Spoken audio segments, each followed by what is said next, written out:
This initiative would bring forth an estimated $100 million in revenue for the host country through summits, conferences, tourism, and development projects. The proposed UN headquarters would represent the world's indigenous nations and peoples through its architectural design. It would blend the best of all worlds, featuring top modern architecture, the highest green building standards, and ancient Vastu architectural principles. This headquarters would serve as a central hub for indigenous diplomacy, cultural preservation, and collaborative efforts towards sustainable development and global peace. Through this initiative, we aim to create a dignified platform for indigenous leadership rooted in ancestral wisdom, cultural legitimacy, and collaborative innovation, enhancing global dialogue and regional stability. The establishment of the UAN headquarters would position a host country at the forefront of a global movement promoting indigenous wisdom while creating significant economic opportunities for the nation and its people.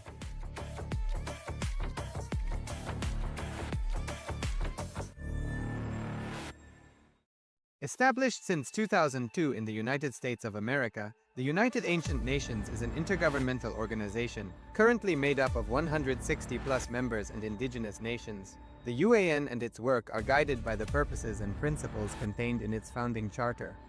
The UAN is a manifestation of the profound connection amongst indigenous peoples across the world, including African, Andean, American, European, Caribbean, Oceanic, and Asian regions, rooted in shared wisdom, sustainable practices, and deep reverence for the earth.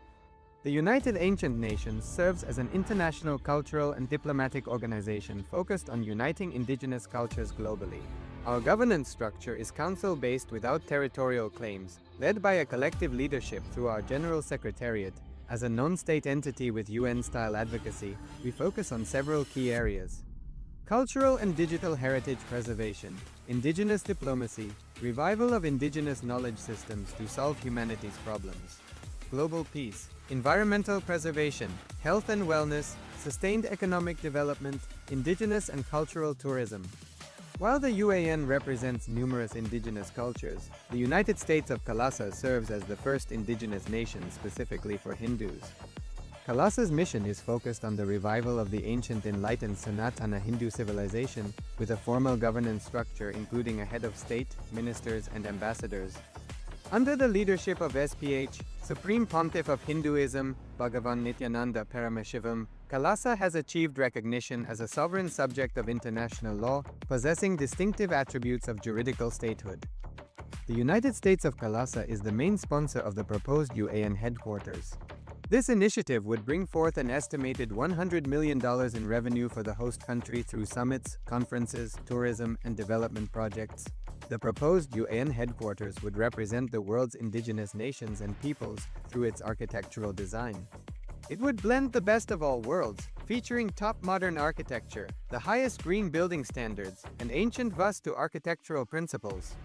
This headquarters would serve as a central hub for indigenous diplomacy, cultural preservation, and collaborative efforts towards sustainable development and global peace. Through this initiative, we aim to create a dignified platform for indigenous leadership rooted in ancestral wisdom, cultural legitimacy, and collaborative innovation, enhancing global dialogue and regional stability. The establishment of the UAN headquarters would position a host country at the Nityanandam, welcome to the Pratama Vinyasa Krama. We are going to perform the 108 asana sequence of Kailasa's Nityananda Yoga. First, let us make sure we have all the components you need for the yoga practice. Have your yoga mat on the ground. Have your Panchapatra and Udani ready. 1 cup with a spoon with some water for the ritualistic cleansing. All the male bodies, please remove your upper cloth and apply the vibhuti on the 16 places over your body, as you can see on our acharyas. All the female bodies, you can apply it on your forehead. Wear the kumkum on your third eye, the Agnya chakra in between the eyebrows, and wear the Rudraksha mala around your neck. You can keep some weights at the side of the mat if you want to intensify the asana practice. And make sure you have 1 energized Shri Yantra on your yoga mat. Gaze at the yantra whenever possible.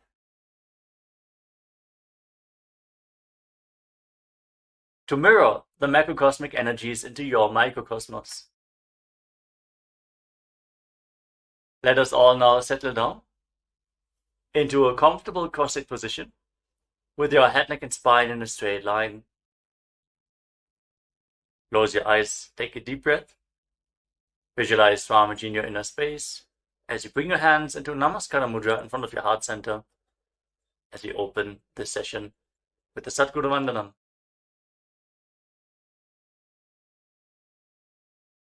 Nityanandam Paramasukhadam Kevalam Jnanamurtim Dvandvatitam Gaganasadrisham Tattvamasyadilaksham Ekam Nityam Vimalamachalam Sarvadhi Sakshibhutam Bhavatitam Trigunarahitam Sadgurum Tam Namami. Next, we are going to chant the Shiva Mula mantra. Om Ham Haum Shivaya Namaha 11 times, invoking Paramashiva's presence for this ritual of Nityananda Yoga. Please follow along internally. Om Ham Haum Shivaya Namaha. Om Ham Haum Shivaya Namaha. Om Ham Haum Shivaya Namaha. Om Ham Haum Shivaya Namaha. Om Ham Haum Shivaya Namaha. Om Ham Haum Shivaya Namaha. Om Ham Haum Shivaya Namaha. Om Ham Haum Shivaya Namaha. Om Ham Haum Shivaya Namaha. Om Ham Haum Shivaya Namaha. Om Ham Haum Shivaya Namaha. Let us now enter into the Tattvachmanam, the ritualistic cleansing. Take your Panchapatram and Udani. Keep your right hand in the Gokarna Mudra in the shape of a cow's ear. Take one Udani, 1 spoon of water, and pour it into your right palm. Each time the word Swadha is chanted, sip the water from the bottom of your palm and take another Udani of water into your hand for a total of 3 times. Om Atmatattvam Shodhayami Swadha. Om Vidyatattvam Shodhayami Swadha. Om Shivatattvam Shodhayami Swadha. Now wash your right hand with the water from the Panchapatram and wipe your lips twice with the bottom of your right thumb as we chant.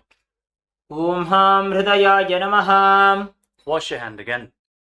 With your index, middle and ring finger joined together, touch above the upper lip and below the lower lip. Then wash your hand again. With your index finger and thumb joined together, touch your right nostril and your left nostril. With your ring finger and thumb, touch your right eye, your left eye, your right ear, and your left ear. Then wash your hand again. With your little finger and thumb, touch your navel, your right chest, and your left chest. And with all the tips of the fingers joined together, touch the crown of your head, the right shoulder, the left shoulder, and your heart center. Wash your hand again. Now place your right hand over the left and place both your hands on the right thigh. Sit straight, close your eyes, and make a conscious resolution. What you want to manifest in today's Nityananda Yoga session. Hold the visualization of what you want to manifest as we chant the Sankalpa mantra.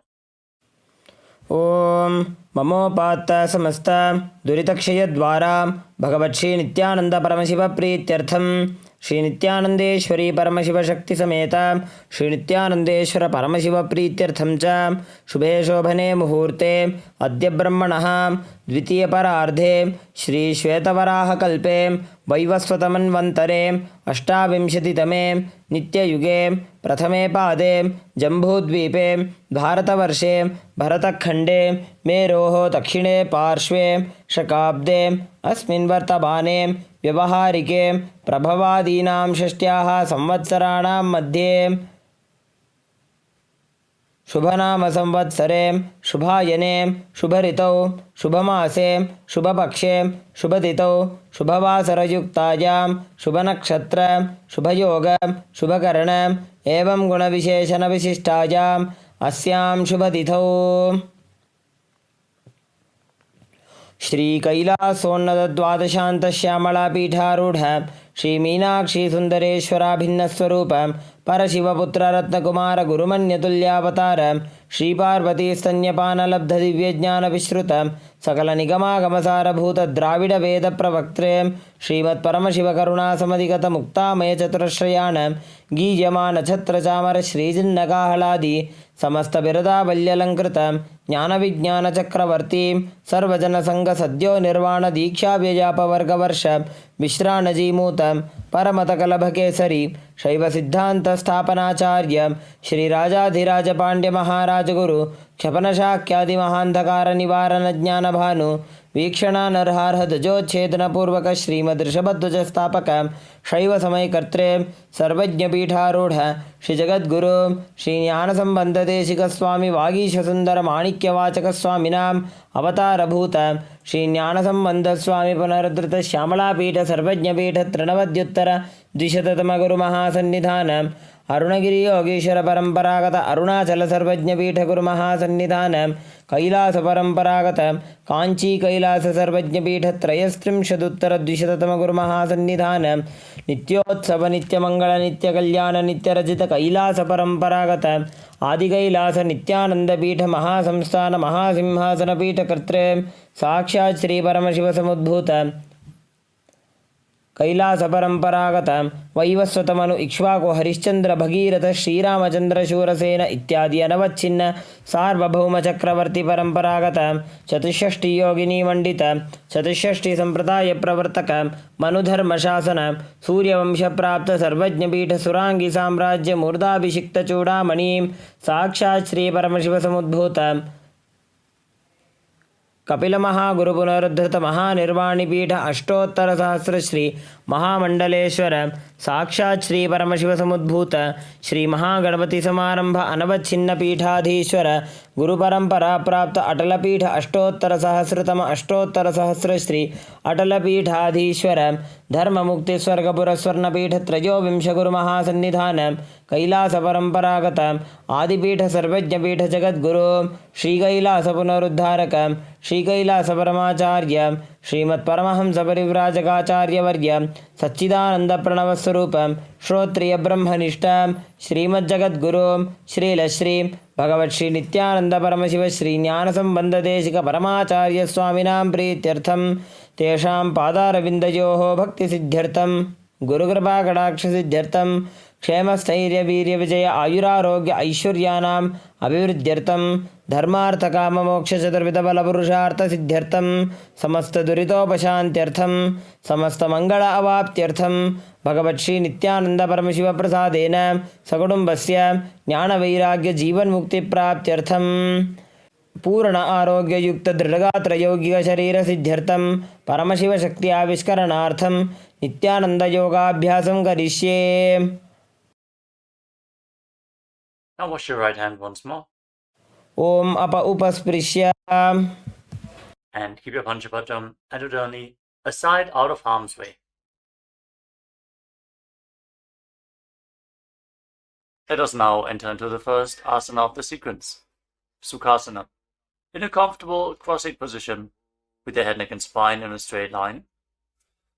Place your hands on top of the knees in Bindu Mudra with index fingers and thumbs together. Gaze forward. Visualize Lord Shiva in your inner space. Hold the visualization. Breathe in Samana Kumbhaka. Inhale deeply into your navel region. And visualize the fire in your navel being kindled, rising up your spine as you exhale and hold your breath.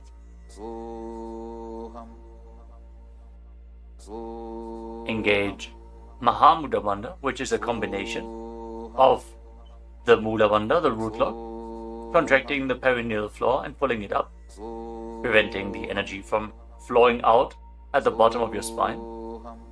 The Uddiyana Bandha, the abdominal lock, contracting your muscles above and below the navel and pulling your stomach in and up towards your spine. And the Jalandhara Bandha, the throat lock, as you tuck your chin to the chest internally contracting your throat muscles to prevent the prana from falling down again. Form all the three bandhas together and form Mahamudra Bandha. Now, internally, chant the japa Soham again and again. Visualize it rotating around your throat in a circular manner, like a prayer wheel. These are the components of the first asana, Sukhasana. तत्सुखासनमित्युक्तमशक्तस्तत्समाचरेत् आसनं विजितं येन जितं तेन जगत्त्रयम्. Now, place one foot. Place your feet on top of opposite thighs into Padmasana, the lotus posture. Join the palms of your hands in front of your chest and raise them up above your head in Anjali Mudra with the elbows straight. Engage all the oneness as you visualize yourself as Mount Kailash in Parvatasana. अथ वक्षे महादेव पर्वतासनमङ्गलं यत्कृत्वा स्थिररूपी स्यात् षट्चक्रादिविलोपनम्. Now extend your feet away from the body. Bring the soles of the feet together. Interlock your fingers behind your back in Parusha Mudra as you lean forward and down, and place your forehead on the ground behind the heels. Lean down as low as you can. Open up your back. Breathe deeply into your navel region. Feel the stretch in your back as you gaze to your nose. Visualize Swamiji and keep engaging the Mahamudra Bandha in Halipavasana. पूरवविधियाहु मे जानो उभय पगथली संपुट ठानो पृष्ठपछेदो भूकरल्यावो दक्षिण करसो वाम गहावो. Now bring your hands to the front. Keep the soles of the feet together. Cup the palms and place them on the ground in front of the feet. Again, bring your forehead to the ground behind the heels. Fix your gaze at the tip of the nose. Visualize yourself as a snake with Mahamudra Bandha engaged in Nagi Pavasana. Hold the stretch for a moment. पूरवविधि परि आगाने नीचौहौ बीकहूणि फणास्यौ लगायि. Now keep your hands in Dana Mudra. Index and middle fingers together as you hold on to the little and ring fingers with your thumb. Catch a hold of your big toes and extend your legs forward and up. Then cross your legs into Padmasana and lean forward and down onto your elbows. Engage all the bandhas, Mahamudra Bandha, and visualize yourself as a bird in Kokilasana. अथान्यदासनं वक्ष्ये येन सिद्धो भवेन्नरः अकस्मात् वायुसञ्चारं कोकिलाख्यासनेन च. Rise up. Now stack your knees and your ankles. Hold on to opposite elbows in front and start rotating your arms in a circular motion. Gaze to the tip of the nose. Perform Mahamudra Bandha and visualize Swamiji in your inner space as you mobilize your shoulders, your thoracic spine in Nityasana. गोड़ा बावा पाद की आशमाहिली सोज दछ चरण को बारलौता परिगुल्फ समोज वाम पाद को महिलौ बहुरौ Gulf जो जान तापरि गोड़ा दछ की आश बारली ठान. Now place your hands on the ground shoulder width apart and raise your hips up high. Scoop your head and chest forward and down again and again. Pull your stomach in and up towards your spine in Uddiyana Bandha. Visualize yourself as an elephant. Strengthen your shoulders and your upper back. Stretch your hamstrings. Don't forget to breathe in Samana Kumbhaka. Intensify the fire in your navel region in Gajasana. न्युब्जं पादाग्रे भूमौ कृत्वा लम्बी भूयामस्तकाग्रे निधाय नितम्बम् ऊर्ध्वमुन्नमय्य नाभिलक्ष्यं भूमौ नासिकामानीय. Now raise one heel off the ground in the same position and push the other heel down. Alternate the position of your feet again and again. Stretch your hamstrings and push your shoulders through. Straighten your back. Pull your stomach in and up and visualize yourself as a bear in Rikshasana, the bear posture. एकैकं पादमाकुञ्च्य गजासनं कुर्यात् रक्षासनं भवति. Now rise up. Stand on the tips of the toes. Stand on the tips of the toes. If you can, rise up all the way onto your big toes. Bring your hands to your chest in Hridaya Mudra, index, middle and ring fingers joined together. Hold your stomach in and up and visualize Swamiji in your inner space. Find the balance in your center. Feel the strength in your calves. In Vaishyasana. केशेन पादयुगलं बद्ध्वा तिष्ठेदधोमुखः अथ वैश्याः वक्षे यत्कृत्वा सत्यवान् भवेत्. Now let us move into the first karana of the sequence, starting off with Arimandi posture. Keep your heels together, toes pointing outwards, and bend your knees. Bring your hands in front of your chest. Now raise one knee up along the center of your body in a circular motion and follow along with the respective hand. Repeat the movement on both sides gracefully again and again.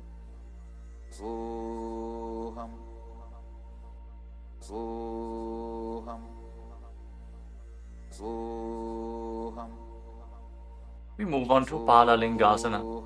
Now interlock your fingers from the outside in Sarva Shankari Mudra. Raise one knee up towards your chest and pull it close with your hands. Stand straight on the mat. Bring stability into your foot as you engage all three bandhas: the root lock, abdominal lock, and throat lock in Mahamudra Bandha. Visualizing yourself caressing a baby in Balalingasana. एकं जानु उरसि आलिङ्ग्य स्थातव्यं बाललिङ्गनं भवति. Now bring the raised foot behind towards your buttocks. Pull it close with interlocked fingers in Parusha Mudra. Bring the knees close together as you engage Mahamudra Bandha. Visualize Swamiji in your inner space. Bring stability to your inner space. You can focus on the drishti point, an external point. Remove any shaking of the inner space and body. Fix your gaze at a point and gain stability of the body and mind. स्थित्वैकस्मिन् पादतले कराभ्यां वेष्टयेत्तनुं पृष्ठे संस्थाप्य यत्नेन पादपीडनमासनम्. As you now catch the sole of the foot from the inside, kick the leg back and up and extend the other hand forward in Bindu Mudra with index finger and thumb together. Raise the foot up high and visualize yourself as Lord Nataraja in Natarajasana. उत्तानपादं क्रौञ्चं च मरीचिं वीरभद्रकं नटराजं त्रिकोणं च सुप्ताङ्गुष्ठप्रसारणे. Step the foot down and interlock your fingers again from the outside in. Raise the other knee to the chest. Repeat Balalingasana on the other side. Visualize yourself holding a baby. Breathe deeply against the raised thigh. एकं जानु उरसि आलिङ्ग्य स्थातव्यं बाललिङ्गनं भवति. Now bring the raised foot to the back. Pull it close to the buttocks with both hands. Engage all the bandhas. Visualize Swamiji in Padapidanasana. एकं जानु उरसि आलिङ्ग्य स्थातव्यं बाललिङ्गनं भवति. Now hold the sole of the foot, kick the leg back and up, and lean forward with the front hand in Bindu Mudra. Visualize yourself as the cosmic dancer Lord Nataraja in Natarajasana. उत्तानपादं क्रौञ्चं च मरीचिं वीरभद्रकं नटराजं त्रिकोणं च सुप्ताङ्गुष्ठप्रसारणे. Come to the next karana of the sequence. Again, stand in Arimandi. Heels together, toes pointing outwards and knees bent. Bring your hands to the chest. Step the right foot behind the left. And start swinging the right arm back and forth like a pendulum. Gracefully move your fingers one by one. Place your hand over the nose, uncross your ankles. And repeat the movement on the other side as well. Next up is the skeleton dance. Now visualize yourself as a skeleton as you shake your body intensely. Hold the visualization that you are mere bones and shake every bone within your body.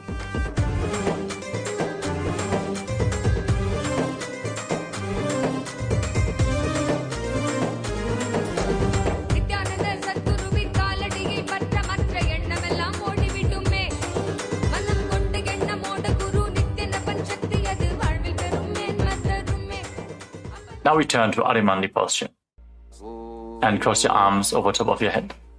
For the next karana of the sequence, Katichina Karana. Now turn your body to one side, open up your arms above the head, cross them back to the center, follow along with your breath again and again.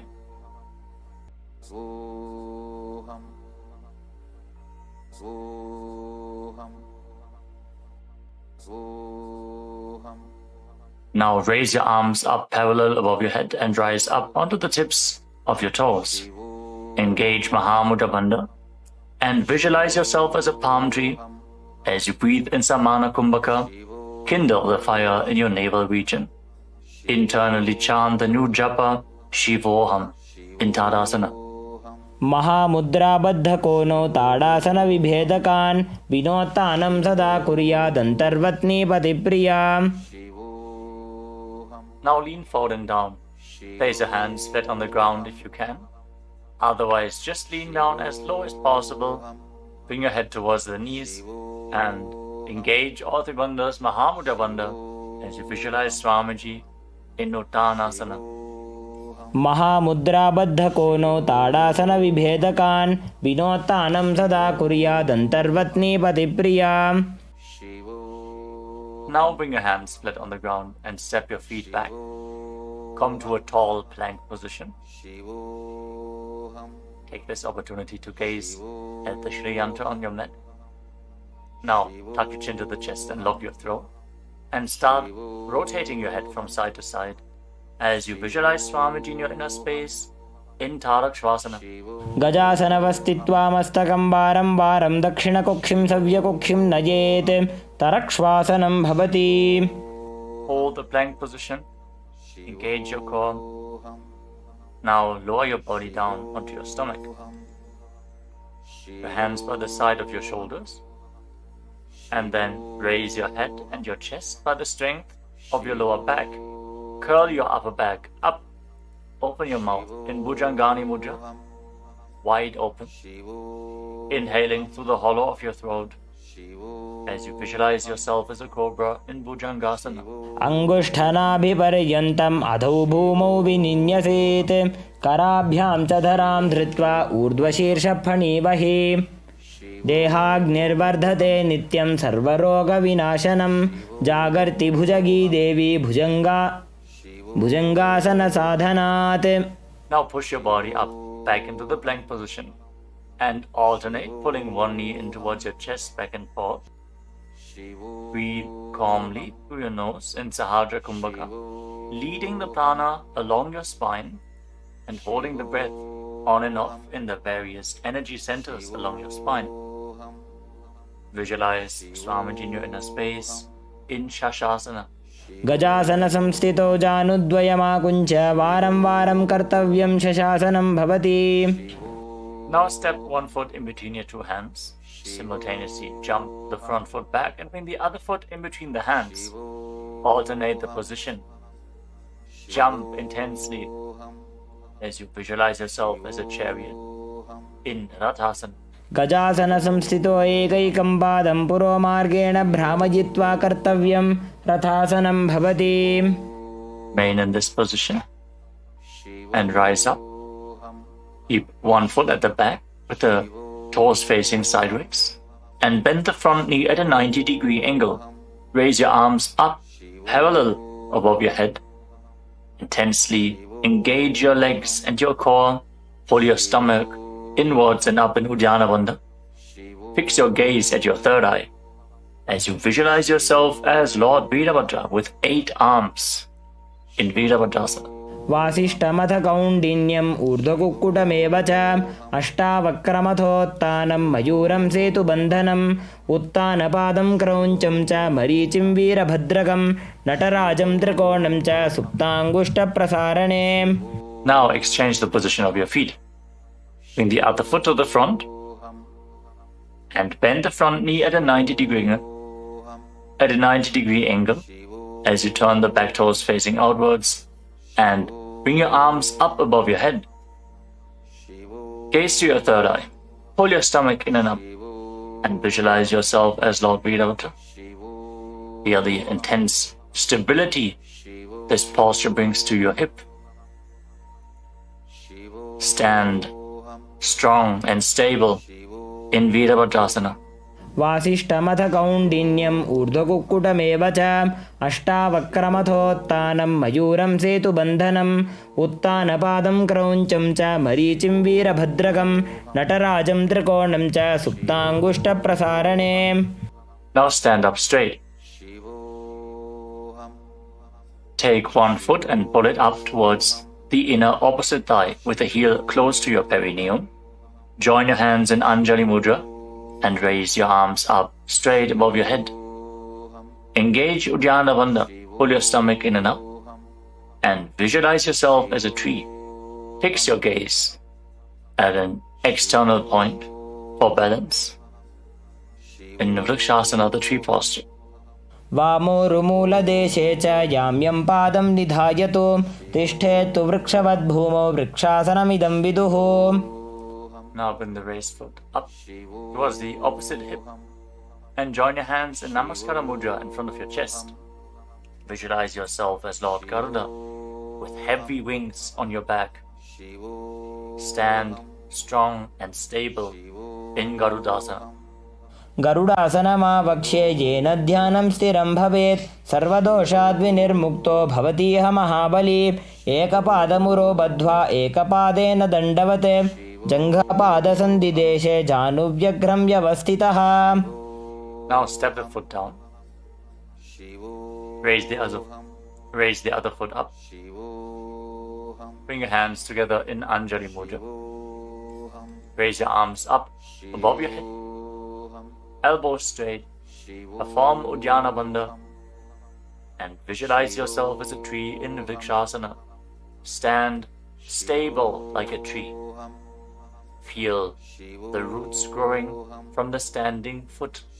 वामोरुमूलदेशे च याम्यं पादं निधायतु तिष्ठेत्तु वृक्षवद्भूमौ वृक्षासनमिदं विदुः.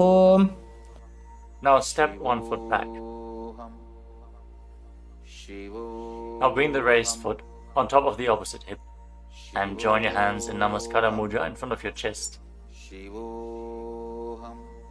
Visualize yourself as Lord Garuda as you repeat Garudasana on the other side.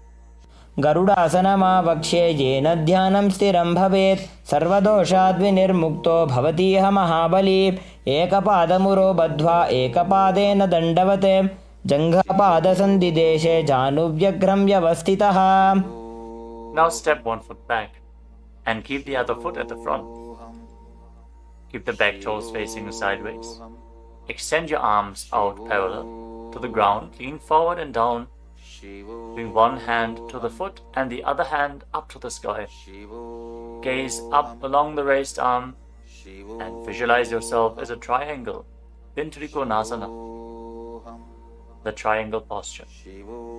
उत्तानपादं क्रौञ्चं च मरीचिं वीरभद्रकं नटराजं त्रिकोणं च सुप्ताङ्गुष्ठप्रसारणे. Now rise up. Exchange the position of your feet. With the arms parallel, lean forward and down. Raise the other arm up to the sky. Repeat Trikonasana, the triangle posture on the other side. Feel the deep stretch in your lats and in your hips. Try to rotate your shoulders so they are completely aligned and pointing up to the sky.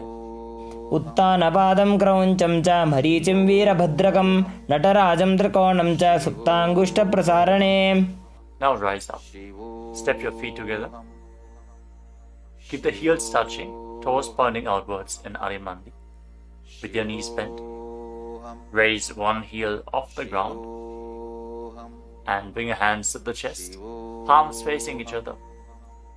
Now stomp the raised heel to the ground and raise the other heel up again and again as you exchange the position of your hands in front of your chest.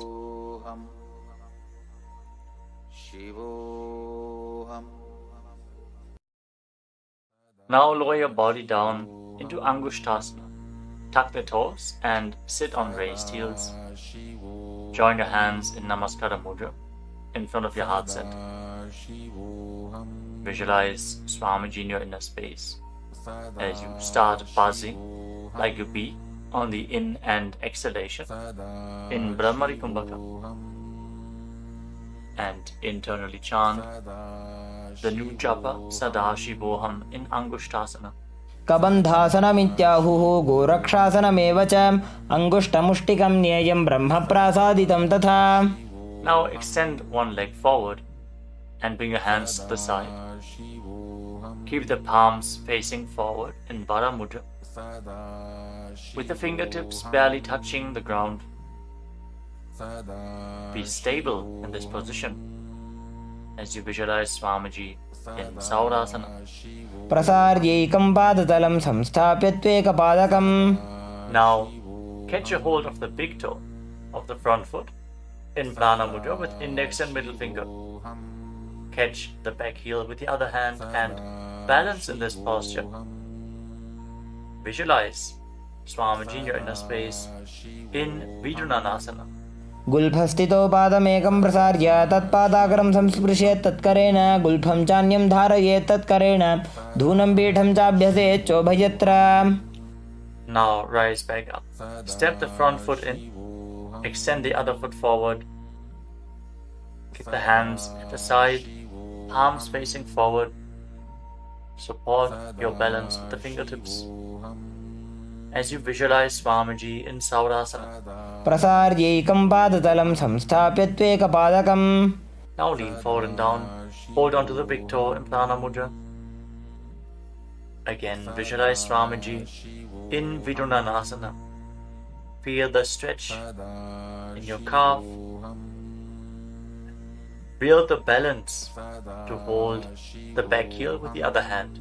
गुल्फस्थितो पादमेकं प्रसार्य तत्पादाग्रं संस्पृशेत् तत्करेण गुल्फं चान्यं धारयेत् तत्करेण धूनं पीठं चाभ्यसेत् चोभयत्र.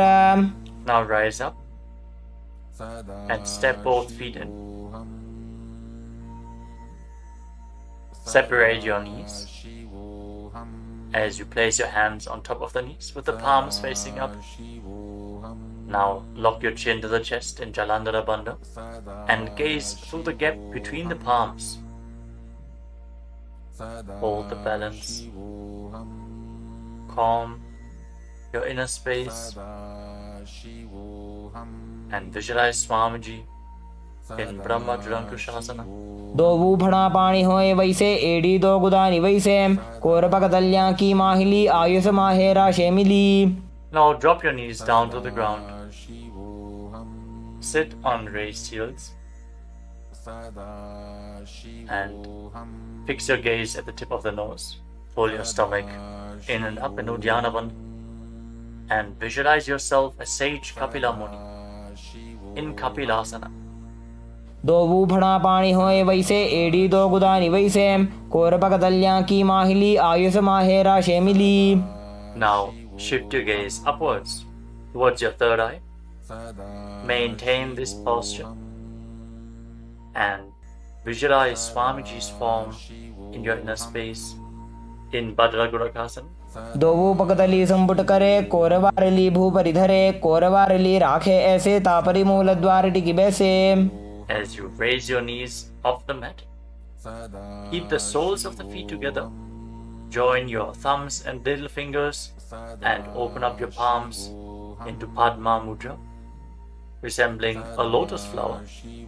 Raise your arms up above your head and gaze through the gap between the palms. Pull your stomach in and up in Uddiyana Bandha and visualize Lord Surya in your inner space, in Suryasana, the sun posture. एड़ी दोवू गुदा तरियाणे फणा पानी बैठक पुनिठाने गोड़ा जंग अधर करि रहे आड़े वाम इसी विधि गहे. Now place your knees on the ground. Bring the top of the feet flat and place your hands on the knees. Gaze upwards towards your third eye.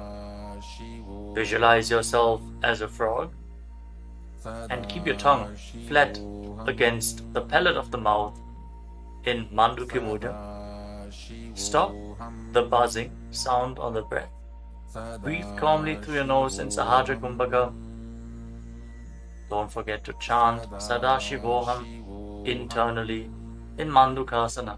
पादतलौ पृष्ठदेशे अङ्गुष्ठे द्वे च संस्पृशेत् जानुयुग्मं पुरस्कृत्य साधयेन्मण्डुकासनम्. From this kneeling position, now bring your hands behind your back. Hold on to opposite shoulders and keep your elbows close to your head. Open up your upper back. Feel the strength in your shoulders. Gaze up towards your third eye as you keep on visualizing yourself as a frog with your tongue up in Mandukya Mudra. Pull your stomach in and up in Uddiyana Bandha, in Uttana Mandukasana. मण्डुकासन मध्यस्थं कूर्पराभ्यां धृतं शिरः एतद्भेकवदुत्तानमेतदुत्तानमण्डुकम्. Now cross your ankles and sit on your heel. Push the upper heel against your perineum as you keep your hands on the knees. Gaze to the tip of the nose. Stretch your tongue out and exhale forcefully through your mouth again and again. Lock the Mula Bandha intensely as you visualize yourself as a lion in Simhasana. दक्षिणं सव्यगुल्फेण दक्षिणेन तथेतरं हस्तौश्च जान्वो संस्थाप्य स्वाङ्गुलीश्च प्रसार्य च. Now join the soles of your feet together behind your back with the toes pointing backwards and sit on the heels. Separate your knees widely and cross your arms behind your back. Catch the big toes in Prana Mudra, index and middle fingers together. As you lock your chin to the chest in Jalandhara Bandha, gaze to the tip of your nose and visualize Swamiji in your inner space returning to Brahmani Kumbhaka, buzzing like a bee on the inhalation and exhalation in Bhadrasana. गुल्फौ च वृषणस्याधो व्युत्क्रमेण समाहितः पादाङ्गुष्ठौ कराभ्यां च धृत्वा च पृष्ठदेशतः. Now step your feet flat on the ground. Keep the knees raised and lean forward. Bring your arms in and around the legs. Behind your back, reach for the opposite hands behind your back and interlock your fingers if you can in Parusha Mudra. Gaze to the tip of your nose and visualize yourself as a crow in Kakabhushandi Asana. प्रथमे बेसको उकडठाने दोवू हाथ पगमीच आने तिनको मोड़ी नल्या परिल्यावे पिष्टपछे काकसी करावे. From the squatting posture, place your hands flat on the ground, shoulder width apart. Bring your knees onto your arms, close to your armpits, and raise your hips. Lean forward, lift your legs off the mat and balance on your arms, visualizing Swamiji in your inner space in Kani Pavasana. आसन को गुण आशीदुषिता होगी तो आछी होई. Let us now get ready for Kapali Asana, which is the first inverted posture of this sequence. You're suffering from upper back or neck injuries or high blood pressure, or if you're currently in pregnancy, please consult your doctor before performing any of the inverted postures of today's Nityananda Yoga sequence. With this out of the way, let us now place the head on the ground. Form a triangle between your head and your hands. Keep your knees on your arms. Align the hips with the shoulders and then straighten your legs up into a headstand. Fix the gaze at the nose. Visualize Swamiji. Feel the vibration in the crown of your head as you keep buzzing like a bee in Brahmani Kumbhaka in Kapali Asana. शीश शीशा धरती टेकी पगदो भूमिलिवा ऊंचा कुकरे. Now gently lower your legs down and come to a squatting position. Keep your hands flat on the ground.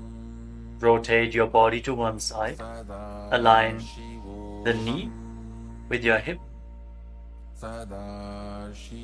Align the knee and the hip with your elbows and lean forward onto your arms. Extend your legs out to the side and gaze up towards your third eye.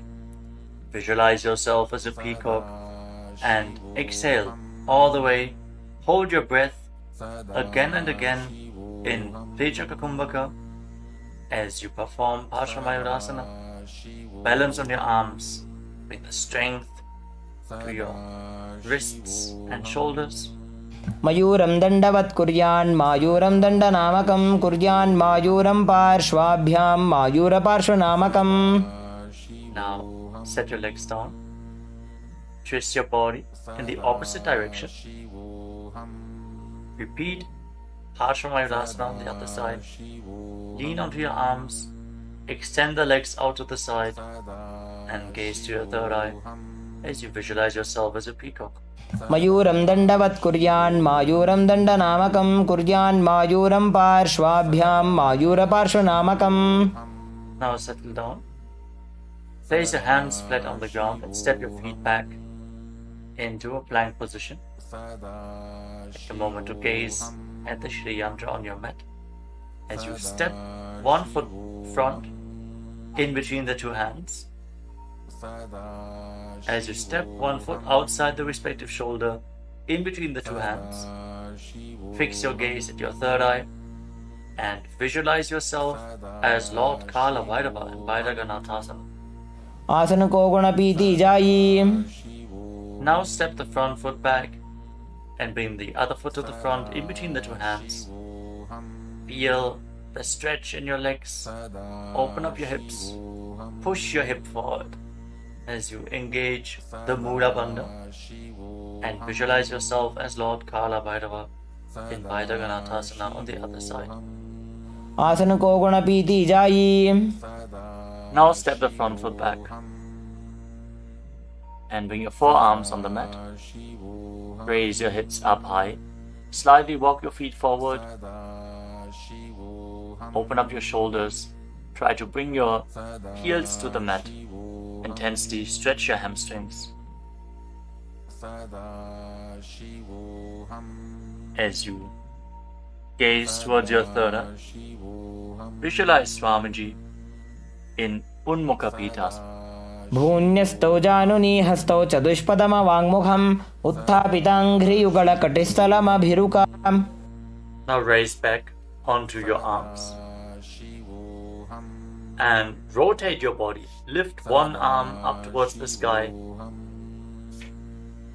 Keep your body completely straight, your core tightly engaged, and gaze up along the raised arm as you visualize yourself as Sage Vashishta in Vashishthasana. ऊर्ध्वकुक्कुटवासिष्ठमरीचिहलमत्स्यकं परिवृत्तिं चोदरस्य विविधं धनुरासनम्. Now rotate your body to the other side. Raise the other arm up. Keep your core engaged as you repeat Vashishthasana on the other side. ऊर्ध्वकुक्कुटवासिष्ठमरीचिहलमत्स्यकं परिवृत्तिं चोदरस्य विविधं धनुरासनम्. Relax. Now bring your feet to the front. Come to a sitting position with your legs extended forward. Bring your hands underneath the buttocks with the palms facing up. Lock your chin to the chest. Gaze to the tip of the nose. Visualize yourself as Lord Hanuman as you internally chant the Nujapa Mahasadaशिवोहम in Anjani Asana. दोबू करकी उभय हथेली कोरवारली मैले भेली सो आगाने भूपरिदाशे महाने अंगुली मिलिराशे. Now lean forward and down. Catch a hold of your big toes and Prana Mudra with index and middle fingers. Lean down as low as you can. Stretch your back. Open your hamstrings and your hips. As you engage Mahamudra Bandha, all the three bandhas together. Visualize Swamiji in Paschimottanasana. जानु परिललाटन्तो पश्चिमं ताणमुच्यते येन केन प्रकारेण सुखं धार्यं च जायते. Now rise up. Interlock your fingers around your neck. And again, lean forward and down. Slightly separate your knees and bring your head in between with your elbows outside the knees. Perform Mahamudra Bandha as you visualize Kali in your inner space in Ugrasana. स्वपाणिभ्यां दृढं धृत्वा जानुपरि शिरोन्यसेत् आसनोग्रमिदं प्रोक्तं भवेदनिलदीपनं देहावसानहरणं पश्चिमोत्तानसंज्ञकम्. Now step one foot in towards your perineum. Lean forward and down. Bring the respective arm in and around the leg and interlock both hands behind your back. Bring your head towards the knee as you visualize yourself as Sage Marichi in Marichi Asana. उत्तानपादं क्रौञ्चं च मरीचिं वीरभद्रकं नटराजं त्रिकोणं च सुप्ताङ्गुष्ठप्रसारणे. Now rise up. Drop the raised knee to the side as you keep the heel against the perineum. Lean forward and down. Hold on to the front foot. Gaze at the tip of the nose. Visualize Swamiji. Exhale deeply and then hold your breath, locking all the three bandhas. Mahamudra Bandha in Mahamudrasana. महामुद्रां प्रवक्ष्यामि तन्त्रेऽस्मिन् मम वल्लभे यां प्राप्य सिद्धा सिद्धिं च कपिलाद्याः पुरागताः. Now extend both your legs. Bring the other foot in towards the perineum with the knee raised. Bring your arm around the raised knee and interlock your fingers behind your back. As you bring your head towards the knee, visualize yourself as Sage Marichi in Marichi Asana on the other side. उत्तानपादं क्रौञ्चं च मरीचिं वीरभद्रकं नटराजं त्रिकोणं च सुप्ताङ्गुष्ठप्रसारणे. Now rise up, drop the raised knee to the side, and again lean forward and down. Hold onto the front foot with both hands. Gaze to the tip of the nose. Engage all the bandhas. Mahamudra Bandha as you visualize Swamiji. Open up your hip, straighten your spine intensely in Mahamudrasana.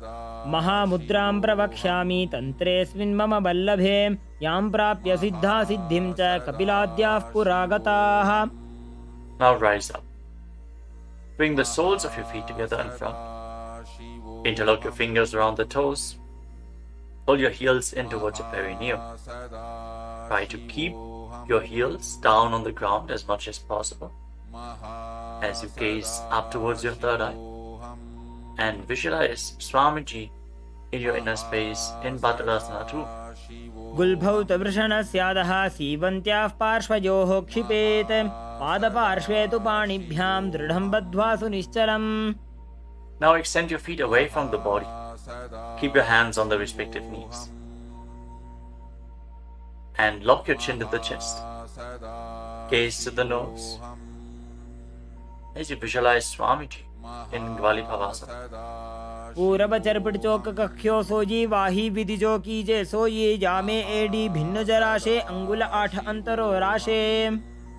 Now bring your feet back in towards the perineum. Hold the soles of your feet with all the 10 fingers and lean forward and down. Place your head on the mat. Fix your gaze at the tip of the nose and visualize Yoni Mandala, the visual representation of Devi Paramashiva Shakti herself. We are projecting the Yoni Mandala in the top right corner of the screen. If you don't know how the Yoni Mandala looks, exhale deeply and hold your breath, in Rechaka Kumbhaka in Joni Asana. दोबू पगदली संपुट करे AD made के ढिंग दरे अर्ध हाथ को अंतर राशे लीलाट पकथलियां उपरदाशे. Rise up and again extend your feet away from the body. Extend your arms out to the side and lean forward and down from the waist. Try to keep your back as straight as possible as you bring your forehead on the ground behind your heels. Gaze to the tip of your nose and visualize Swamiji in Midaki Pavasana. पूरव विधि परिपगथली संपूर्ण शोल एडी मिली राशे. Rise up and now bring your feet back in towards your body. Keep your toes together and your heels apart as you scoop your hands below the shins. Bring your elbows to the mat and then bring your chin on the ground with the toes touching your throat. Gaze to the tip of your nose and visualize Lord Surya in your inner space in Siddha Samadhi Asana. दोबू पगदली संपुट करे 16 मेढ़ आगा मेधरे अंगुल 8 अंतरो राशे AD को ऐसे विधिदाशे. Now rise up. Bring the heels together and keep your toes apart. Hold on to the feet as you open them up like a book, pressing your elbows down your thighs, gazing to the nose and visualizing Swamiji, the Supreme Pontiff of Hinduism, in your inner space in Chinaki Pavasana. दोबू पगा की AD धरती मगिवा मेढ़ लगावे. Now rise up. Bring the soles of the feet together completely. Push your knees to the mat as you place your hands on top and gently push down the knees with your hands. Fix your gaze at your third eye and pull your stomach in and up in Uddiyana Bandha. Visualizing Swamiji in your inner space in Chadapata Chokasana. दोबू पगदली संपुट धारे आगा ने कय जारे पसारे गोड़ा भूसो लगता राशे हाथ दोबो गोड़ा परिदाशे. Now rotate your feet. Raise the heels and bring the toes down to the mat. You can use the support of your hands if needed. Then push your knees to the ground and place your hands on top of the knees in Bindu Mudra. As you pull your stomach in and up, gaze to your third eye and visualize yourself as Lord Kala Bhairava in Bhairavasana. गुल्फौ संपीड्य चान्योन्यं व्युत्क्रमेणोत्थितं शनैः जानवोः पार्श्वगतौ हस्तौ दण्डवद् भैरवासनम्. Relax, untwist your feet and keep one heel against the perineum as you lift the other foot up against your chest with both hands. Fix your gaze at your third eye. Visualize Swamiji. Exhale all the way and hold your breath in the Muladhara chakra. And don't forget to internally chant the japa Paramashivoham in Samanasana. समानासनमा वक्षे सिद्धमन्त्रादि साधनात् एकपादमरो दत्वा गुह्योऽन्यलिङ्ग वक्त्रके. Now raise the foot over top of the respective shoulder. Place your hands at the side and extend the opposite leg forward and up. Gaze up towards your third eye and visualize Swamiji in Apanasana. केवलं पादमेकञ्च स्कन्धे चारोप्य यत्ततः एकपादेन गगने तिष्ठेत दण्डवत् प्रभो. Now lower your legs down.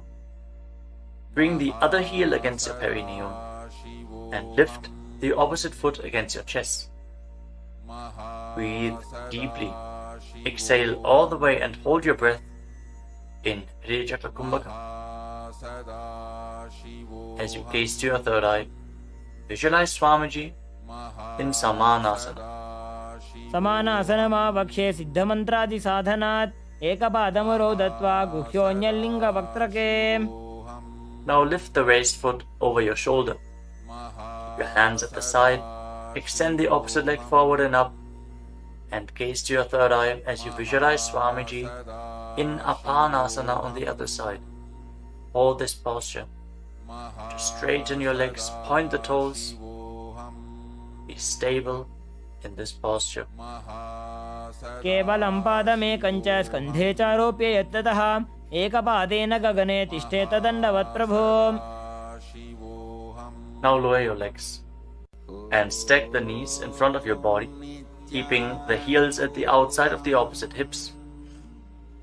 Interlock your fingers on the top knee. Gaze to the tip of your nose and visualize the face of a cow in your inner space as you breathe in Sit Karikumbhaka.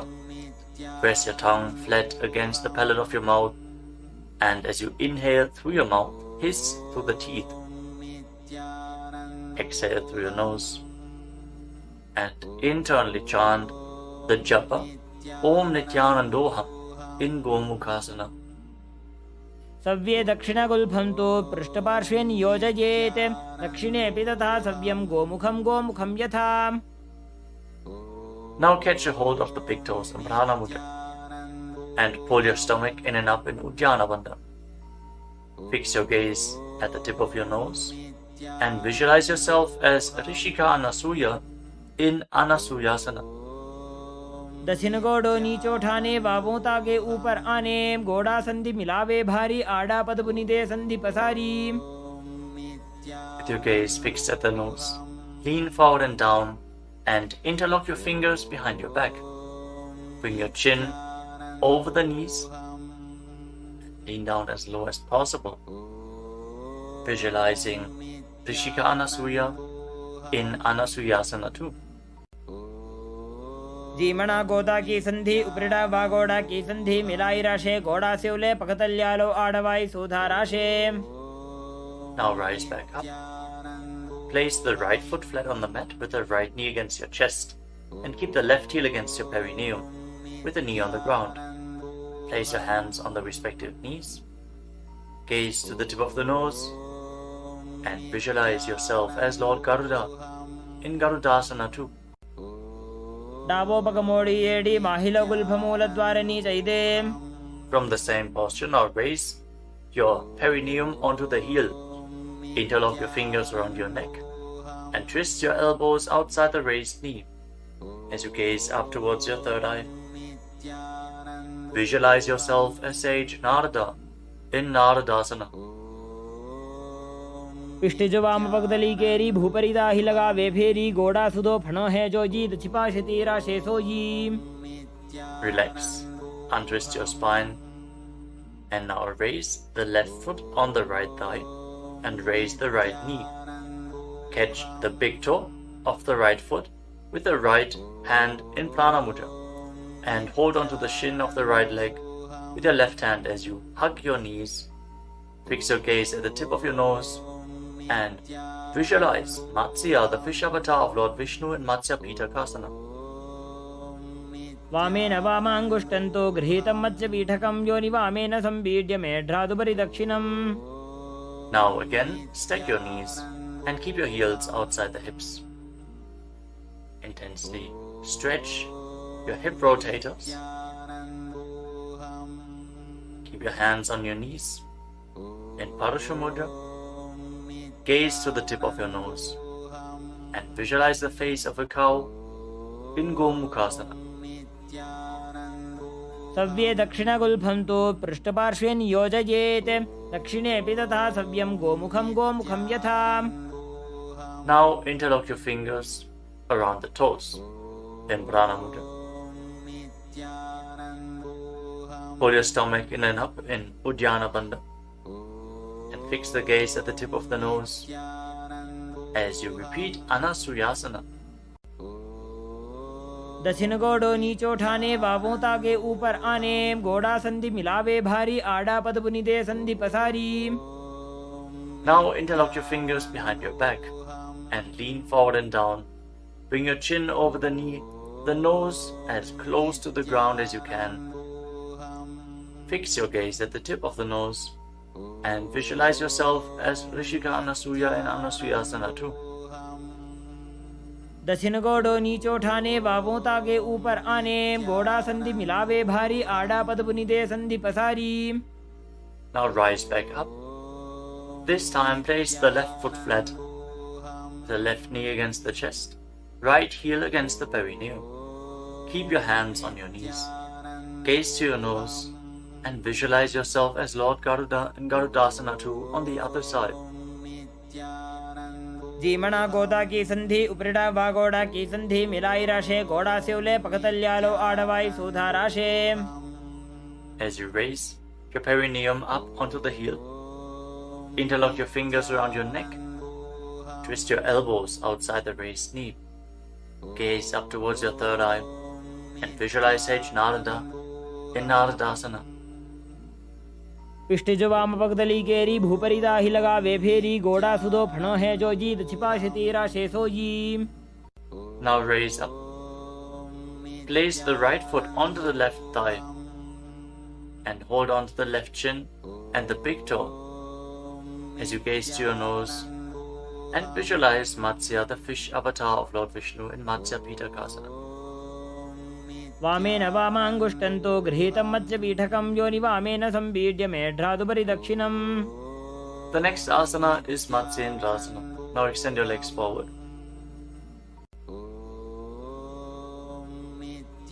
Place one foot on top of the opposite thigh. As you place the left foot on the opposite thigh, raise the right knee. Bring the left elbow around the raised knee, hand by the neck, and the other hand on the ground behind you. Twist your spine, gaze up towards your third eye, and visualize Matsyendranath, the master and great sage, in Matsyendrasana. उदरं पश्चिमाभासं कृत्वा तिष्ठति यत्ततः नम्राङ्गं वामपादं हि दक्षजानुपरिन्यसेत्. Now extend your front hand down to the foot and hold on to the big toe in Prana Mudra.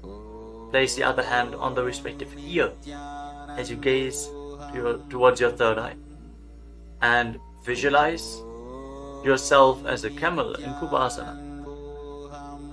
आसन को गुण झोलो जाए. Now drop the hand from your ear to the ground behind you. Gaze up towards your third eye and visualize the master of Hatha Yoga, the great sage Matsyendranath in Matsyendrasana too.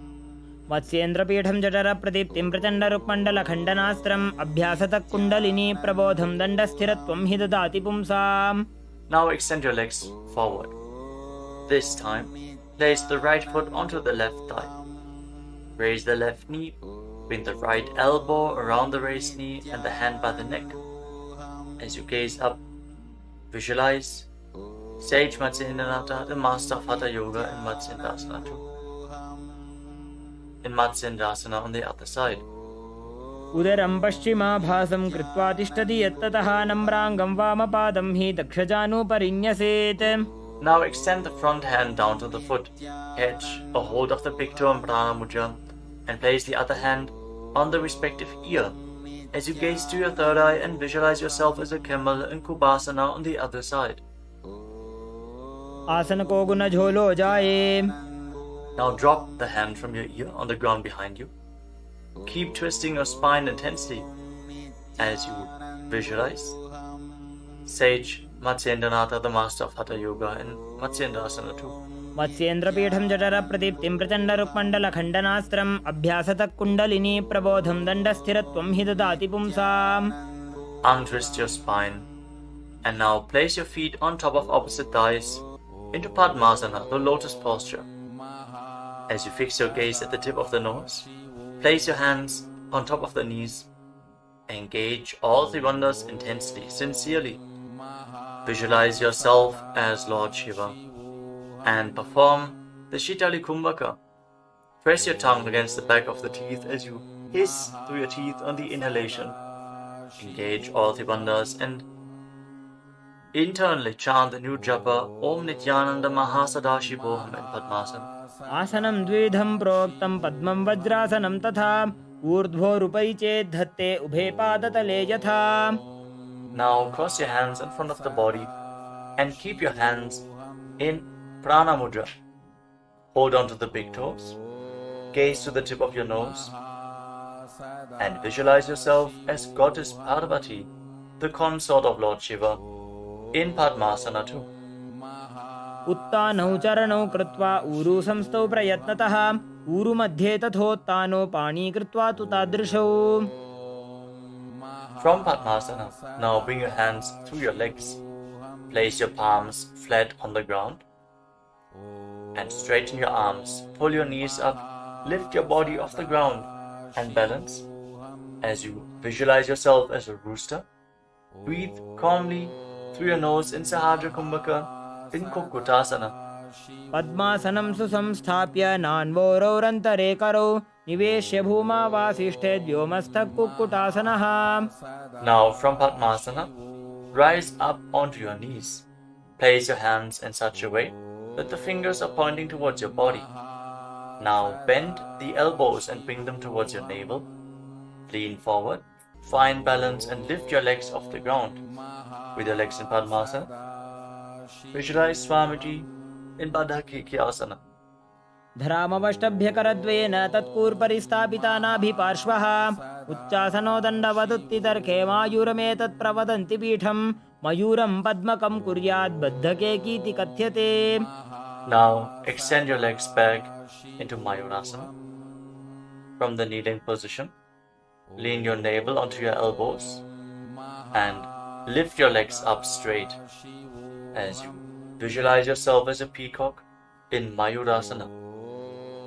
अथ वक्ष्ये महादेव मयूरासनमुत्तमं भूमौ निपात्य हस्तौ द्वौ कूर्परोपरि देहकम्. Now relax. Lay down on your stomach after intensely engaging the muscles of your body. Interlock your fingers around your neck. Place your forehead on the ground. Turn your feet outwards so the toes are pointing to the side and the heels are touching the ground. Visualize yourself as a crocodile in Makarasana. अध्यासशेते हृदयं निधाय भूमौ च पादौ च प्रसार्यमानो शिरश्च धृत्वा करदण्डयुग्मे देहाग्निकारं मकरासनं तत्. Now keep your hands at the side of your shoulders and raise your legs off the ground. Engage your lower back as you visualize yourself as a locust in Shalabhasana. अध्यासशेते करयुग्मवक्षो भूमिमवष्टभ्यकरयोस्तलाभ्यां पादौ च शून्ये च वितस्ति चोर्ध्वं वदन्ति पीठं शलभं मुनीन्द्राः. Next, bend your knees and hold onto the feet with your hands, pulling your feet outside of the hips onto the ground as low as possible. Visualize yourself as a camel in Ushtrasana.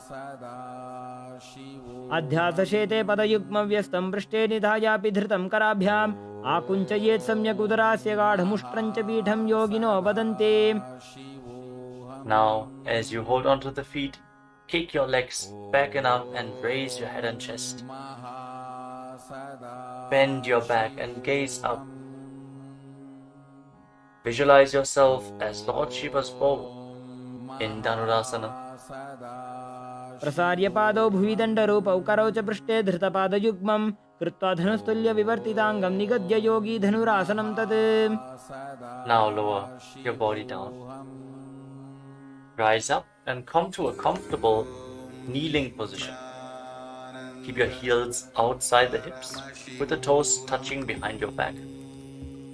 Keep your hands on your knees or on your thighs. Gaze upwards towards your third eye. And breathe deeply through your nose. Lead the prana along your spine in Sahasrara Kumbhaka. As you visualize Swamiji in your inner space, internally chant the Mahavakya Om Nityananda Paramashivoham in Bhagasana. उल्टा मोड़ी पावदो वैसे बहुरो जुगति करे एक ऐसे पावन महिला गुल्पज होवु कुलापाशितीला वेसोवु. Now lean forward and down. Bring your forearms to the ground, elbows shoulder width apart. As we get ready for another inverted posture, interlock your fingers and place your head on the mat, supported with your hands. Raise your hips up, straighten your legs, walk them forward and lift your legs off the ground. Stay in a position with your legs bent. Pull your knees in towards your chest.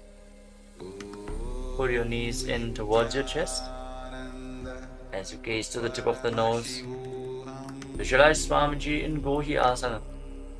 दोवो हाथ की कहुनी जोजी पुनिह कलाई जाने doji. from Guhyasana. Now extend your legs up straight into Shirshasana, the headstand posture.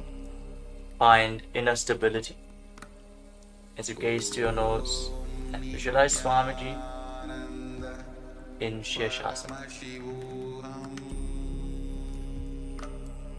विपरीतं मण्डलं च द्विधैव विदितं हिनः दण्डासनं द्विधा प्रोक्तं Now विपरीतोपवेशने gently lower your legs down. Bring your legs to the front. Extend it forward. As we get ready for a sequence of intense exhalations. In Bhastrika Kumbhaka, pull your abdomen inwards and push the air out like the bellows of a blacksmith again and again. In Bhastrika Kumbhaka, we are going to perform this Kumbhaka throughout the next few asanas, starting off with Bodhiasana. Hold onto your calves and then raise your legs up. Try to bring them as vertical in front of your face as possible as you visualize Swamiji in your inner space. Hold this position. Engage your core. दोवो हाथ पग बाहर आने गोड़ा तरे का कसी ठाने अंगुष्ठ पिंडली लगता Now धरे bring your चरण hands उभे behind your आकाश back. दिसी करे Hold on to opposite shoulders with your hands as you gaze to your third eye. Exhale rapidly and visualize yourself as a mace in Parighasana. Intensely work your core. उत्तान शयनं कृत्वा पादौ मिलित्वा प्रसार्य नितम्बं भूमौ Now bring your स्पृष्ट्वा hands to the हस्ताभ्यां front, कन्दरां parallel to the बद्ध्वा ground, with the legs raised at 45-degree angle. Gaze to your third eye and visualize yourself as a boat in Naukasana. Keep going, we're almost there. Keep your core engaged. उत्तान शयनं कूर्पराभ्यां भूमिं वष्टभ्य Now हस्तौ separate नितम्बं your निधाय knees and bring the soles of the feet together. Pull your feet in towards your chest as you scoop your hands below. Keep breathing rapidly as you visualize yourself as Lord Rudra. Gaze to the tip of the nose in Rudrasana. पगदली संपूट करी हाथस्य उपक उचाई पगा का अंगूठा दो बोलेबु Now Parnika relax. नीतालवे Place your feet flat on the ground as you lay down on your back. Keep your knees raised and place your palms on the ground just behind the heels. Push your hips up high off the ground. Lock your perineum and lock your throat in the Mula Bandha and the Jalandhara Bandha. Push the air upwards against the throat lock. Prevent it from escaping your body in Murcha Kumbhaka. Push the prana upwards as you gaze to your nose and visualize Swamiji in Unmukha Pitasana too. ऊर्ध्वे च जानुनी कृत्वा शवित्वोर्ध्वमुखं तथा उत्थाप्य हस्तौ तिष्ठेत्तु पीठ उन्मुखनामके. Now lay down on your back. Keep your hands flat at the side of your body with your palms facing up. Unclutch from any micro movements of the body and the mind. Be completely still in your body. Feel the Kundalini Shakti rising up along your spine in Shakti Charan Mudra from the Mooladhara Chakra all the way to the Sahasrara, from the root center to the top of your head to the crown center. Visualize your body is dead.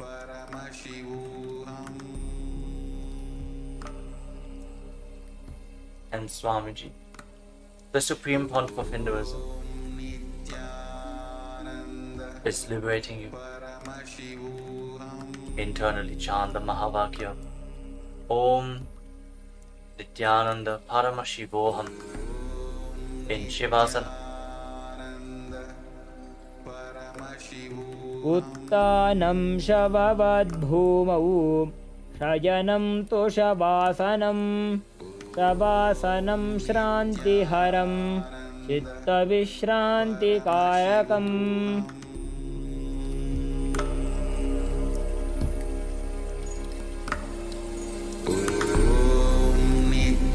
Nityanand परमशिवोऽहम्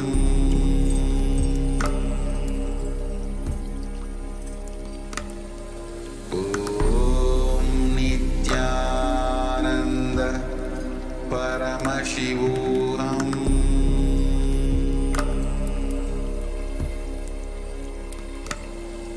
ॐ नित्यानन्द परमशिवोऽहम्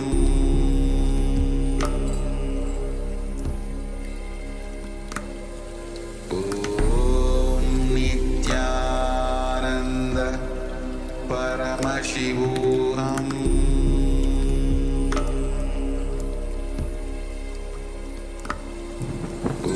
ॐ नित्यानन्द परमशिवोऽहम्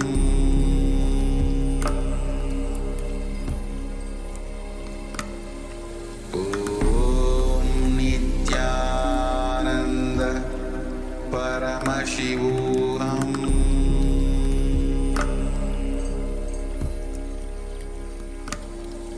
ॐ नित्यानन्द परमशिवोऽहम्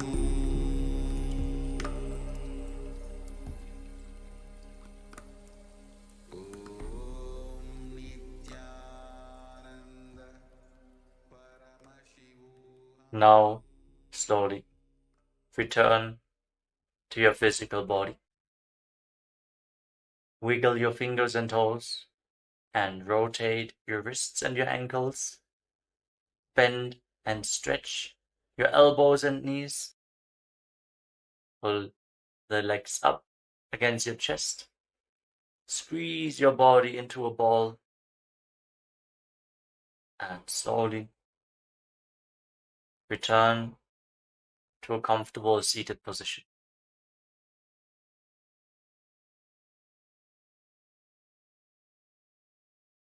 Congratulations, you completed the Pratama Vinyasa Krama, the 108 asanas of Kailasa's Nityananda Yoga.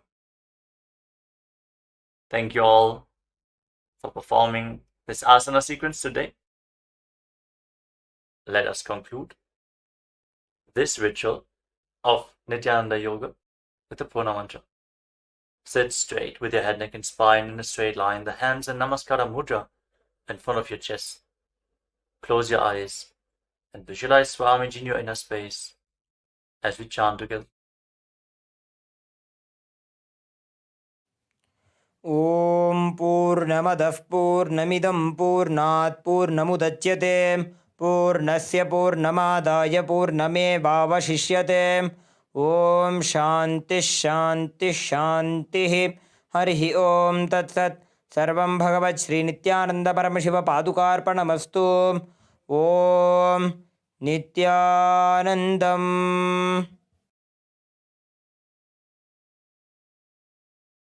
Now, in deep gratitude to Swamiji, perform the Shashtanga Namaskara. Lie down onto your chest and bring your hands forward in the Namaskara Mudra above your head, surrendering yourself to Swamiji's feet. Hope to see you all again tomorrow for another round of the Pratama Vinyasa Krama. Step by step into the next set of asanas. So now we are all going to be performing the N Kriya that Bhagavan has revealed for every one of us, which is going to be a combination of various very powerful pranayamas and bandhas.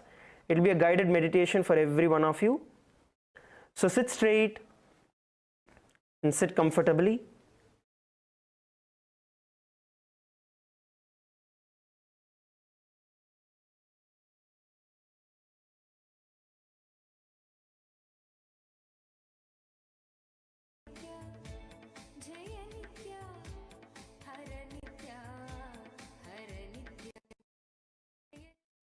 First step, a simple, comfortable squatting, sitting straight, and very simple inhaling and exhaling just to prepare yourself for the Kriya. Only if you do these 3 steps of preparation, you will be able to enter into the exact Kriya itself. So, close the right nostril with your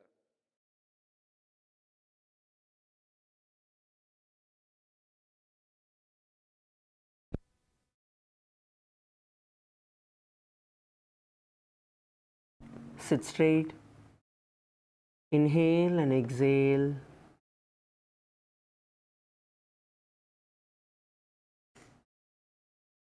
Inhale and exhale.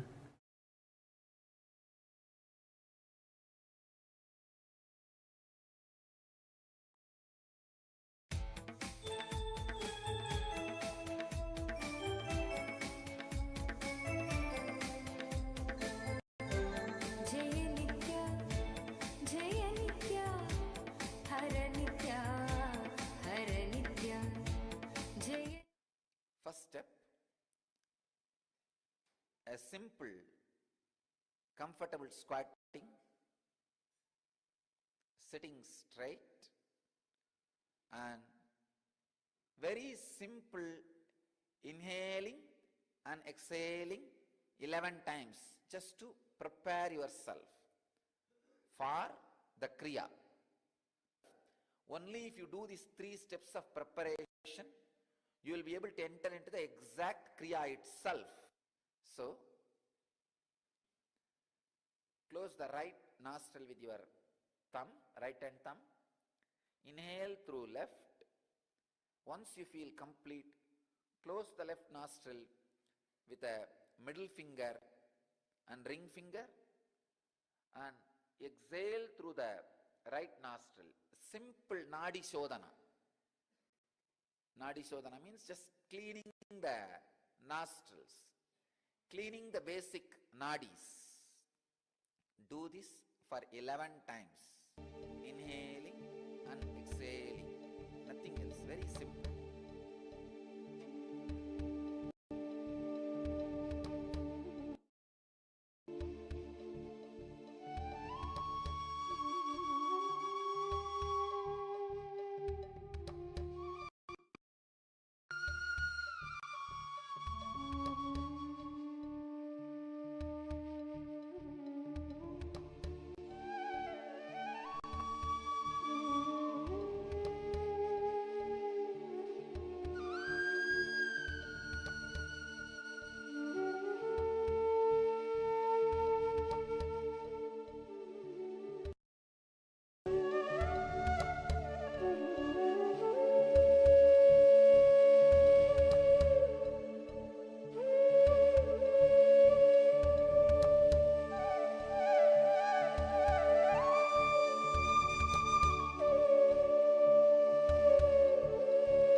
Second step, the Bastrika Pranayama. Please understand.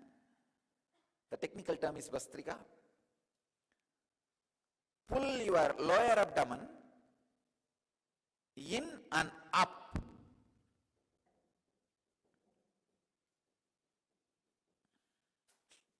Please understand. Don't lift your shoulder. Don't move the whole body. No. No. Just the lower abdomen should be pulled in and up.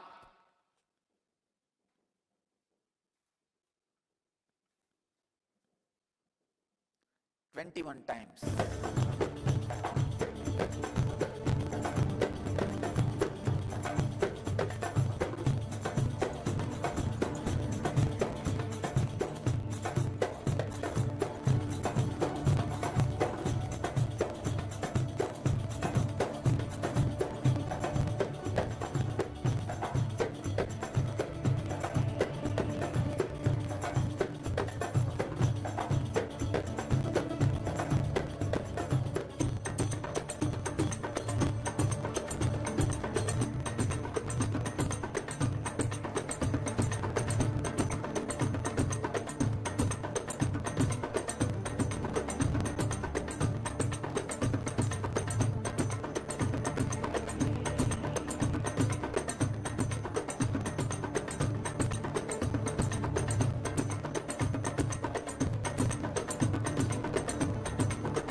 Third step,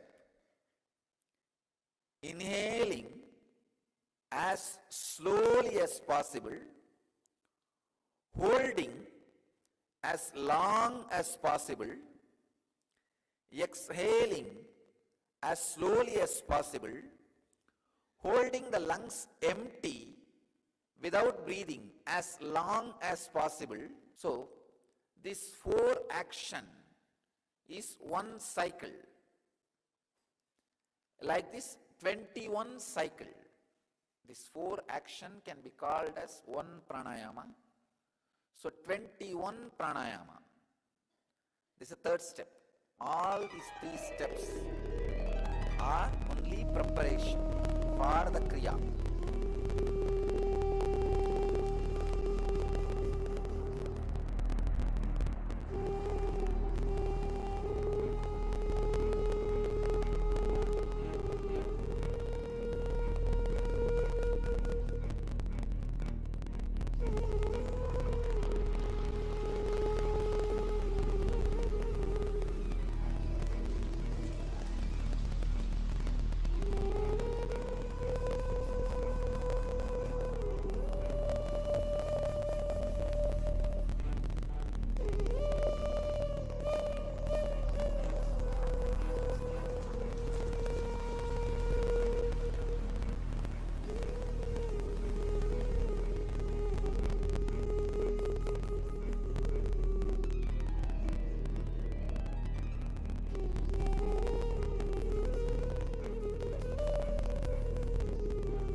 Now we are entering into the exact Kriya itself. Now listen the instruction. Thumbs on the ears and the index finger and middle finger on the eyes. The ring finger on the nose. The little finger touches your lips, that's enough. Even if it doesn't touch, it's okay.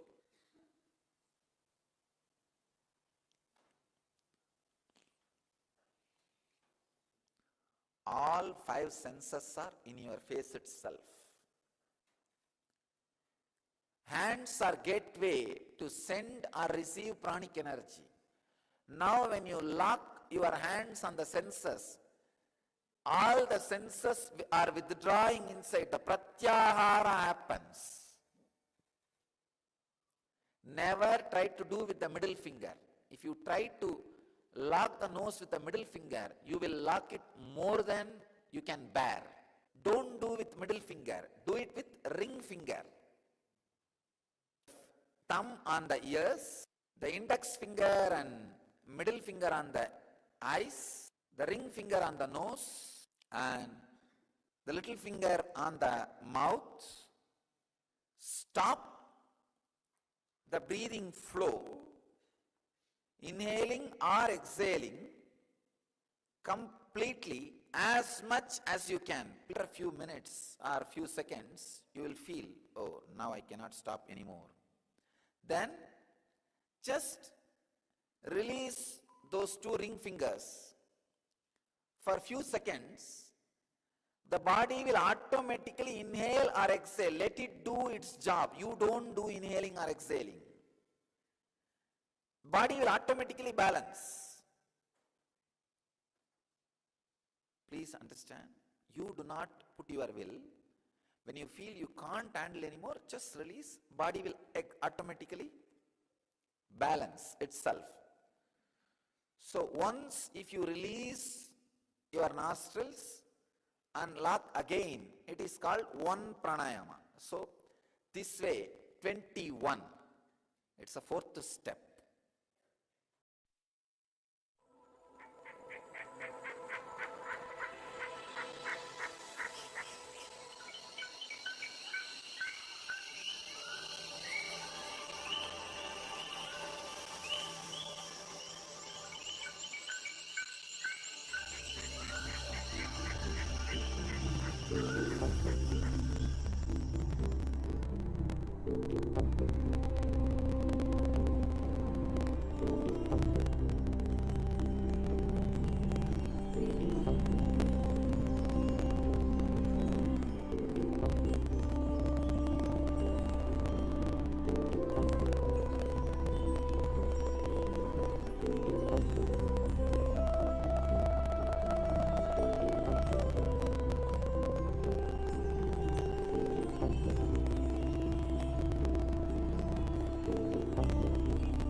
fifth part.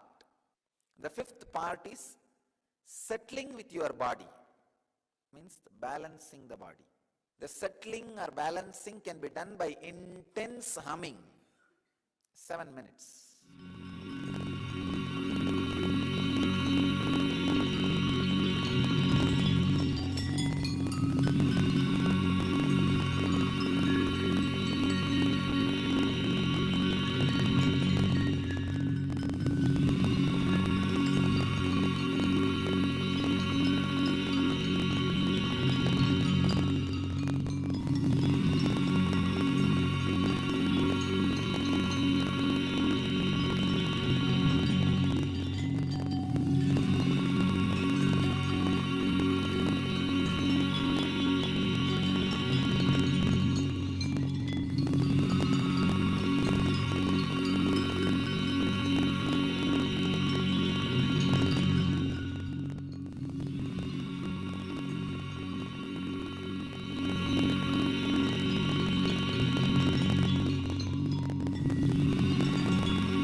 sixth part is 7 times receiving the energy, connecting with the cosmos, sky, and surrendering to the cosmos, earth, becoming part.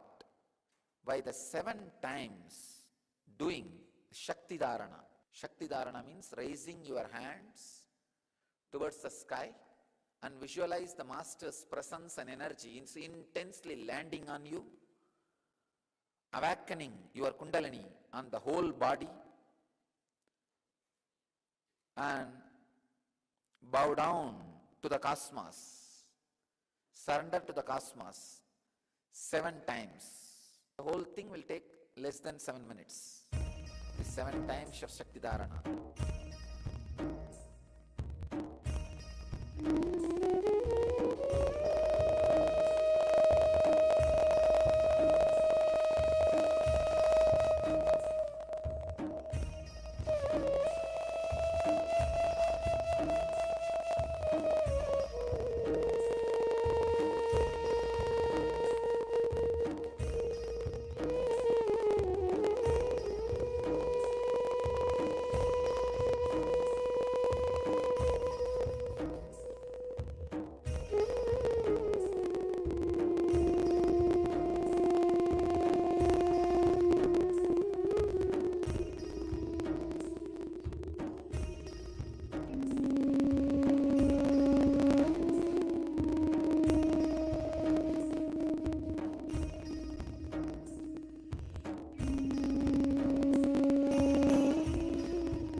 the last but not least, sit for a few minutes and send an intense, loving, compassionate, blissful vibrations to all over the world with a proper Swasti mantra.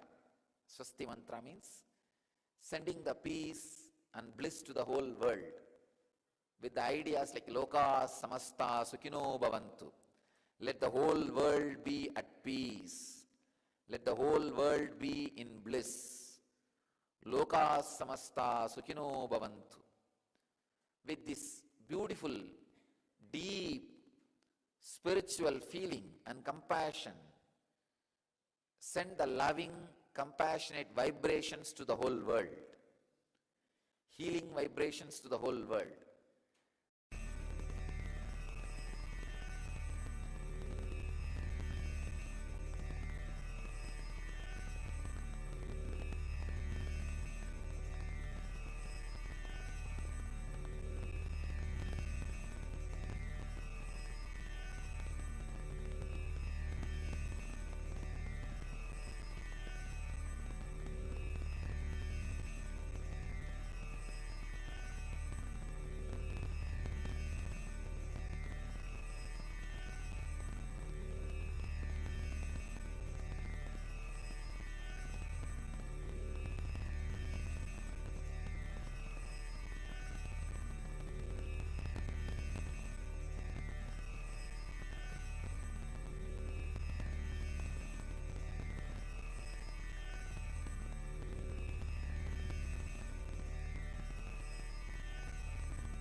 through this initiation, I add Master's grace and blessings to this Kriya and to all of you.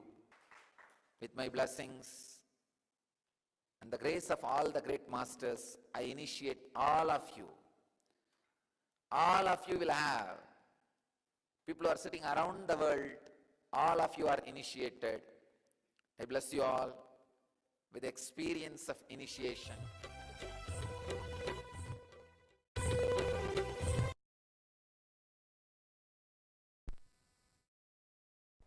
Please bring your hands in front of your heart and let us end the session with the Purna Mantra. Om Purnamadav Purnamidam Purnat Purnamudachyate Purnasya Purnamadaya Purnamevavashishyate. Om Shanti Shanti Shantihi. Harihi Om Tat Sat. Sarvam Bhagavat Shri Nityananda Paramashivoham. Om Nityanandam. Established since 2002 in the United States of America, the United Ancient Nations is an intergovernmental organization currently made up of 160 plus members and indigenous nations. The UAN and its work are guided by the purposes and principles contained in its founding charter. The UAN is a manifestation of the profound connection amongst indigenous peoples across the world, including African, Andean, American, European, Caribbean, Oceanic, and Asian regions, rooted in shared wisdom, sustainable practices, and deep reverence for the earth. The United Ancient Nations serves as an international cultural and diplomatic organization focused on uniting indigenous cultures globally. Our governance structure is council-based without territorial claims, led by a collective leadership through our General Secretariat. As a non-state entity with UN-style advocacy, we focus on several key areas: cultural and digital heritage preservation, indigenous diplomacy, revival of indigenous knowledge systems to solve humanity's problems, global peace, environmental preservation, health and wellness, sustained economic development, indigenous and cultural tourism. While the UAN represents numerous indigenous cultures, the United States of Kailasa serves as the first indigenous nation specifically for Hindus. Kailasa's mission is focused on the revival of the ancient enlightened Sanatana Hindu civilization with a formal governance structure including a head of state, ministers, and ambassadors. Under the leadership of SPH, Supreme Pontiff of Hinduism, Bhagavan Nityananda Paramashivoham, Kailasa has achieved recognition as a sovereign subject of international law, possessing distinctive attributes of juridical statehood. The United States of Kailasa is the main sponsor of the proposed UAN headquarters. This initiative would bring forth an estimated $100 million in revenue for the host country through summits, conferences, tourism, and development projects. The proposed UAN headquarters would represent the world's indigenous nations and peoples through its architectural design. It would blend the best of all worlds, featuring top modern architecture, the highest green building standards, and ancient Vastu architectural principles. This headquarters would serve as a central hub for indigenous diplomacy, cultural preservation, and collaborative efforts towards sustainable development and global peace. Through this initiative, we aim to create a dignified platform for indigenous leadership rooted in ancestral wisdom, cultural legitimacy, and collaborative innovation, enhancing global dialogue and regional stability. The establishment of the UAN headquarters would position a host country at the forefront of a global movement promoting indigenous wisdom while creating significant economic opportunities for the nation and its people.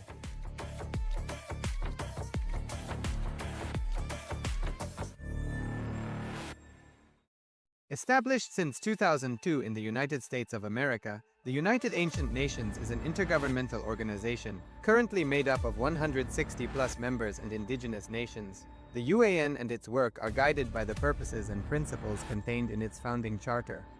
The UAN is a manifestation of the profound connection amongst indigenous peoples across the world, including African, Andean, American, European, Caribbean, Oceanic, and Asian regions, rooted in shared wisdom, sustainable practices, and deep reverence for the earth. The United Ancient Nations serves as an international cultural and diplomatic organization focused on uniting indigenous cultures globally. Our governance structure is council-based without territorial claims, led by a collective leadership through our General Secretariat. As a non-state entity with UN-style advocacy, we focus on several key areas: cultural and digital heritage preservation, indigenous diplomacy, revival of indigenous knowledge systems to solve humanity's problems, global peace, environmental preservation, health and wellness, sustained economic development, indigenous and cultural tourism. While the UAN represents numerous indigenous cultures, the United States of Kailasa serves as the first indigenous nation specifically for Hindus. Kailasa's mission is focused on the revival of the ancient enlightened Sanatana Hindu civilization with a formal governance structure including a head of state, ministers, and ambassadors. Under the leadership of SPH, Supreme Pontiff of Hinduism, Bhagavan Nityananda Paramashivoham, Kailasa has achieved recognition as a sovereign subject of international law, possessing distinctive attributes of juridical statehood. The United States of Kailasa is the main sponsor of the proposed UAN headquarters. This initiative would bring forth an estimated $100 million in revenue for the host country through summits, conferences, tourism, and development projects. The proposed UAN headquarters would represent the world's indigenous nations and peoples through its architectural design. It would blend the best of all worlds, featuring top modern architecture, the highest green building standards, and ancient Vastu architectural principles. This headquarters would serve as a central hub for indigenous diplomacy, cultural preservation, and collaborative efforts towards sustainable development and global peace. Through this initiative, we aim to create a dignified platform for indigenous leadership rooted in ancestral wisdom, cultural legitimacy, and collaborative innovation, enhancing global dialogue and regional stability.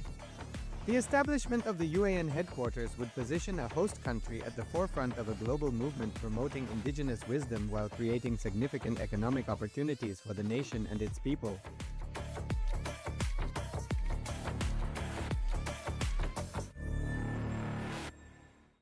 Established since 2002 in the United States of America, the United Ancient Nations is an intergovernmental organization, currently made up of 160+ members and indigenous nations. The UAN and its work are guided by the purposes and principles contained in its founding charter. The UAN is a manifestation of the profound connection amongst indigenous peoples across the world, including African, Andean, American, European, Caribbean, Oceanic, and Asian regions, rooted in shared wisdom, sustainable practices, and deep reverence for the earth.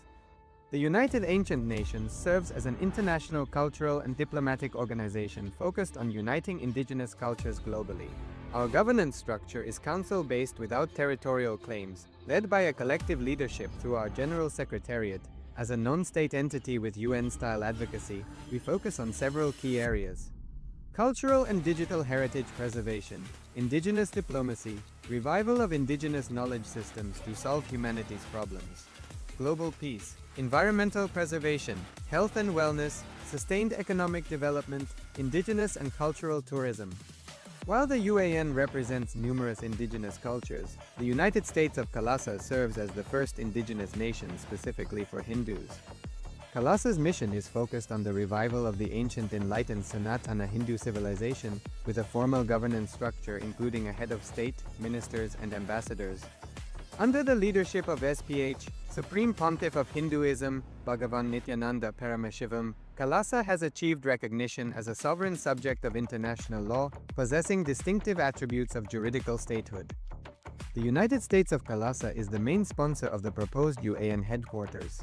This initiative would bring forth an estimated $100 million in revenue for the host country through summits, conferences, tourism, and development projects. The proposed UAN headquarters would represent the world's indigenous nations and peoples through its architectural design. It would blend the best of all worlds, featuring top modern architecture, the highest green building standards, and ancient Vastu architectural principles. This headquarters would serve as a central hub for indigenous diplomacy, cultural preservation, and collaborative efforts towards sustainable development and global peace. Through this initiative, we aim to create a dignified platform for indigenous leadership rooted in ancestral wisdom, cultural legitimacy, and collaborative innovation, enhancing global dialogue and regional stability. The establishment of the UAN headquarters would position a host country at the forefront of a global movement promoting indigenous wisdom while creating significant economic opportunities for the nation and its people.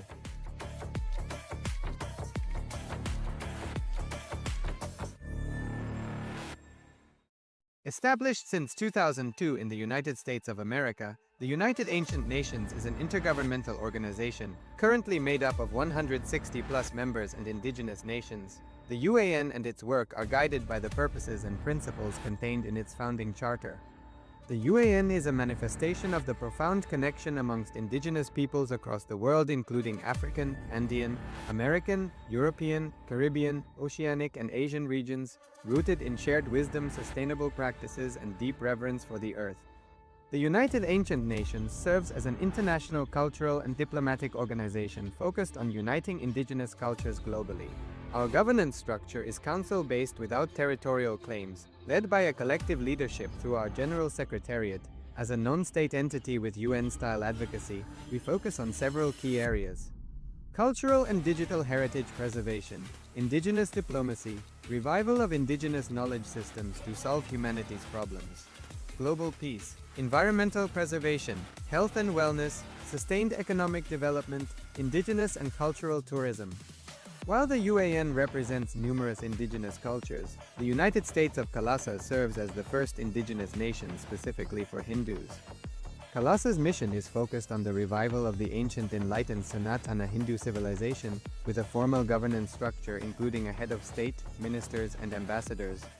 Under the leadership of SPH, Supreme Pontiff of Hinduism, Bhagavan Nityananda Paramashivoham, Kailasa has achieved recognition as a sovereign subject of international law, possessing distinctive attributes of juridical statehood.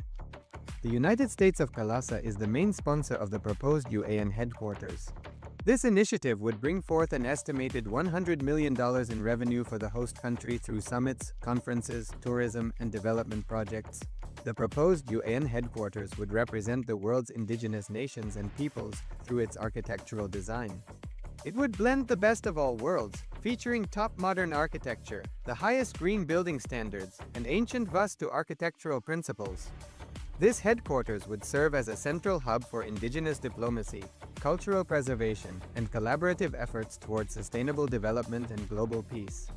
Through this initiative, we aim to create a dignified platform for indigenous leadership rooted in ancestral wisdom, cultural legitimacy, and collaborative innovation, enhancing global dialogue and regional stability. The establishment of the UAN headquarters would position a host country at the forefront of a global movement promoting indigenous wisdom while creating significant economic opportunities for the nation and its people.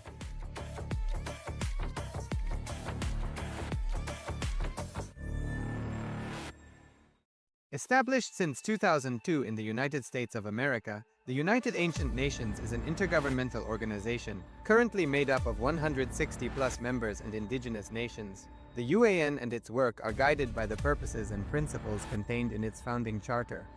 The UAN is a manifestation of the profound connection amongst indigenous peoples across the world, including African, Andean, American, European, Caribbean, Oceanic, and Asian regions, rooted in shared wisdom, sustainable practices, and deep reverence for the earth. The United Ancient Nations serves as an international cultural and diplomatic organization focused on uniting indigenous cultures globally. Our governance structure is council-based without territorial claims, led by a collective leadership through our General Secretariat. As a non-state entity with UN-style advocacy, we focus on several key areas: cultural and digital heritage preservation, indigenous diplomacy, revival of indigenous knowledge systems to solve humanity's problems, global peace, environmental preservation, health and wellness, sustained economic development, indigenous and cultural tourism. While the UAN represents numerous indigenous cultures, the United States of Kailasa serves as the first indigenous nation specifically for Hindus. Kailasa's mission is focused on the revival of the ancient enlightened Sanatana Hindu civilization with a formal governance structure including a head of state, ministers, and ambassadors. Under the leadership of SPH, Supreme Pontiff of Hinduism, Bhagavan Nityananda Paramashivoham, Kailasa has achieved recognition as a sovereign subject of international law, possessing distinctive attributes of juridical statehood. The United States of Kailasa is the main sponsor of the proposed UAN headquarters. This initiative would bring forth an estimated $100 million in revenue for the host country through summits, conferences, tourism, and development projects. The proposed UAN headquarters would represent the world's indigenous nations and peoples through its architectural design. It would blend the best of all worlds, featuring top modern architecture, the highest green building standards, and ancient Vastu architectural principles. This headquarters would serve as a central hub for indigenous diplomacy, cultural preservation, and collaborative efforts towards sustainable development and global peace. Through this initiative, we aim to create a dignified platform for indigenous leadership rooted in ancestral wisdom, cultural legitimacy, and collaborative innovation, enhancing global dialogue and regional stability. The establishment of the UAN headquarters would position a host country at the forefront of a global movement promoting indigenous wisdom while creating significant economic opportunities for the nation and its people.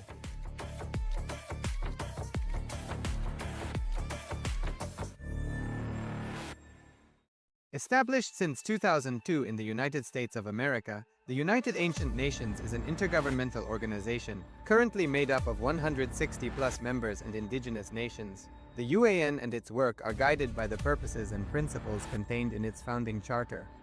The UAN is a manifestation of the profound connection amongst indigenous peoples across the world, including African, Andean, American, European, Caribbean, Oceanic, and Asian regions, rooted in shared wisdom, sustainable practices, and deep reverence for the earth. The United Ancient Nations serves as an international cultural and diplomatic organization focused on uniting indigenous cultures globally. Our governance structure is council-based without territorial claims, led by a collective leadership through our General Secretariat. As a non-state entity with UN-style advocacy, we focus on several key areas: cultural and digital heritage preservation, indigenous diplomacy, revival of indigenous knowledge systems to solve humanity's problems, global peace, environmental preservation, health and wellness, sustained economic development, indigenous and cultural tourism. While the UAN represents numerous indigenous cultures, the United States of Kalasa serves as the first indigenous nation specifically for Hindus. Kalasa's mission is focused on the revival of the ancient enlightened Sanatana Hindu civilization with a formal governance structure including a head of state, ministers, and ambassadors. Under the leadership of SPH, Supreme Pontiff of Hinduism, Bhagavan Nityananda Paramashivoham, Kalasa has achieved recognition as a sovereign subject of international law, possessing distinctive attributes of juridical statehood. The United States of Kalasa is the main sponsor of the proposed UAN headquarters. This initiative would bring forth an estimated $100 million in revenue for the host country through summits, conferences, tourism, and development projects. The proposed UAN headquarters would represent the world's indigenous nations and peoples through its architectural design. It would blend the best of all worlds, featuring top modern architecture, the highest green building standards, and ancient Vastu architectural principles. This headquarters would serve as a central hub for indigenous diplomacy, cultural preservation, and collaborative efforts towards sustainable development and global peace. Through this initiative, we aim to create a dignified platform for indigenous leadership rooted in ancestral wisdom, cultural legitimacy, and collaborative innovation, enhancing global dialogue and regional stability. The establishment of the UAN headquarters would position a host country at the forefront of a global movement promoting indigenous wisdom while creating significant economic opportunities for the nation and its people.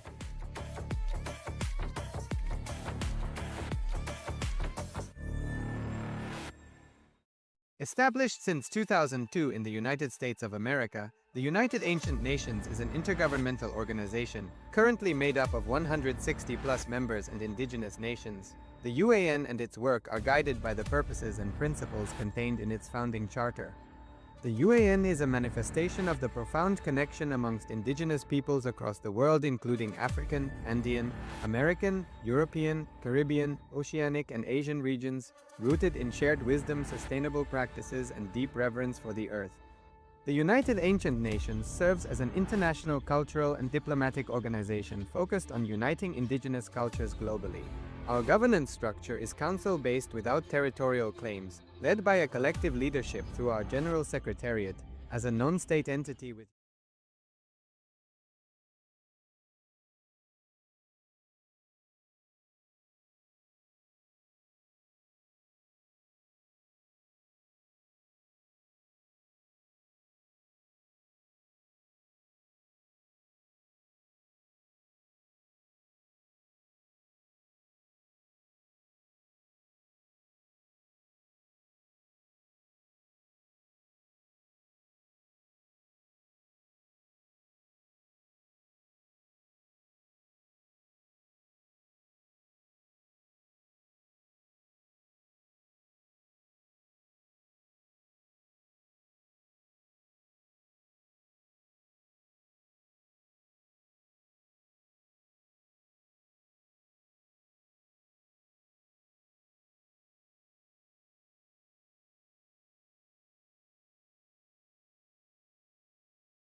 Please sit in a space of deep gratitude.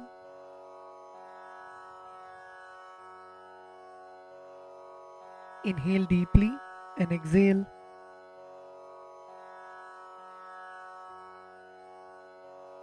Feel the presence of the Master in your inner space. Feel the presence of Swamiji seated in front of you. Feel the presence of Swamiji in the Guru Padukas, alive, radiating.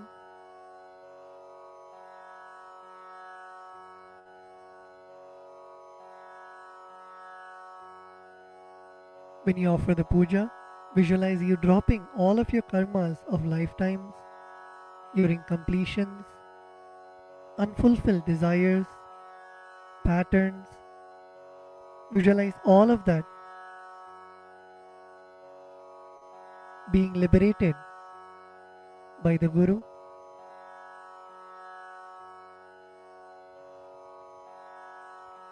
Come to a space of deep Guru Bhakti, the feeling connection with the Master.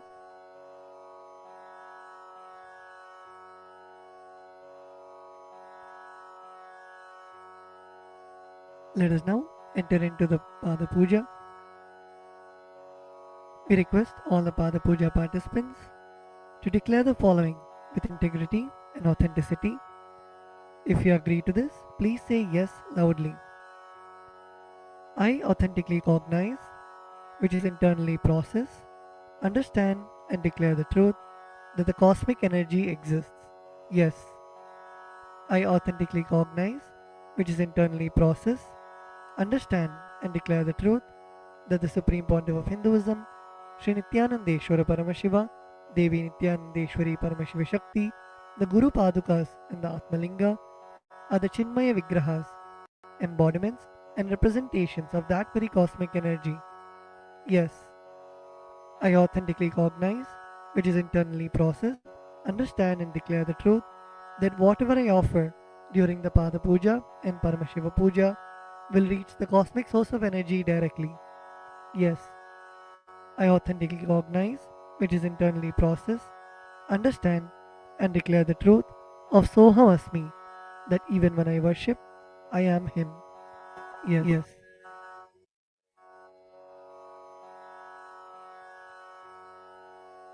Let us now enter into the Pada Puja. We begin with the Sadguru Vandanam, in which we offer our gratitude to our Guru, our beloved Swamiji. The meaning of the mantra we will now chant is, I surrender to that Sadguru who is the eternal bliss, the bestower of supreme happiness, the one who is the embodiment of wisdom, who is beyond duality, who is omnipresent, to whom the supreme goal is giving the enlightenment experience, who is eternal, pure and unshakable, who is the silent spectator of all thought processes, who is beyond emotions, and the one who is without the three qualities called Sattva, Rajas and Tamas. Now please take some flowers in your hands and close your eyes. Place your hands in the Atmanjali Mudra and offer the flowers at Swamiji's Padukas at the end of the mantra. Nityanandam Paramasukadam Kevalam Jnanamurtim Dvandvatitam Gagana Sadrisham Tattvamasyadilaksham Ekam Nityam Vimalamachalam Sarvadhi Sakshibhutam Bhavatitam Trigunarahitam Sadgurum Tam Namami.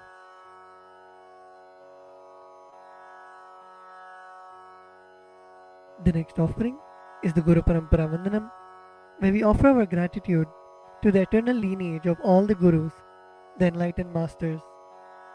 The meaning of the mantra we are now going to chant is, I surrender to the lineage of all the enlightened masters, which has Bhagavan Nityanandeshwara Paramashiva as the beginning, Devi Nityanandeshwari Paramashiva Shakti as the middle, and my master, Bhagavan Nityananda Paramashivam as the end. Now please take some flowers in your hands, place your hands in the Atmanjali Mudra, close your eyes, and offer the flowers at Swamiji's Padukas at the end of the mantra. Nityanandeshwara Paramashiva Samarambham Nityanandeshwari Paramashiva Shakti Madhyamam Nityananda Pariyantam Vande Guru Paramparam. The next is the offering of the Arunagiri Yogeshwara Vandanam, where we offer our respects and gratitude to Arunagiri Yogeshwara, who is the incarnation of Paramashiva. The meaning of the mantra we are now going to chant is: the Arunagiri Yogeshwara, who is the Lord of all beings, who has the sacred musk paste applied on his forehead, who has a glittering stick, who has worn a loin cloth on his glittering hip, who has worn the Datura flower, the king cobra, and a crescent moon on his forehead. That Arunagiri Yogeshwara's presence happens. Now please take some flowers into your hands, place your hands in the Atmanjali Mudra, close your eyes, and offer the flowers at Swamiji's Padukas at the end of the mantra.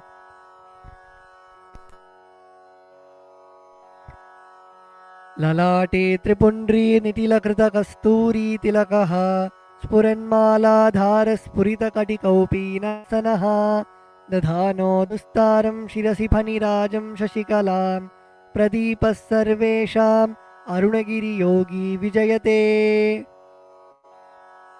The next is the Tattvachamanam, the ritualistic cleansing of the mouth. Now keeping your right hand in the Gokarna Mudra, pour an Udhrani of water into your right palm and sip the water from the base of your right palm each time the word Swadha is chanted. Om Atmatattvam Shodhayami Swadha. Om Vidyatattvam Shodhayami Swadha. Om Shivatattvam Shodhayami Swadha. Now at the base of your right hand thumb, wipe your lips twice from the right to the left. Om Ham Mridayaya Namaha. Wash your hands with an Udhrani of water. With the tips of your right hand index, middle and ring fingers touch above the upper lip and below the lower lip. Wash your hands. With the tips of your right hand index finger and thumb joined together, touch your right nostril and the left nostril. With the tips of your ring finger and thumb joined together, touch your right eye, right ear and left ear. Wash your hands with an Udhrani of water. With the tips of your little finger and thumb joined together, touch your navel center, the right chest and left chest. With all 5 fingers joined together, touch the top of your head, right shoulder, left shoulder and the heart center. Wash your hands with an Udhrani of water. The next mantra is Shuklam Varadaram. We chant this mantra invoking the energy of Mahaganapati, the remover of obstacles. The meaning of the mantra we are now going to chant is: I meditate upon the Lord Ganesha, who is clad in white garments, who is all-pervading, who is as bright colored as the moon, who has a smiling, pleasant face, having 4 shoulders and hands, and who is the remover and pacifier of all obstacles. Now please take the akshata, the turmeric mixed rice in your hands, and a flower in your right hand. Keeping both your hands as fists, tap the sides of your forehead along with the mantra. Shuklam Varadharam Vishnum Shashivarnam Chaturbhujam Prasannavadanam Dhyayet Sarva Vignopashantage. The next is the pranayama, the regulation of the prana, the life energy. Now keeping the akshata in your right hand, open your little finger, ring finger and your thumb. Inhale through the left nostril while closing your right nostril. Hold your breath for as long as possible and exhale through your right nostril by moving your thumb away. And chant the Samhita mantras while you perform the inhalation, retention and exhalation. Om Hom Ishanamurdhaya Namaha, Om Him Tatpurushavatraya Namaha, Om Hum Bhagavadhaya Namaha, Om Him Vamdevuhyaya Namaha, Om Hum Satyojatmurteye Namaha, Om Ham Mridayaya Namaha, Om Him Shirase Namaha, Om Hum Shikaya Namaha, Om Him Kavajaya Namaha, Om Hum Netrebhyo Namaha, Om Hastraya Namaha, Om Hom Ishanamurdhaya Namaha, Om Him Tatpurushavatraya Namaha, Om Hum Bhagavadhaya Namaha, Om Him Vamdevuhyaya Namaha, Om Hum Satyojatmurteye Namaha, Om Ham Mridayaya Namaha, Om Him Shirase Namaha, Om Hum Shikaya Namaha, Om Him Kavajaya Namaha, Om Hum Netrebhyo Namaha, Om Hastraya Namaha, Om Hom Ishanamurdhaya Namaha, Om Him Tatpurushavatraya Namaha, Om Hum Bhagavadhaya Namaha, Om Him Vamdevuhyaya Namaha, Om Hum Satyojatmurteye Namaha, Om Ham Mridayaya Namaha, Om Him Shirase Namaha, Om Hum Shikaya Namaha, Om Him Kavachaya Namaha, Om Hum Netrebhyo Namaha, Om Hastraya Namaha.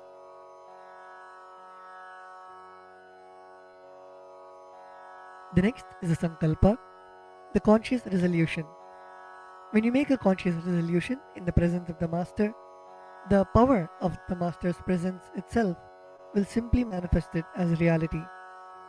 Please close your eyes. Visualize the intention, the Sankalpa that you want to keep in your inner space.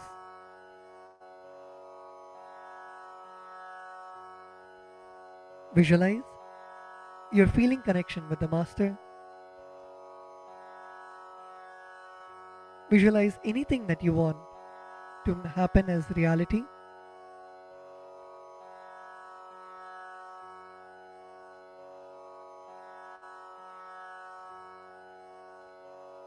Visualize it already happening in your inner space.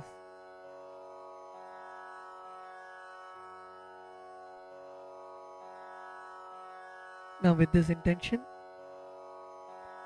keeping the akshata in your left palm, close it with your right palm and keep both the hands on your right thigh. We will now chant the Sankalpa mantra.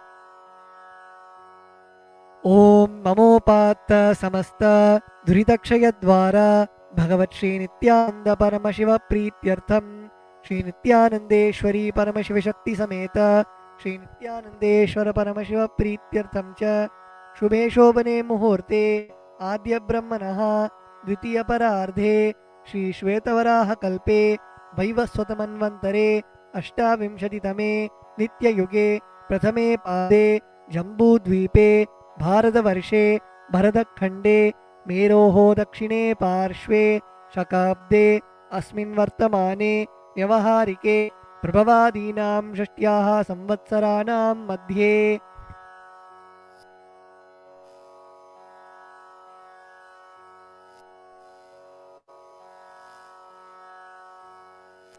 Vishwavasu Nama Samvatsare Dakshinayane Lakshmi Venkateshwar Rato Simhamase Krishna Pakshe Amavasyam Shubhadito Sthiravasari Yuktayam Maghanakshatra Parigayoga Kimstugna Karana Evam Gunavisheshana Vishishtayam Asyam Shubhadito Shri Kailasonnata Dvadashanta Shyamala Pitharudha Shri Meenakshi Sundareshwara Bhinna Swarupa Parashivaputra Ratna Kumara Gurumanya Tulyavatara Shri Parvati Sthanyapana Labda Divya Jnana Vishruta Sakala Nigama Kamasara Bhuta Dravida Veda Pravaktre Srimat Paramashiva Karuna Samadikata Mukta Maya Chadurashrayana Giyamana Chatra Chamara Shri Chinna Kahaladi Samasta Perada Valyalankrita Jnana Vijnana Chakravarti Sarvajana Sangha Sadyo Nirvana Diksha Vyapavarga Varsha Vishranaji Muta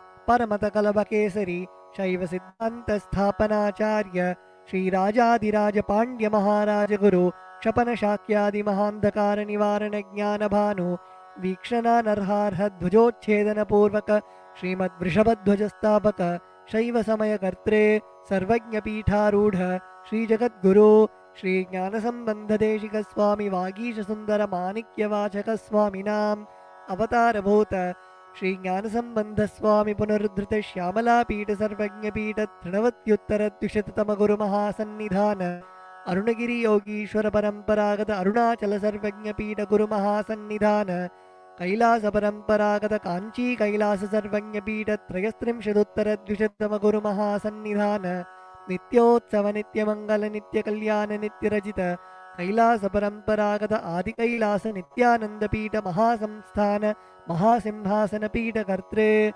Sakshat Shri Paramashiva Samudbhuta Kailasa Paramparagata Vaivaswatamanu Ikshvaku Harishchandra Bhagirata Shri Ramachandra Shurasena Ityadyanavachinna Sarvabhauma Chakravarti Paramparagata Chatushashti Yogini Mandita Chatushashti Sampradaya Pravartaka Manudharmasana Surya Vamsha Prapta Sarvajna Pita Surangi Samrajya Murdhabhishikta Chudamani Sakshat Shri Paramashiva Samudbhuta Kapila Maha Guru Punarudhrita Mahanirvani Pita Ashtottara Sahasra Shri Mahamandaleshwara Sakshat Shri Paramashiva Samudbhuta Shri Mahakanapati Samarambha Anavachinna Pitadishwara Guru Parampara Prapta Atala Pita Ashtottara Sahasratama Ashtottara Sahasra Shri Atala Pitadishwara Dharma Mukti Swargapura Swarna Pita Trayo Vimsha Guru Mahanidhana कैलासपरम्परागत आदिपीठ सर्वज्ञपीठ Jagadguru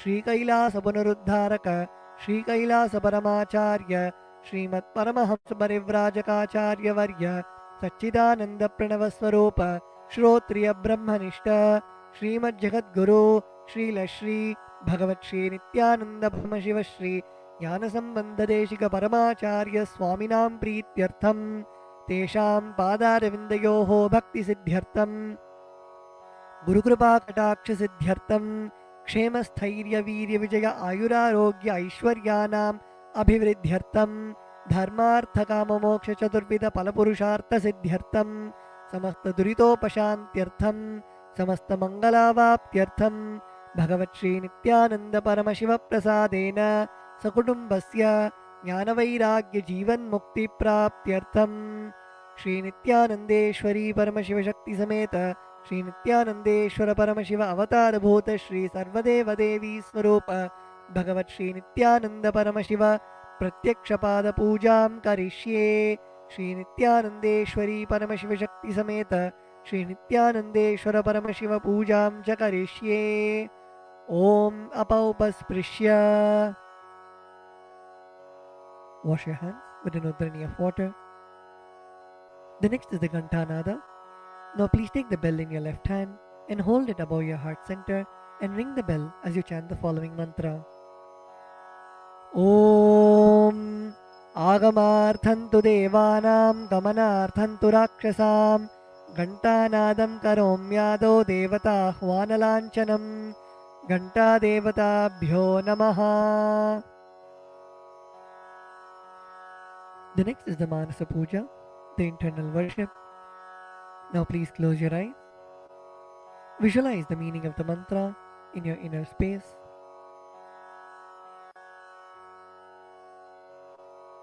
The meaning of the mantra we are now going to chant is: what seed can I offer to the Master except my heart? I offer the gratitude flowing as the nectar to wash his feet and to rinse his mouth. I offer my mind itself as the arghya, the bouquet. To my Master, who is the very cosmos, what clothing can I offer except the space? I offer my very prana, the life energy, as the incense, and I offer the ocean of nectar as the food offering. The principle of unstruck perennial sound is to be offered as the bell, the air as the chamara, the fan, the sahasrara as the umbrella, the principle of sound as the music, and the actions of the senses and the vagaries of the mind as the dance. I offer all the 7 chakras along with the Shushumna Nadi as a flower garland. The different kinds of flowers with which the Guru should be worshipped are the guilelessness, freedom from the ego, freedom from suffering when your desires are not fulfilled, freedom from arrogance, freedom from ignorance, freedom from deceit, freedom from hatred, freedom from agitation, freedom from jealousy and greed. And the Guru should also be worshipped with the flowers of non-violence, mastery over the senses, compassion, forgiveness, and enlightenment. Now please take some flowers in your hands and place your hands in the Kurma Mudra. Close your eyes and offer the flowers at Swamiji's Padukas at the end of the mantra. Requesting all the participants to look at the Acharya and perform the Kurma Mudra.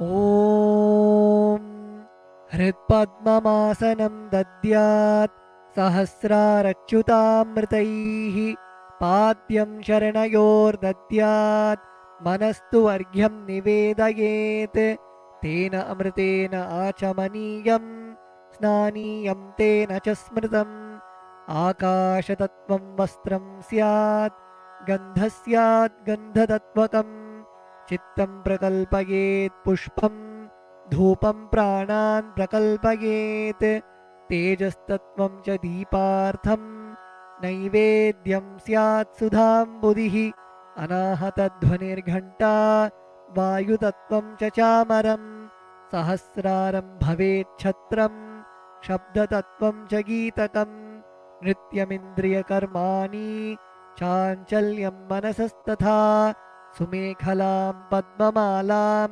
पुष्पं नानाविधं तथा अमायाद्यैर्भावपुष्पैः अर्चयेद्भावगोचरम् अमायम् अनहङ्कारम् अरागम् अमदं तथा अमोहकम् अदम्भं च अद्वेषक्षोभकौ तथा अमात्सर्यम् अलोभं च दशपुष्पं विदुर्बुधाः अहिंसा परमं पुष्पं पुष्पमिन्द्रियनिग्रहः दयापुष्पं क्षमापुष्पं ज्ञानपुष्पं च पञ्चमम् इति पञ्चदशैर्भावपुष्पैः सम्पूजयेत् भगवन्तं श्रीनित्यानन्दपरमशिवम्.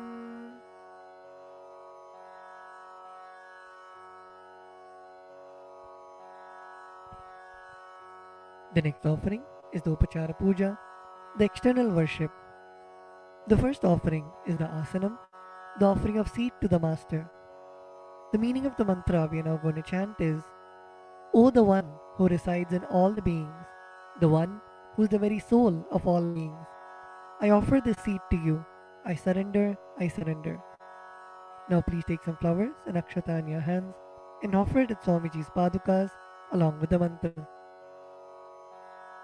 Asanam Om Sarvabhutantarasthaya Sarvabhutantaratmane Kalpayamyupaveshartham Asanam Te Namo Namaha. Om Hrim Idam Suvarnasanam Sarvadeva Devi Swarupaya Bhagavate Shri Nityananda Paramashivaya Namaha. The next offering is Swagatam, the offering of welcoming the Master. The meaning of the mantra we are now going to chant is, because of being in the everlasting calmness and because of remaining free from the attitude of performing all actions related to the fivefold cosmic function, for a short duration known as the cosmic sleep, Lord Sadashiva is called Shiva by the experts in the mantras and the tantras. Salutations to such Shiva who is the Guru and who is eternally free from the desire and the aspects related to embodiment. Because of his immeasurable greatness and because of his quality of being eternally unborn, this Lord is well placed as Ananta. O the Lord of all gods, O the One whose darshan is awaited by gods for the fulfillment of their desires, welcome, welcome. Today my birth, life, and all deeds are fructified. The fruits of all my tapas is materialized just by welcoming you. Now please take some flowers in your hands, close your eyes, and offer the flowers at Swamiji's padukas at the end of the mantra. Swagatam Om Shantatvat Sarvakartritvat Bhavo Paratikaranat Shiva Ukto Mahatantra Mantra Vidbhis Sada Shivaha Tasmai Shivaya Gurave Vitarakalaya Vai Ameyatvat Anantoyam Majatva Cha Prakirtitaha Yasya Darshanamichanti Deva Swabhishta Siddhaye Tasmai Te Parameshana Swagatam Swagatam Prabho Adya Me Saphalam Janma Jivanam Saphala Kriyaha Swagatam Yatvaya Tanme Tapasam Phalamagatam. Om Hrim Sarvadeva Devi Swarupa Bhagavat Shri Nityananda Paramashiva Swagatam Suswagatam Te. The next offering is Padyam, the offering of water for washing the feet of the Master. The meaning of the mantra we are now going to chant is, I offer Padyam, that is the water for washing the feet of the Supreme God, the very devotion on whom brings about the ultimate bliss. Now please take the udharani of water in your hands and offer it at Swamiji's padukas along with the mantra. Padyam Om Yad Bhaktilesha Samparkat Paramananda Samplavaha Tasmai Te Parameshana Padyam Shuddhaya Kalpaye. Om Hrim Etat Padyam Sarvadeva Devi Swarupaya Bhagavate Shri Nityananda Paramashivaya Namaha. The next offering is Arghya, the offering of the traditional bouquet. The meaning of the mantra we are now going to chant is, O Maheshwara, please accept this Arghya, this offering of the traditional bouquet, with water to welcome the guest, made of dhruva grass, a bilva leaf, a flower, and a rice pellet, and kept in a beautiful conch. Now please take the conch in your hands and offer the Arghya at Swamiji's padukas along with the mantra.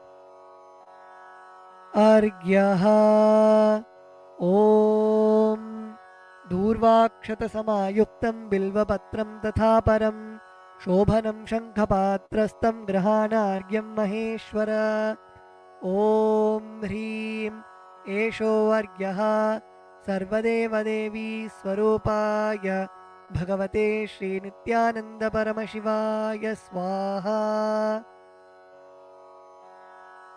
The next offering is Achamaniyam, the offering of water for mouthwash. The meaning of the mantra we are now going to chant is, please accept this auspicious and sin-removing Ganga water offered by me as Achamaniyam, that is the water for mouthwash, offered by me with devotion to you. Now please take an udhrani of water in your hand and offer it at Swamiji's padukas along with the mantra. Achamaniyam Om Mandakinyastu Yadvari Sarvapapaharam Shubham Grihanachamaniyam Tvam Maya Bhaktya Niveditam Om Hrim Idam Achamaniyodakam Sarvadeva Devi Swarupaya Bhagavate Shri Nityananda Paramashivaya Swadha. The next offering is Madhuparka, the offering of the nectarine drink. The meaning of the mantra we are now going to chant is, for the destruction of all negativities, I offer this Madhuparka, this drink which is full of nectar. Be pleased towards me, O Lord. Now please take the Madhuparka in your hands and offer it at Swamiji's padukas along with the mantra. Madhuparkaha Om Sarvakalmashanashaya Paripurna Sudhatmakam Madhuparkamimam Deva Kalpayami Prasidame Om Hrim Esha Madhuparkaha Sarvadeva Devi Swarupaya Bhagavate Shri Nityananda Paramashivaya Swadha. The next offering is Gandhatai to you, O healer of all the worlds. You are the purest among all the worlds. Now please take the Gandhatailam, the scented oil in your hands. Om Sneham Grihana Snehena Lokanam Hitakaraka Sarvalokesha Shuddhastvam Dadami Snehamuttamam Om Hrim Idam Gandhatailam Sarvadeva Devi Swarupaya Bhagavate Shri Nityananda Paramashivaya Nivedayami. The next offering is Naniyam, the offering of water for the sacred bath. The meaning of the mantra we are now going to chant is, please accept this cool, pure and clear water which is capable of seizing my mind for your sacred bath offered by me with devotion to you. Now please take an udhrani of water in your hands and offer it at Swamiji's padukas along with the mantra, as ring the bell as you do so. Snaniyam Om Idam Shushitalam Vari Shvacham Shuddham Manoharam Snanartham Te Maya Bhaktya Kalpitam Pratirihyatam Om Hrim Idam Snaniyodakam Sarvadeva Devi Swarupaya Bhagavate Shri Nityananda Paramashivaya Nivedayami.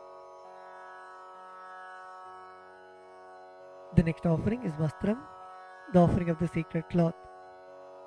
We will now be repeating the meaning of the mantras and the mantras together, requesting all the participants to please sit straight. Sit with your head, neck and spine in a straight line. And when you chant, chant from your stomach as loudly as you can.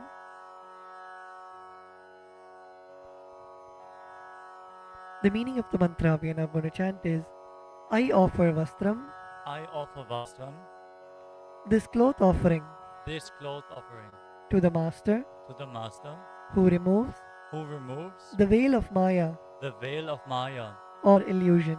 or illusion, The Master the Master, who is the true who is the true light of enlightenment, light of enlightenment, who does not who does not have a veil of Maya have a veil of Maya and has and has the very space the very space as the dress. as the dress. Now please take the offering of clothes in your hands and offer it at Swamiji's padukas along with the mantra. Vastram Vastram Om Om Maya Maya Chitra Chitra Patachanna Padachanna Nija Nija Guhyo Kuhyo Rutejase Rute Jase Niravarana Niravarana Vijnaya Vijnaya Vasaste Vasaste Kalpayamyaham Kalpayamyaham Om Om Hrim Hrim Idam Idam Vastrottariyam Vastrotareyam Sarvadeva Devi Sarvadeva Devi Swarupaya Swarupaya Bhagavate Bhagavate Shri Nityananda Shri Nityananda Paramashivaya Paramashivaya Nivedayami. Nivedayami. The next offering is Abharanam, the offering of the sacred jewelry. The meaning of the mantra we are now going to chant is, I offer I offer this golden ornament this golden ornament to you, Master, to you, Master, who, who, by the very nature, by the very nature, has has a very a very gracefully gracefully beautiful body, beautiful body, and who is and who is the repository the repository of all powers. of all powers. May you be pleased. May you be pleased. Now please take the jewelry in your hands and offer it at Swamiji's padukas along with the mantra. Abharanam Abharanam Om Om Swabhava Swabhava Sundarangaya Sundarangaya Nana Nana Shaktya Shaktya Shrayayate Shrayayate Suvarnam Suvarnam Bhushanam Bhushanam Tubhyam Tubhyam Kalpayami Kalpayami Prasidame Prasidame Om Om Hrim Hrim Idam Idam Suvarnabharanam Suvarnabharanam Sarvadeva Devi Sarvadeva Devi Swarupaya Swarupaya Bhagavate Bhagavate Shri Nityananda Shri Nityananda Paramashivaya Paramashivaya Nivedayami. Nivedayami. The next offering is Gandha, the offering of the sandalwood paste. The meaning of the mantra we are now going to chant is, I neither know I neither know what your body is, what your body is, nor do I know nor do I know what your actions are. what your actions are. Please accept Please accept and smear this and smear this sandalwood paste sandalwood paste offered by me. offered by me. Now please take the sandalwood paste in your hands and offer it at Swamiji's padukas along with the mantra. Gandha Gandaha Om Om Shariram Shariram Tena Janami Tena Janami Cheshtam Cheshtam Naivacha Naivacha Naivacha Naivacha Maya Niveditan Maya Niveditan Gandhan Gandhan Pratigrihya Pratigrihya Vilipyatam Vilipyatam Om Om Hrim Hrim Esha Gandhaha Esha Gandhaha Sarvadeva Devi Sarvadeva Devi Swarupaya Swarupaya Bhagavate Bhagavate Shri Nityananda Shri Nityananda Paramashivaya Namaha. Paramashivaya Namaha. The next offering is Pushpam, the offering of the fragrant flowers. The meaning of the mantra we are now going to chant is: please accept Please accept these blissfully these blissfully fragrant, fragrant, different kinds of flowers different kinds of flowers which are taken which are taken from the forest of Turiya, from the forest of Turiya, that is, the space of the space of ultimate restful awareness. ultimate restful awareness. Now please take some flowers, smeared with sandalwood paste in your hands, and offer the flowers at Swamiji's padukas along with the mantra. Pushpam Pushpam Om Om Turiyavana Turiyavana Sampannam Sampannam Nana Nana Gunamanoharam Gunamanoharam Ananda Ananda Saurabham Saurabham Pushpam Pushpam Grihyatam Grihyatam Idamuttamam Idamuttamam Om Om Hrim Hrim Etani Etani Sachandana Pushpani Sachandana Pushpani Sarvadeva Devi Sarvadeva Devi Swarupaya Swarupaya Bhagavate Bhagavate Shri Nityananda Shri Nityananda Paramashivaya Vaushate. Paramashivaya Vaushat. The next offering is Bilva Patram, the offering of the Bilva leaves. The meaning of the mantra we are now going to chant is: I offer you, I offer you, O God of all gods, O God of all gods, this holy Bilva leaf this holy Bilva leaf, in which dwells in which dwells the goddess of richness, the goddess of richness, and which is and which is so much loved so much loved by Lord Shiva. by Lord Shiva. Now please take the Bilva leaf smeared with sandalwood paste in your hands and offer it at Swamiji's padukas along with the mantra. Bilva Patram Bilva Patram Om Om Amritodbhavam Amritodbhavam Shri Vriksham Shri Vriksham Shankarasya Shankarasya Sada Priyam Sada Priyam Bilva Patram Bilva Patram Prayachami Prayachami Pavitram Te Pavitram Te Sureshwara Sureshwara Om Om Hrim Hrim Etani Etani Sachandana Sachandana Bilvapatrani Bilvapatrani Sarvadeva Devi Sarvadeva Devi Swarupaya Swarupaya Bhagavate Bhagavate Shri Nityananda Shri Nityananda Paramashivaya Vaushate. Paramashivaya Vaushat.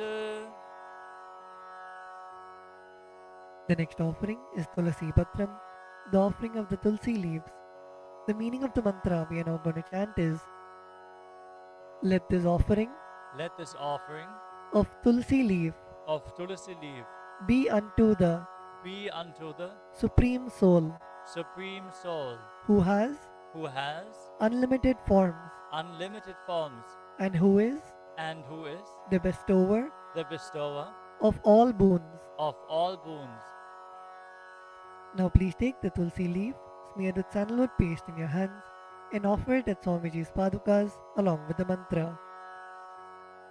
Tulasi Patram Tulasi Patram Om Om Namaste Namaste Bahurupaya Bahurupaya Varadamurtage Varadamurtaye Paramatmane Paramatmane Swaha Swaha Om Om Hreem Dim Idam Idam Sachandana Sachandana Tulasi Patram Tulasi Patram Sarvadeva Devi Sarvadeva Devi Swarupaya Svarupaya Bhagavate Bhagavate Shri Nityananda Sri Nityananda Paramashivaya Namaha. Paramashivaya Namaha.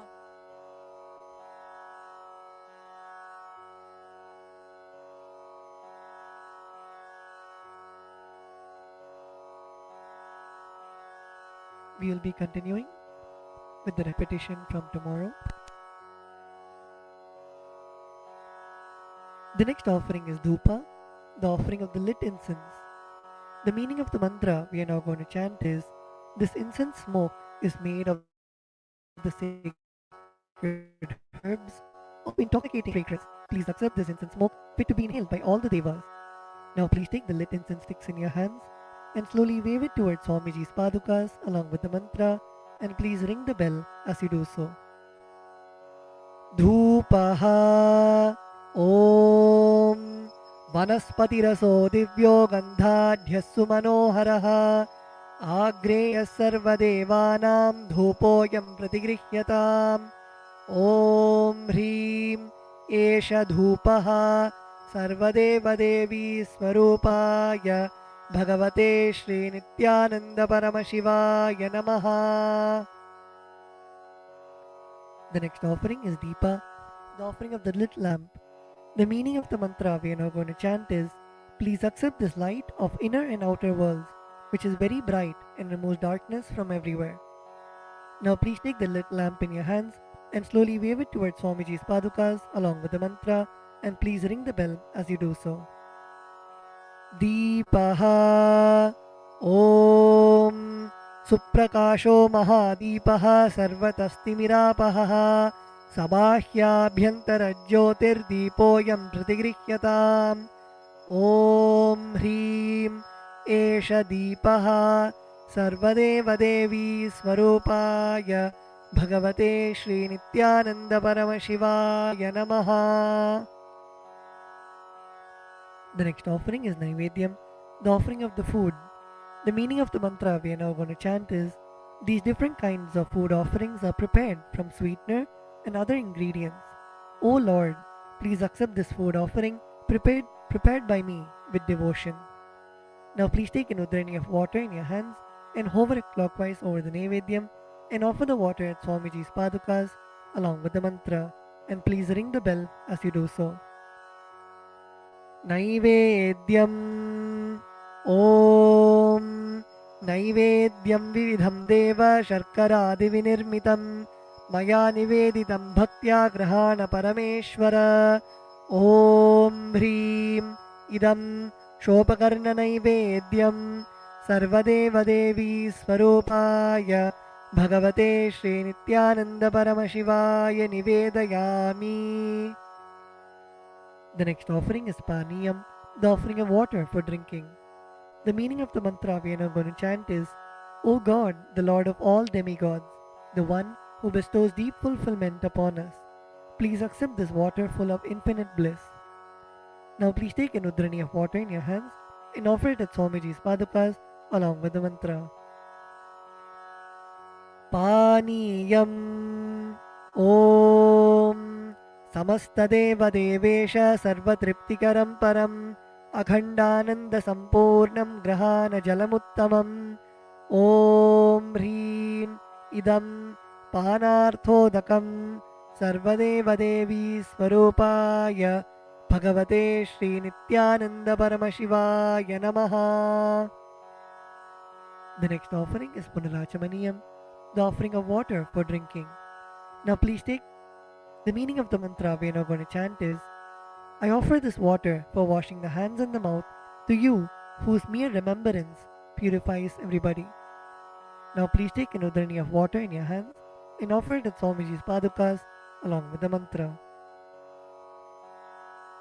Punarachamaniyam Om Uchchishtamapya yasya smaranamatrataha Shuddhimapnoti tasmai te punarachamaniyakam Om Hrim Idam Punarachamaniyodakam Sarvadeva Devi Swarupaya Bhagavate Shri Nityananda Paramashivaya Swaha. The next offering is Aratrikam, the offering of Arati to the Master.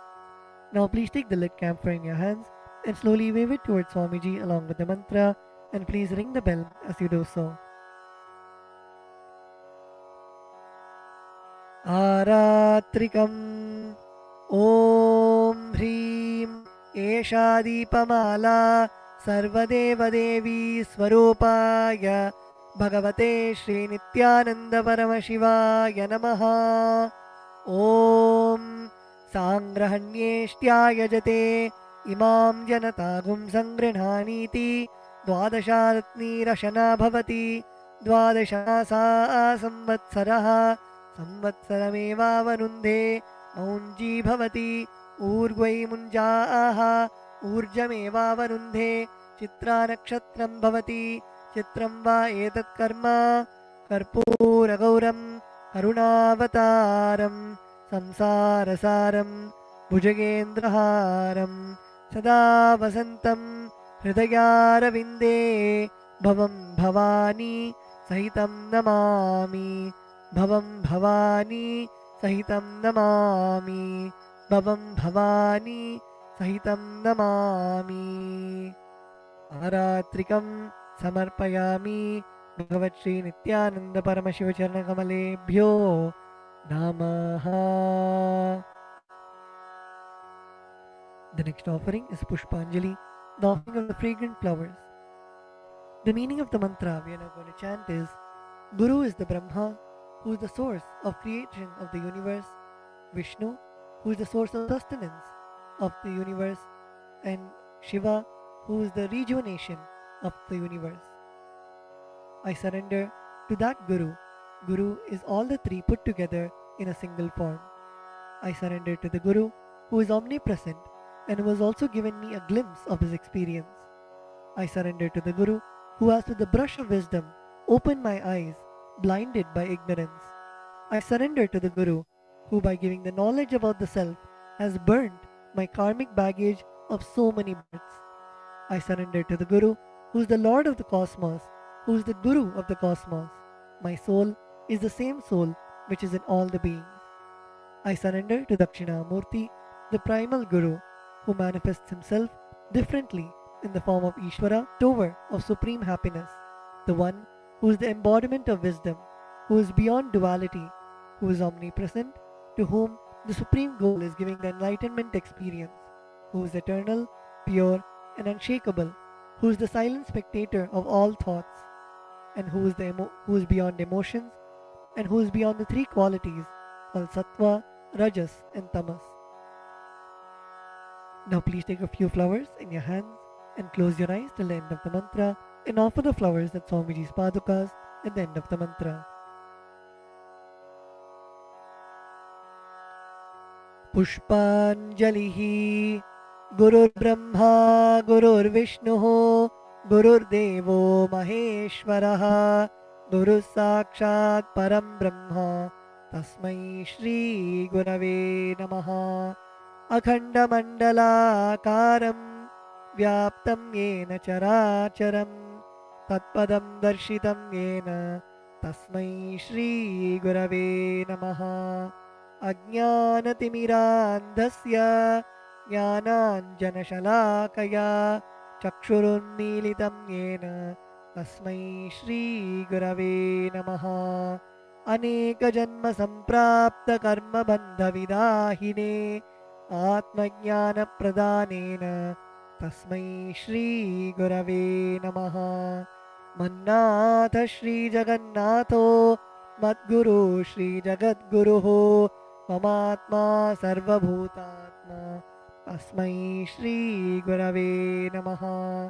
ईश्वरो गुरुरात्मेति मूर्तिभेदविभागिने व्योमवद्व्याप्तदेहाय दक्षिणामूर्तये नमः। नित्यानन्दं परमसुखदं केवलं ज्ञानमूर्तिं द्वन्द्वातीतं गगनसदृशं तत्त्वमस्यादिलक्ष्यम् एकं नित्यं विमलमचलं सर्वदी साक्षिभूतं भावातीतं त्रिगुणरहितं सद्गुरुं तं नमामि। पुष्पाञ्जलिं समर्पयामि भगवत् श्री नित्यानंद परमशिव चरणकमलेभ्यो नमः। ॐ नित्यानन्दम्।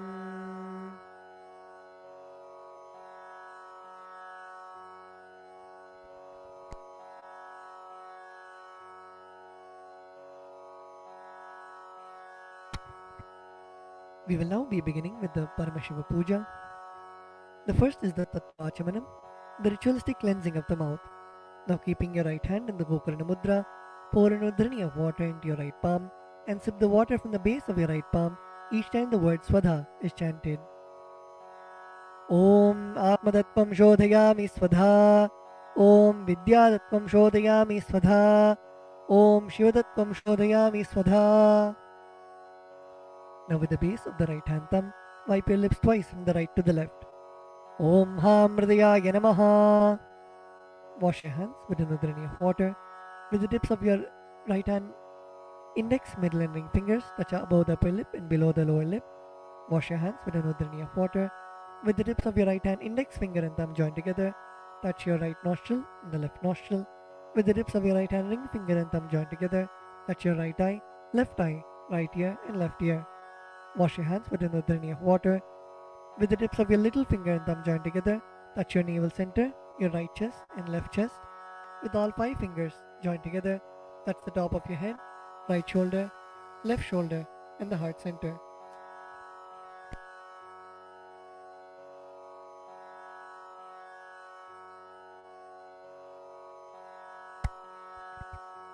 The next is Sakalikaranam, invoking Bhagavan Paramashiva inside our own body. Please close your eyes. Visualize Bhagavan Paramashiva's energy radiating throughout your body. Visualize Swamiji's presence in your inner space. We will now be invoking Bhagavan Paramashiva in every part of our body, filling us with the space of Sohamasmi, that even when I worship, I am Him.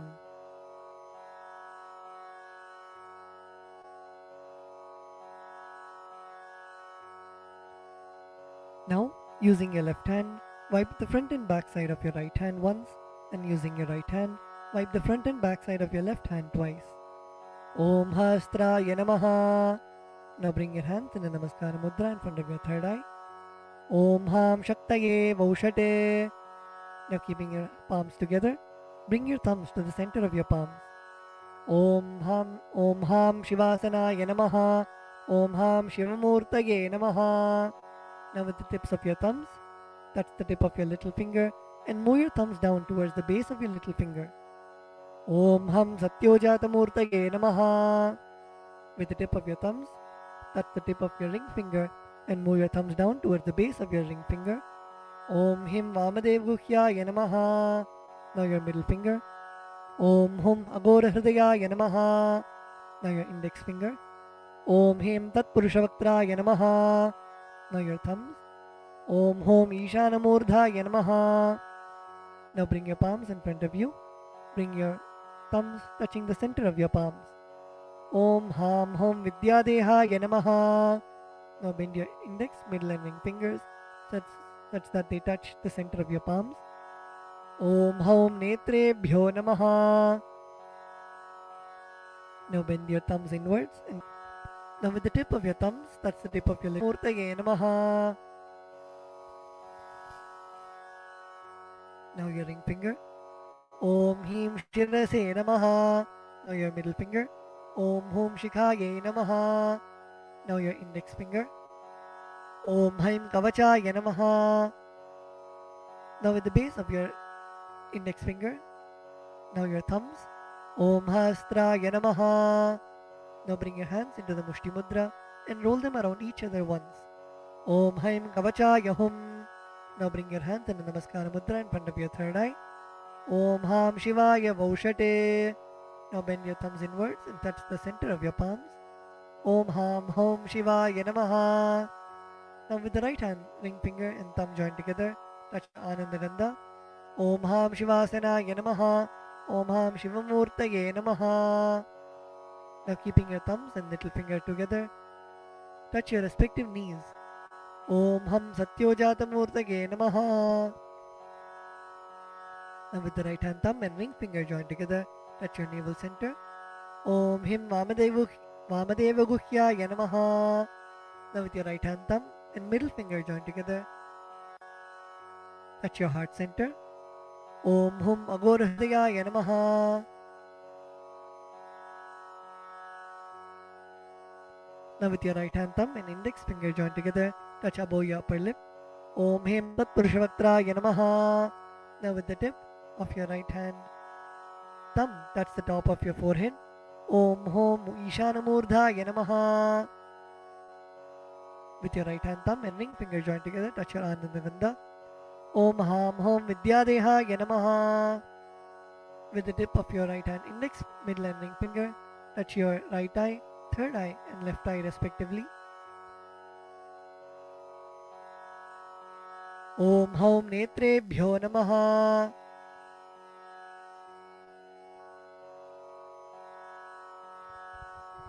Now with the right hand thumb and ring finger joined together, touch your Ananda Gandha. Om Ham Hom Shivaya Namaha. With your right hand, little finger and thumb joined together, touch your heart center. Om Ham Hridayaya Namaha. With your right hand thumb and ring finger joined together, touch your head. Om Him Shirase Swaha. With the right hand thumb and middle finger joined together, touch the back of your head. Om Hum Shikhaye Vaushate. Now cross your left hand over your right hand in front of your chest, keeping your index finger in form of a hook, and uncross your arms, moving them around of your head and bringing them till your chest. Om Haim Kavachaya Hum. Now strike your right thumb onto your left palm and the left thumb onto your right palm. Om Hastaya Bate. Now with your right hand, index finger and middle finger, strike your left palm thrice. Om Hastraya Humpate. Using your right hand, index finger and thumb, snap in all the 10 directions around you, the 8 directions and down and up. Om Hastraya Pate.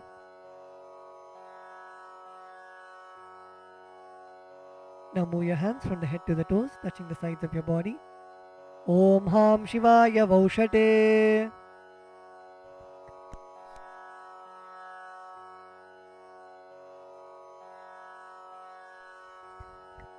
The next is Samanya Arghya Stapana, energizing the water with which you worship Bhagwan Paramashiva. Now please mix some akshata, flowers and sandalwood paste into the water in the Panchapatram. Cover the mouth of the Panchapatram with your palm and chant Om 7 times internally. Om Om Om Om Om Om Om. Now snap your index finger and thumb around the Panchapatram in all the 10 directions. Om Hastraya Pate.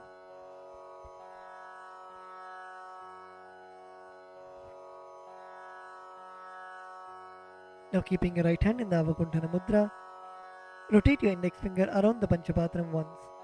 Om Haim Kavachaya Hum. Now show the Dhenu Mudra to the water in the Panchapatram. Om Ham Shivaya Vaushate. Next, we'll be entering into the Avahana, invoking Bhagwan Paramashiva into our Atmalinga. Now offer a flower to your Atmalinga. Om Ham Shivasanaya Namaha. Now please take some flowers in your hands and place your hands in Atmanjali Mudra, and we will now be chanting the Dhyana Shloka, meditating on the form of Bhagavan Paramashiva in your inner space.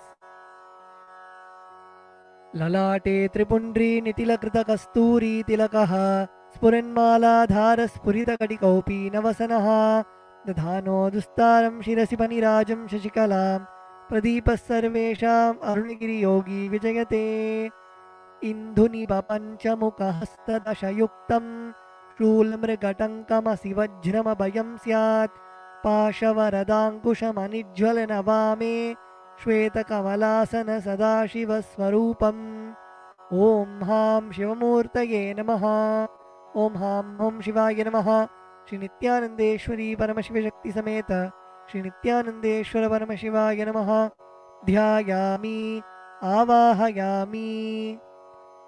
Now please show the respective mudras for the mantras and invoke Bhagavan Paramashiva into your Atmalinga.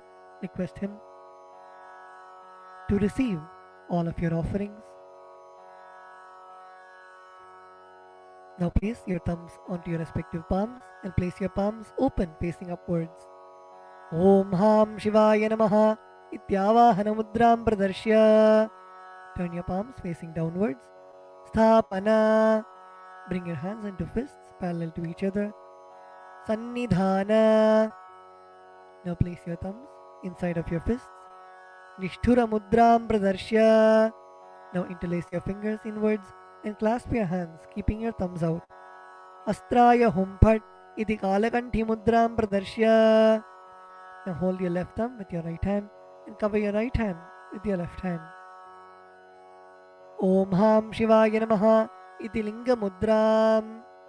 Now bring your hands in the Namaskara Mudra. Namaskara Mudram. Now rotate your right hand, index finger around your Atmalinga in a clockwise manner. Om Haim Kavachaya Hum Iti Avakunthana Mudram Japradarshya. Now we will be entering into the Upachara Puja. Now please take some akshata in your hands and offer it at Bhagavan Paramashiva along with the mantra. Om Ham Hom Shivaya Namaha Shri Nityanandeshwari Paramashiva Shakti Sameta Shri Nityanandeshwara Paramashivaya Namaha Asanam Samarpayami. The next is the offering of Padyam, Argyam and Achamaniyam. Now please take an udrani of water and show it to Bhagavan Paramashiva's feet and offer it in the Padya Patram. Om Ham Shivaya Namaha. Now please take an udrani of water and show it to Bhagavan Paramashiva's mouth and offer it in the Achamana Patram. Om Ham Shivaya Svadha. Now please take an udrani of water and show it to Bhagavan Paramashiva's crown and offer it in the Arghya Patram while chanting the mantra. Om Ham Shivaya Swaha Shri Nityanandeshwari Paramashiva Shakti Sameta Shri Nityanandeshwara Paramashivaya Namaha Padyachamanargyam Dattva. The next offering is Naniyam, the sacred bath for Bhagavan Paramashiva. Now please take the water in your hands and offer it onto Bhagavan Paramashiva as you chant the following mantra, and please ring the bell as you do so. Om Ham Hom Shivaya Namaha Shri Nityanandeshwari Paramashiva Shakti Sameta Shri Nityanandeshwara Paramashivaya Namaha Snanam Samarpayami. Now please take an udrani of water and show it to Bhagavan Paramashiva's mouth and offer it in the Achamana Patram. Om Ham Shivaya Svadha Snananantaram Achamaniyam Samarpayami. The next offering is Vastram, the offering of fresh clothes to Bhagavan Paramashiva and Paramashiva Shakti. Now please take some akshata in your hands and offer it to Bhagavan Paramashiva along with the mantra. Om Ham Hom Shivaya Namaha Shri Nityanandeshwari Paramashiva Shakti Sameta Shri Nityanandeshwara Paramashivaya Namaha Vastre Yagnopavita Uttari Abharanartham Akshatan Samarpayami. The next offering is Gandha, the offering of the sandalwood paste. Now please take the sandalwood paste in your right hand ring finger and offer it to Bhagavan Paramashiva. On top of the sandalwood paste, please offer the kumkum at the end of the mantra. Om Ham Hom Shivaya Namaha Shri Nityanandeshwari Paramashiva Shakti Sameta Shri Nityanandeshwara Paramashivaya Namaha Gandhan Dharayami. गन्धस्योपरि हरिद्रा कुङ्कुमं समर्पयामि.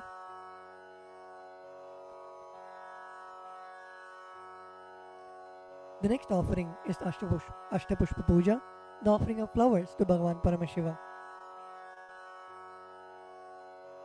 Now please take some flowers in your hands and offer the flowers to Bhagavan Paramashiva each time the word Namaha is chanted.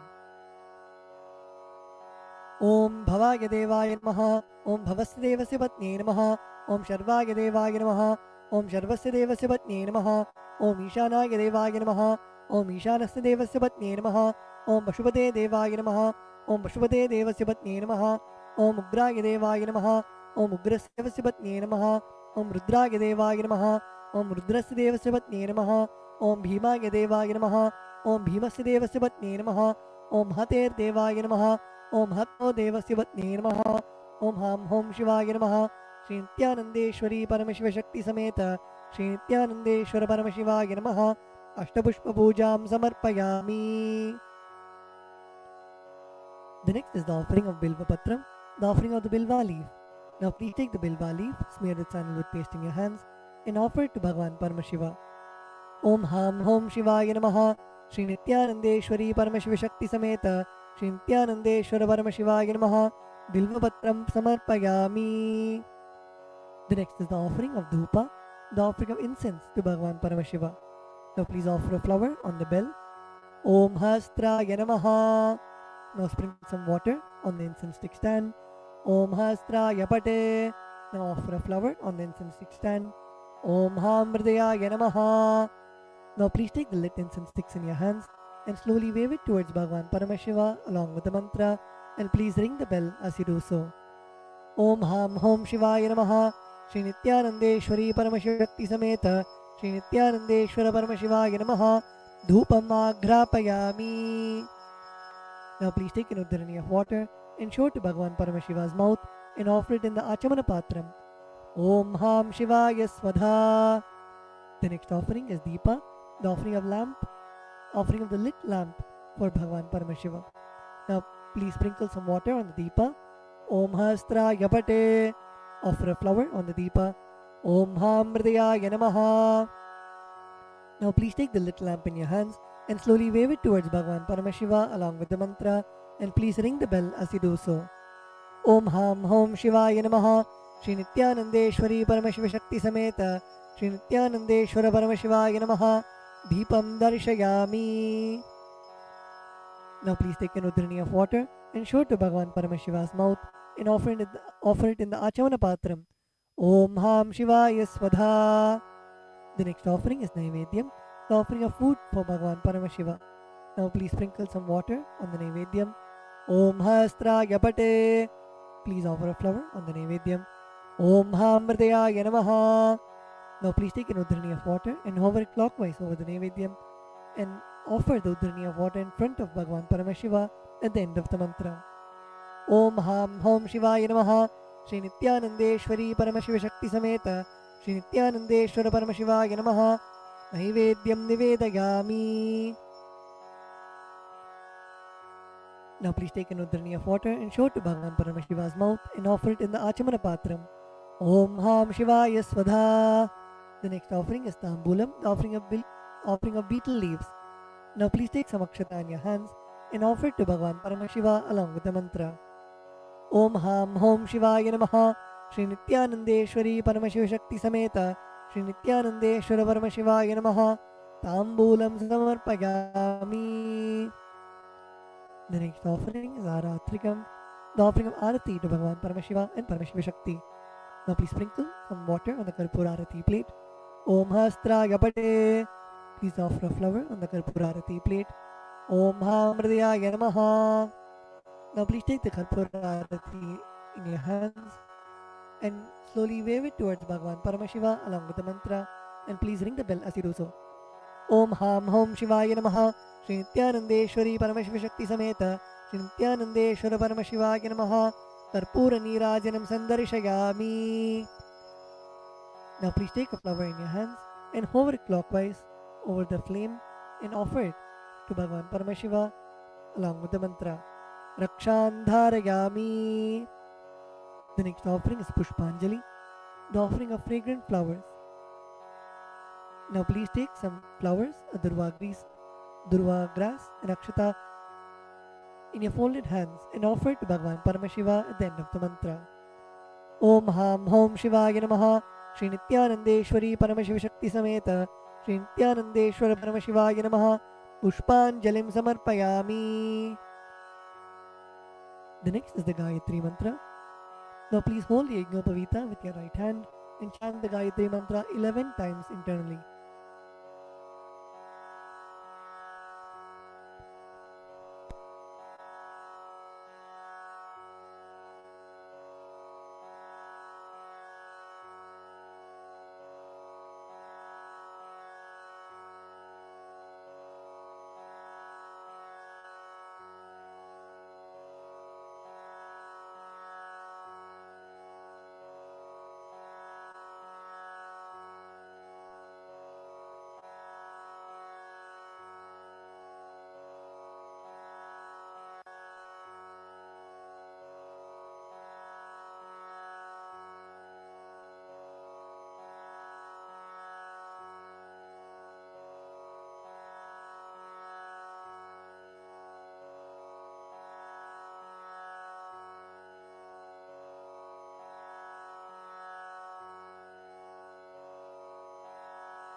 The next is the Mula Mantra Japa.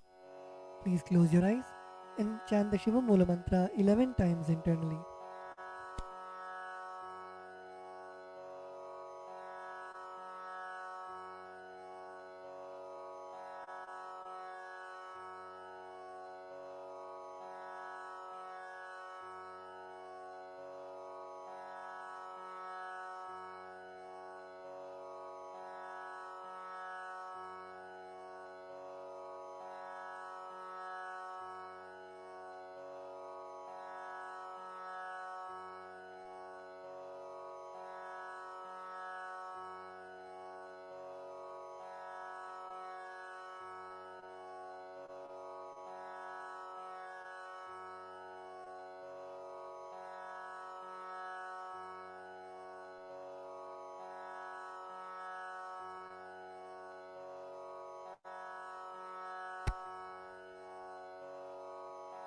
The next is the Kshama Prarthana. Now please take some flowers, durva grass and akshata into your right hand. Om Ham Hridayaya Namaha Om Haim Kavachaya Hum Om Ham Shivaya Vaushate. Now please keep your hands in Dodbhava Mudra and pour some Samanya Arghya water on your hand and let the water flow through your index finger onto the left side of Bhagavan Paramashiva at the end of the mantra. Om Yat Kinchit Karma Devesha Sada Sukrita Dushkritam Tanme Shivabadasthasya Bhunkshakshapaya Shankara Shivo Data Shivo Bhokta Shiva Sarvam Idam Jagate Shivo Yadati Sarvatra Yashiva Sohamevatu. Om Ham Hom Shivaya Namaha. The next is the Tvachanam, the ritualistic cleansing of the mouth. Now keeping your right hand in the Gokarna Mudra, pour an udhrani of water into your right palm and sip the water from the base of your right palm each time the word Swadha is chanted. Om Atmadattvam Shodhayami Swadha. Om Vidyadattvam Shodhayami Swadha. Om Shivadattvam Shodhayami Swadha. Now with the base of your right hand thumb, wipe your lips twice from the right to the left. Om Ham Hridayaya Namaha. Wash your hands. With the tips of your right hand index, middle and ring fingers, touch above the upper lip and below the lower lip. Wash your hands. With the tips of your right hand index finger and thumb joined together, touch your right nostril and left nostril. With the tips of your ring finger and thumb joined together, touch your right eye, right ear and left ear. Wash your hands with an udhrani of water. With the tips of your little finger and thumb joined together, Touch your navel center, right chest and left chest. With all 5 fingers joined together, touch the top of your head, right shoulder, left shoulder and the heart center. Wash your hands with an udrini of water. Let us now offer our gratitude at the lotus feet of our beloved Swamiji and end with the Purna Mantra. Om Purnamadav Purnamidam Purnat Purnamudachyate Purnasya Purnamataya Purnamevavashishyate. Om Shanti Shanti Shantihi. Harihi Om Tat Sat. Sarvam Bhagavat Shri Nityananda Paramashiva Padukarpanamastu. Om Nityanandam.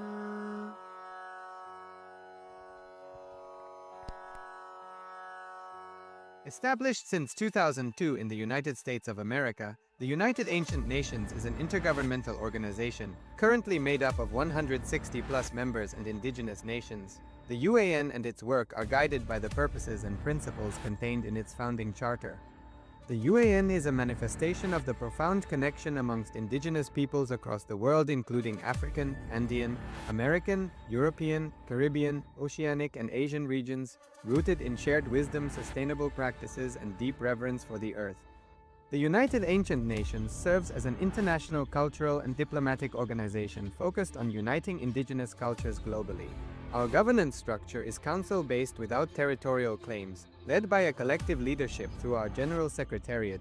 As a non-state entity with UN-style advocacy, we focus on several key areas: cultural and digital heritage preservation, indigenous diplomacy, revival of indigenous knowledge systems to solve humanity's problems, global peace, environmental preservation, health and wellness, sustained economic development, indigenous and cultural tourism. While the UAN represents numerous indigenous cultures, the United States of Kailasa serves as the first indigenous nation specifically for Hindus. Kailasa's mission is focused on the revival of the ancient enlightened Sanatana Hindu civilization with a formal governance structure including a head of state, ministers, and ambassadors. Under the leadership of SPH, Supreme Pontiff of Hinduism, Bhagavan Nityananda Paramashivoham, Kailasa has achieved recognition as a sovereign subject of international law, possessing distinctive attributes of juridical statehood. The United States of Kailasa is the main sponsor of the proposed UAN headquarters. This initiative would bring forth an estimated $100 million in revenue for the host country through summits, conferences, tourism, and development projects. The proposed UAN headquarters would represent the world's indigenous nations and peoples through its architectural design. It would blend the best of all worlds, featuring top modern architecture, the highest green building standards, and ancient Vastu architectural principles. This headquarters would serve as a central hub for indigenous diplomacy, cultural preservation, and collaborative efforts towards sustainable development and global peace. Through this initiative, we aim to create a dignified platform for indigenous leadership rooted in ancestral wisdom, cultural legitimacy, and collaborative innovation, enhancing global dialogue and regional stability. The establishment of the UAN headquarters would position a host country at the forefront of a global movement promoting indigenous wisdom while creating significant economic opportunities for the nation and its people.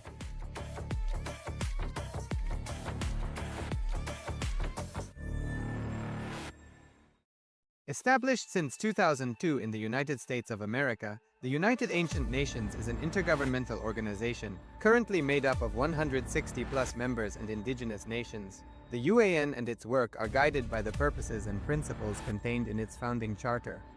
The UAN is a manifestation of the profound connection amongst indigenous peoples across the world, including African, Andean, American, European, Caribbean, Oceanic, and Asian regions, rooted in shared wisdom, sustainable practices, and deep reverence for the earth.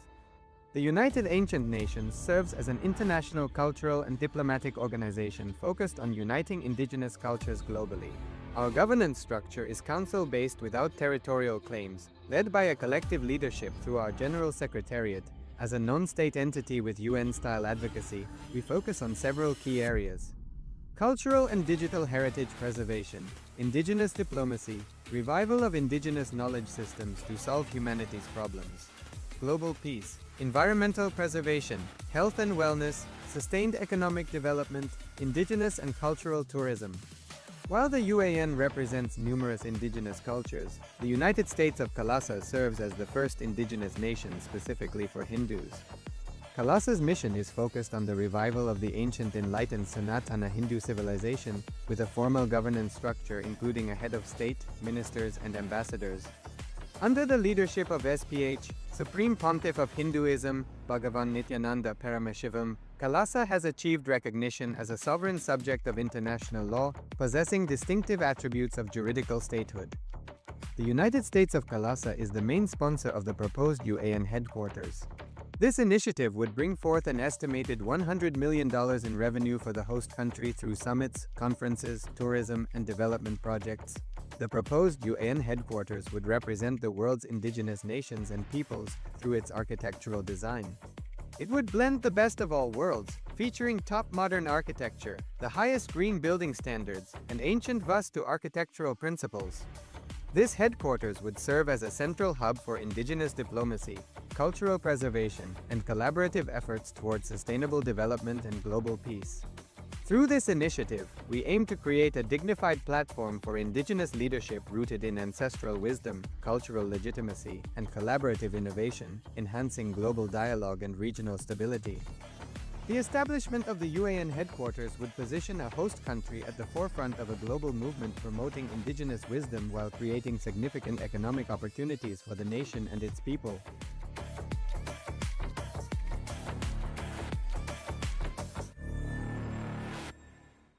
Established since 2002 in the United States of America, the United Ancient Nations is an intergovernmental organization, currently made up of 160+ members and indigenous nations. The UAN and its work are guided by the purposes and principles contained in its founding charter. The UAN is a manifestation of the profound connection amongst indigenous peoples across the world, including African, Andean, American, European, Caribbean, Oceanic, and Asian regions, rooted in shared wisdom, sustainable practices, and deep reverence for the earth. The United Ancient Nations serves as an international cultural and diplomatic organization focused on uniting indigenous cultures globally. Our governance structure is council-based without territorial claims, led by a collective leadership through our General Secretariat.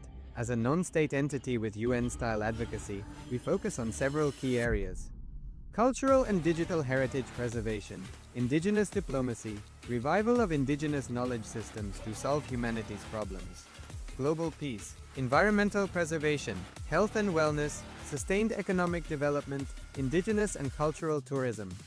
While the UAN represents numerous indigenous cultures, the United States of Kailasa serves as the first indigenous nation specifically for Hindus.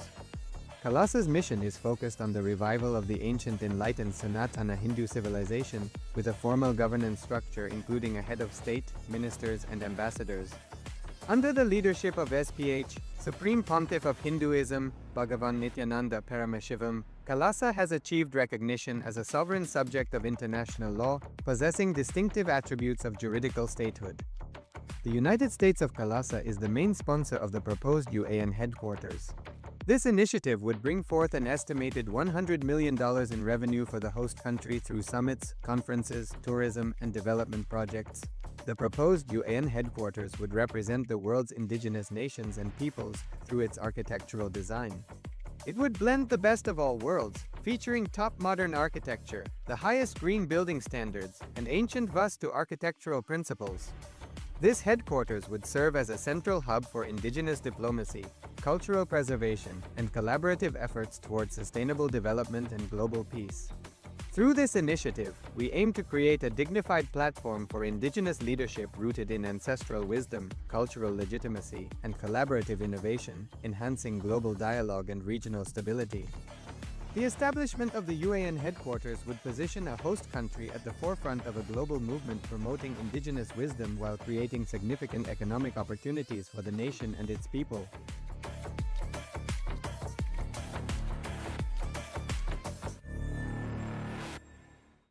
Established since 2002 in the United States of America, the United Ancient Nations is an intergovernmental organization, currently made up of 160+ members and indigenous nations.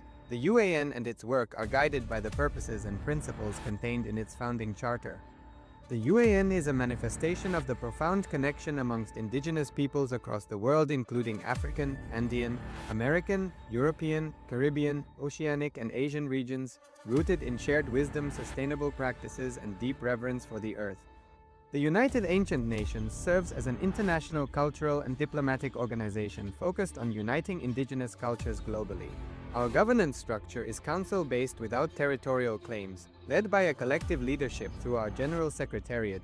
As a non-state entity with UN-style advocacy, we focus on several key areas: cultural and digital heritage preservation, indigenous diplomacy, revival of indigenous knowledge systems to solve humanity's problems, global peace, environmental preservation, health and wellness, sustained economic development, indigenous and cultural tourism. While the UAN represents numerous indigenous cultures, the United States of Kailasa serves as the first indigenous nation specifically for Hindus. Kailasa's mission is focused on the revival of the ancient enlightened Sanatana Hindu civilization with a formal governance structure including a head of state, ministers, and ambassadors. Under the leadership of SPH, Supreme Pontiff of Hinduism, Bhagavan Nityananda Paramashivoham, Kailasa has achieved recognition as a sovereign subject of international law, possessing distinctive attributes of juridical statehood. The United States of Kailasa is the main sponsor of the proposed UAN headquarters. This initiative would bring forth an estimated $100 million in revenue for the host country through summits, conferences, tourism, and development projects. The proposed UAN headquarters would represent the world's indigenous nations and peoples through its architectural design. It would blend the best of all worlds, featuring top modern architecture, the highest green building standards, and ancient Vastu architectural principles. This headquarters would serve as a central hub for indigenous diplomacy, cultural preservation, and collaborative efforts towards sustainable development and global peace. Through this initiative, we aim to create a dignified platform for indigenous leadership rooted in ancestral wisdom, cultural legitimacy, and collaborative innovation, enhancing global dialogue and regional stability. The establishment of the UAN headquarters would position a host country at the forefront of a global movement promoting indigenous wisdom while creating significant economic opportunities for the nation and its people.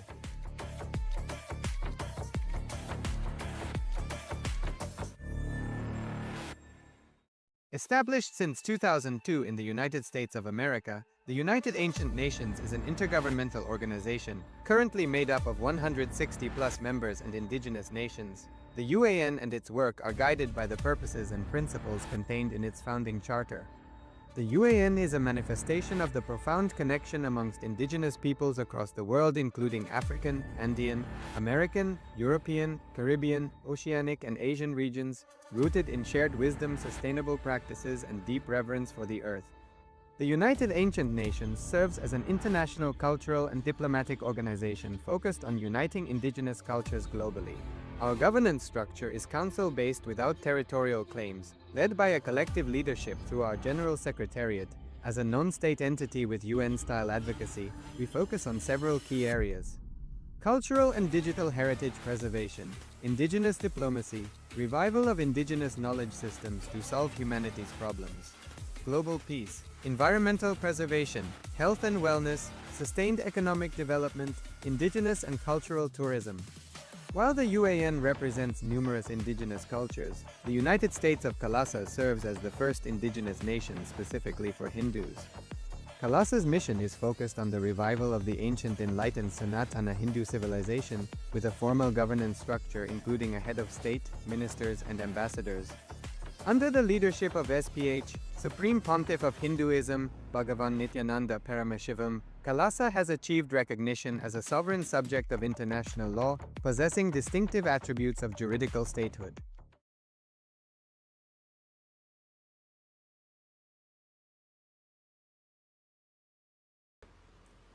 Is the concept twin souls or soulmates true? Oh. My favorite subject, marriage. There is no such thing as soulmates. When you are in love, you feel as if the other person is a fulfillment for you. And he also feels you are a fulfillment for the other person. Just have an everything will come out. I always tell people, love is blind, marriage is eye opener. Love is blind, marriage is eye opener. So, all the ideas of soulmates and everything is seasonal. It is only seasonal. It is not eternal. Soul does not need any second person to be in bliss. By its own presence, it is all fulfilling and enjoying and exploding.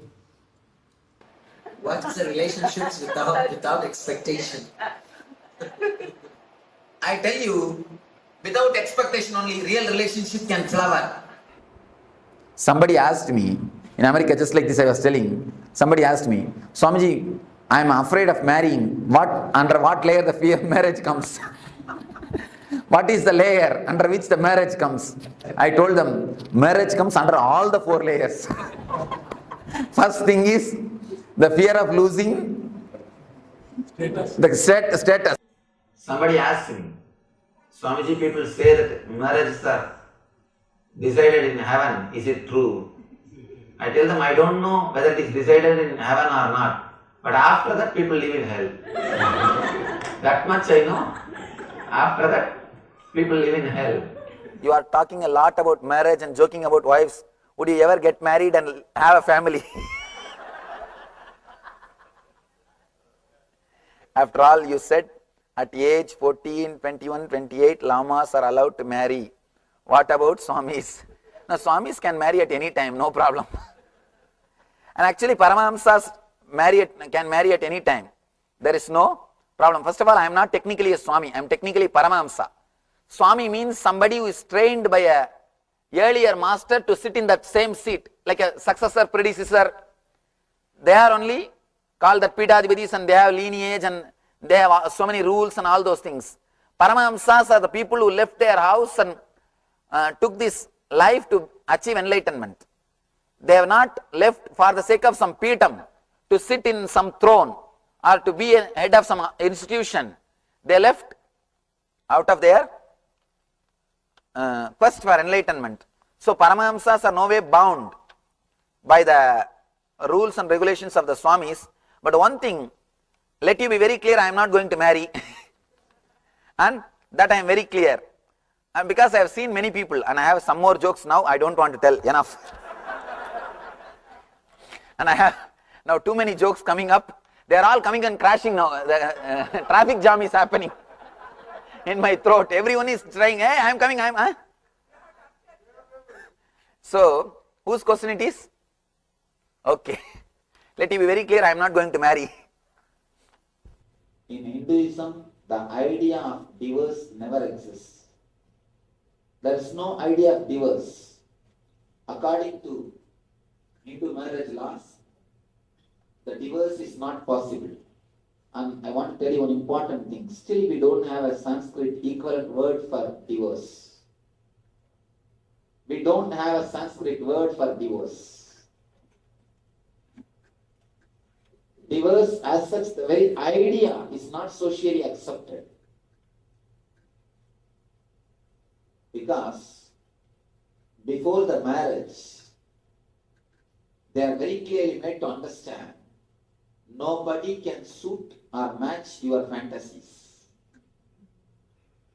Either you live with your fantasies and get frustrated after seeing 5-6 persons, or drop your fantasies and live with one person happily forever.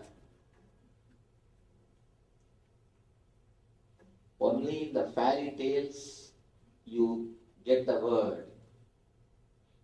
They lived forever happily. They lived forever happily married. Only in the fairy tales you can get the word, not in reality. In reality, only when you drop your fantasies, you can experience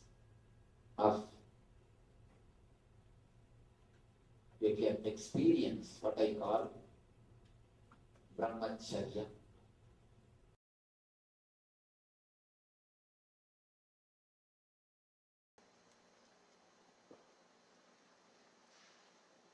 I welcome you all with my love and respects. Love is your very life.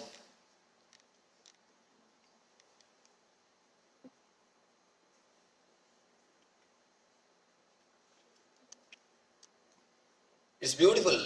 After the Viswarupa Darshana, showing the cosmic form, giving the experience of cosmic consciousness,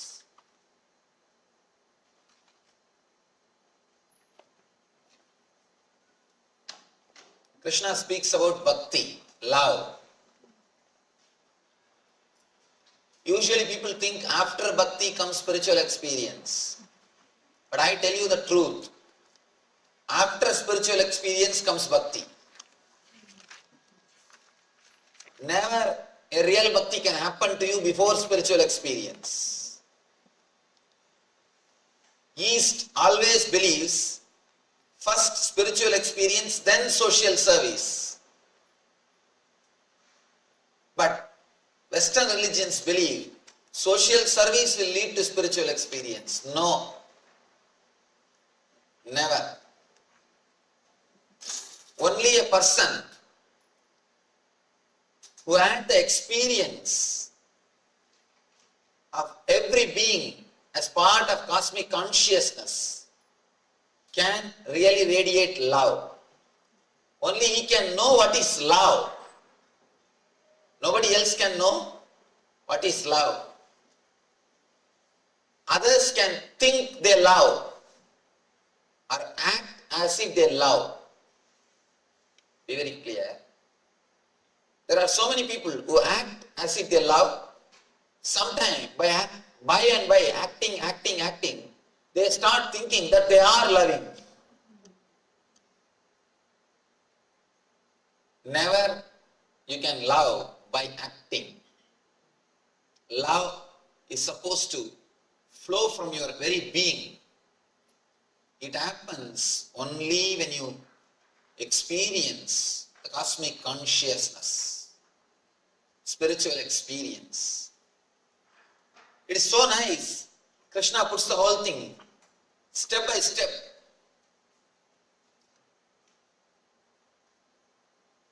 Really, after the spiritual experience, the gratitude, so much of gratitude overflows in your being. So much of love overflows in your being. You start radiating it. You start radiating. No one can show or experience love unless they have the spiritual experience. People come and ask me, Swamiji, you are telling all your devotees to meditate. What is the use? Why don't you tell them to do service?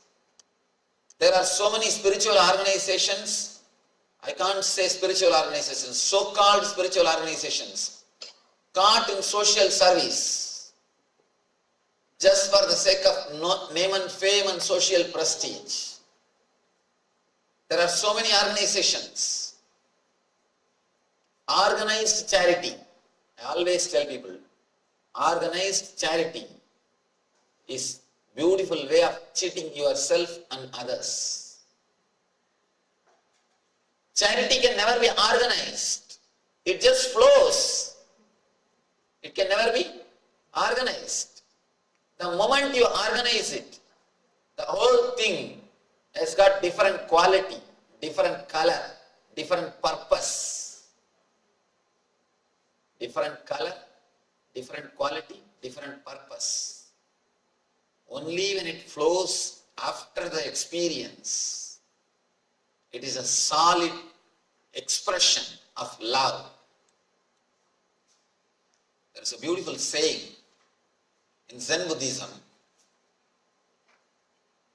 Whatever Buddha does, even if he kills somebody, it will do only good to him.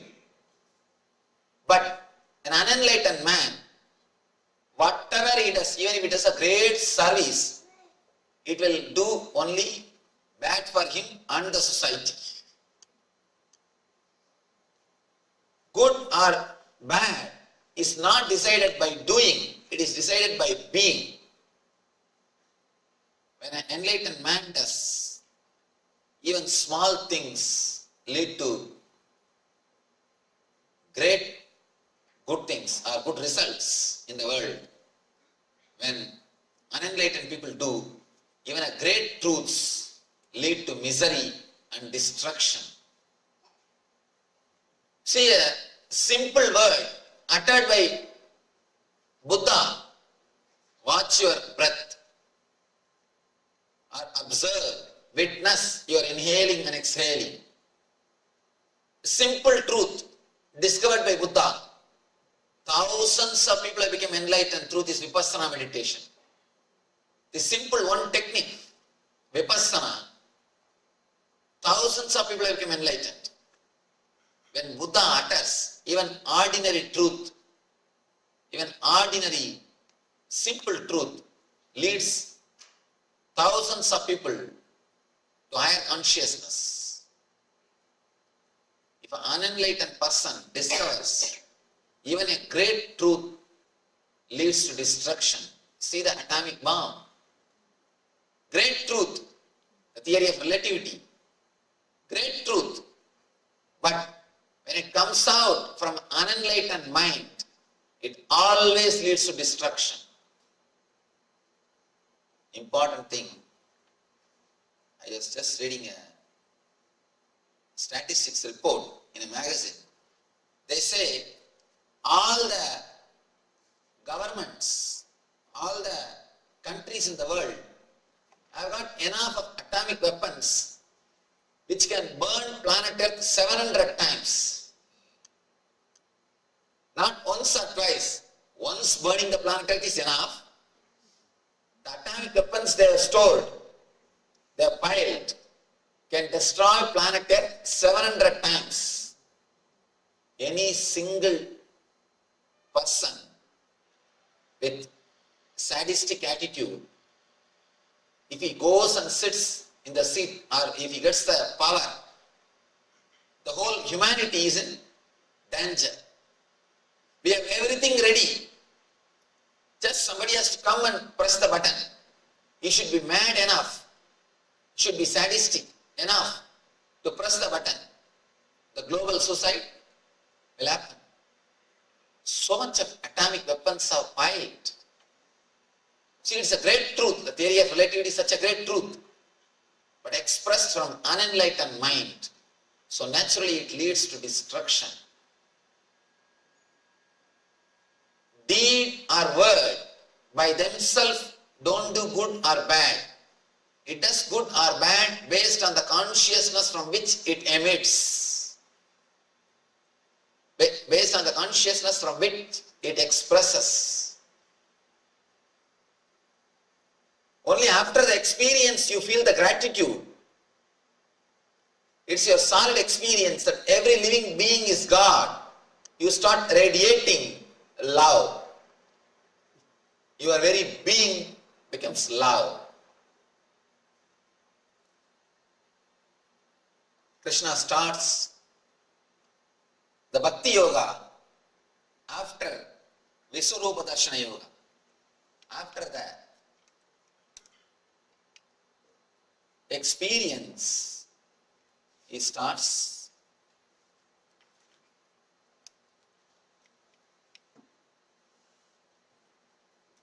Bhakti Yoga. Arjuna uvacha evam sadata yukta ye bhaktas pam pariyupasade esapyaksharam avyaktam tesham ke yoga vittama. See, the whole trend in which Arjuna speaks is totally different now. The very trend, very way is different.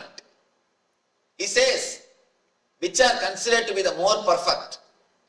Those who are always properly engaged in your bhakti, or those who worship in those who merge in the Brahman, the unmanifested.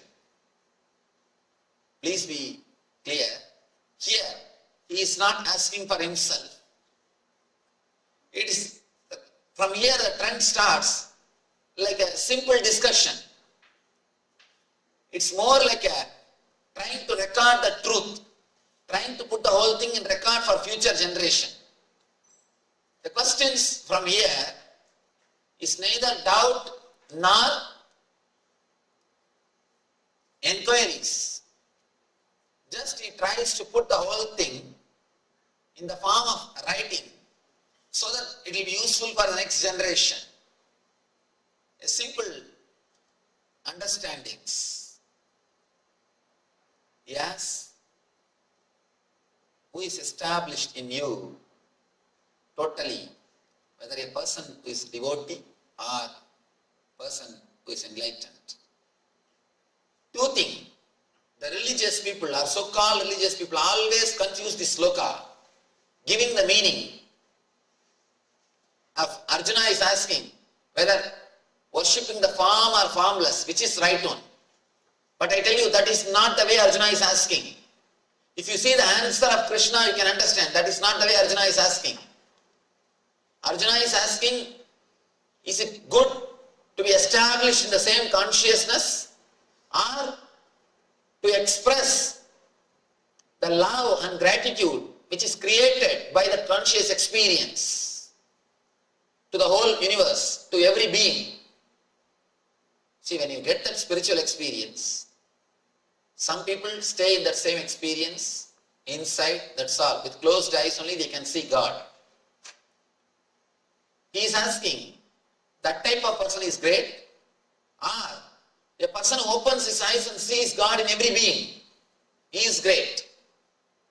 Please understand, he is not asking whether worshipping the form is great or worshipping the formless is great. No. But the so-called religious people have always given this meaning and created problem between Shankara and Ramanuja. It goes on and on and on. But if you see the answers, it is very clear. Arjuna is not asking this. He is asking, should I be established in that same experience, or should I express the gratitude which is happening to me? Expressing the gratitude which happens because of the experience is bhakti. Having that experience and rejoicing, staying in that experience is jnana, that's all. But Krishna's answer is, both are one and the same. Both are one and the same. And both are not two different things. How the first one leads to second one, and the second one leads again back to first one.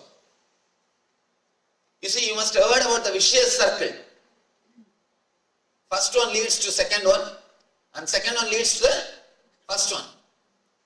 And now I wanted to introduce a new word, virtuous circle. Vicious circle leads to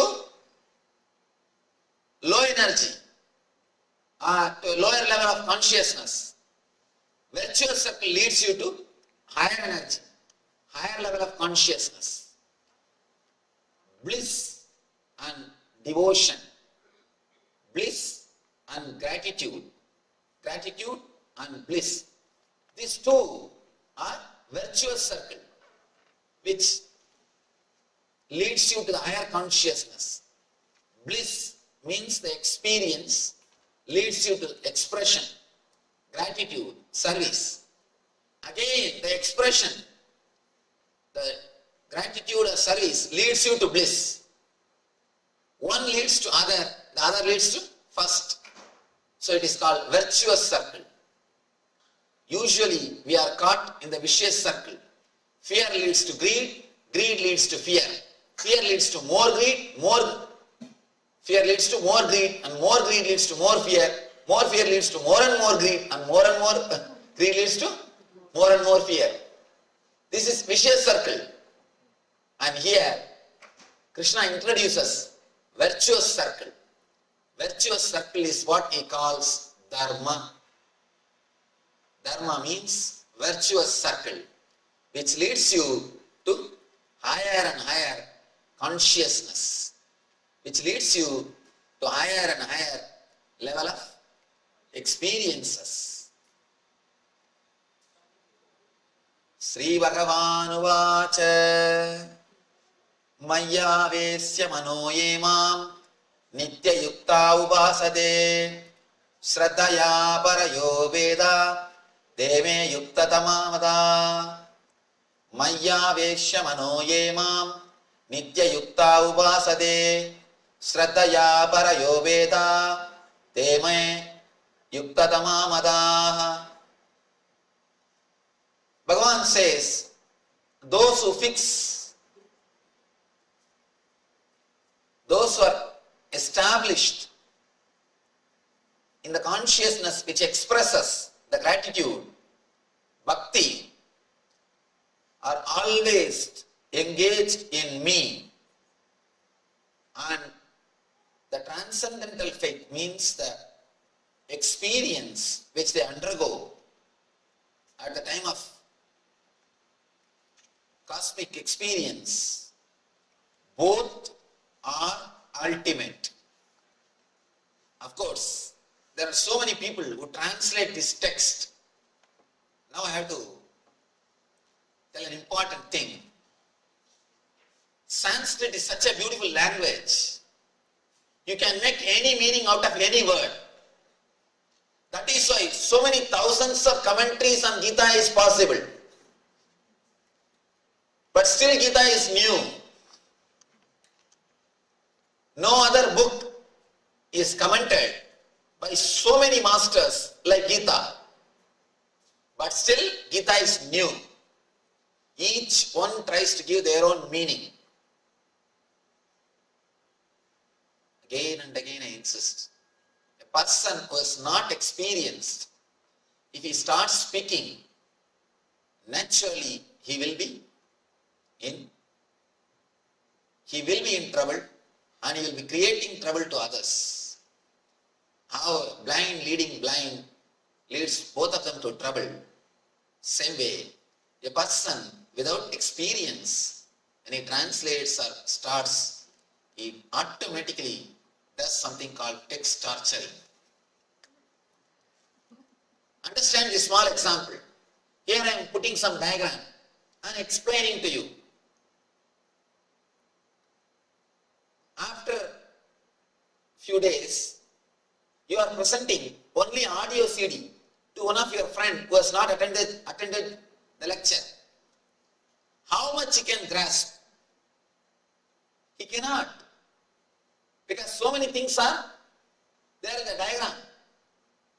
I am explaining through a picture. If you are here seeing and listening, you will be able to, even then it is very difficult to grasp the truth, to understand it as it is. And if you are just giving an audio CD to some friend who has not come, who has not attended the program, how much he will be able to understand?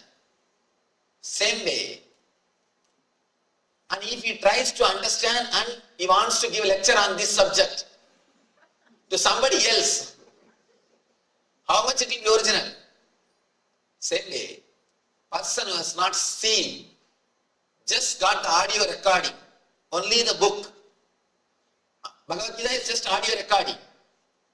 Transcription of audio recording. It is not even audio recording. If you just hear audio recording, at least you can understand few more things by the voice modulation. Here even voice modulation is not there. It's a transcription of audio recording. How much can you translate or interpret? That's the reason Vivekananda again and again emphasizes, don't read or listen anything which is expressed by a person who has not personally experienced. First thing he says, first thing, don't bother what he is speaking, bother first about who is speaking. He emphasizes on the personal experience. Here Bhagavan says, Maya Veshya Mano Emam Nitya Yukta Upasade Shraddhaya Parayo Veda Deme Yukta Tamamata. those who express their experience as devotion. See that word upasate, upasana. The word upasana can be translated in many ways. When you see the divine in everybody, whatever you do is upasana. When you see the divine in everybody, whatever you do is upasana. Please be very clear. When you don't see the divine in everybody, you can't see divine in any statue or in any master. First be very clear. If you don't see divine in living beings, you can't see divine in a God or in a Guru. Somebody goes to Ramanuja. Ramanuja is a great master.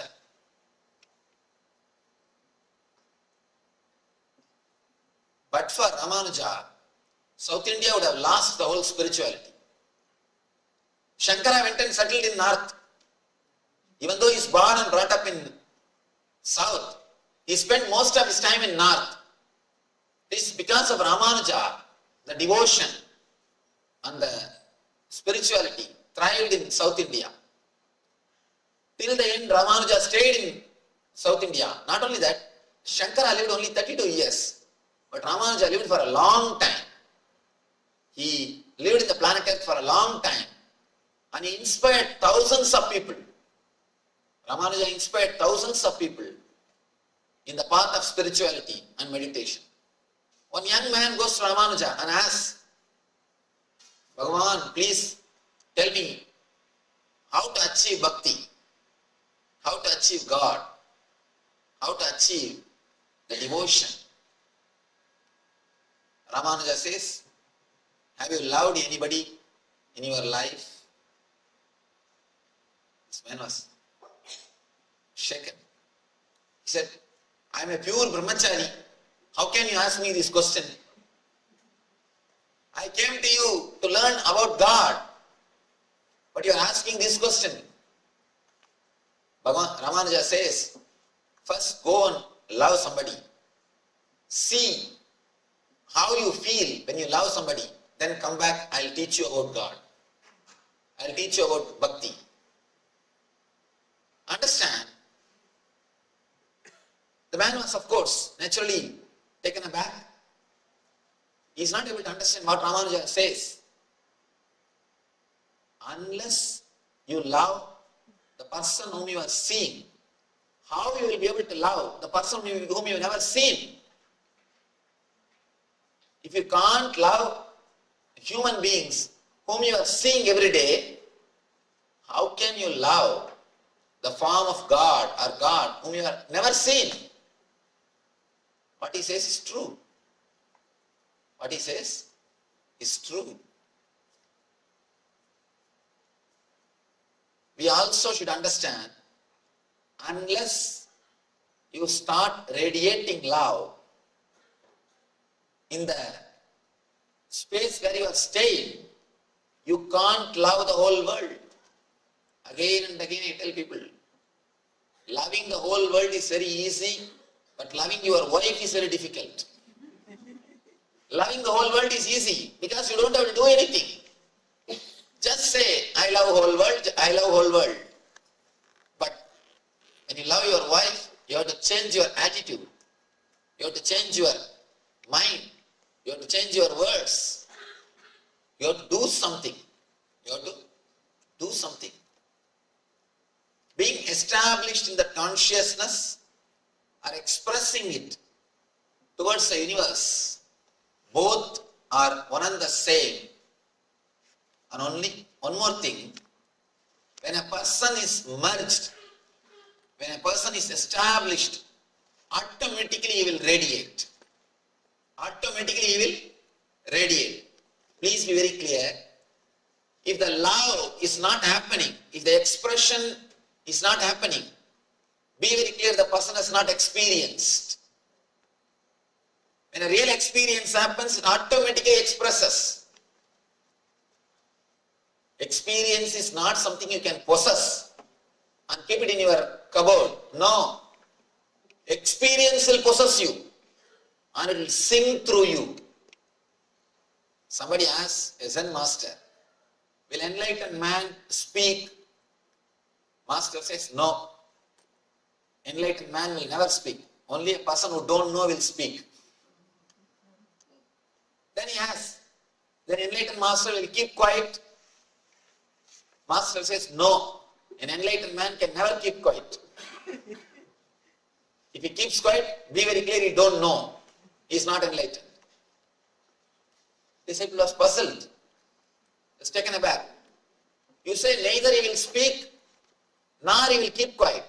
What he will do? Master replies, he will sing. His very being will sing. He will neither speak nor keep quiet. His very being will sing.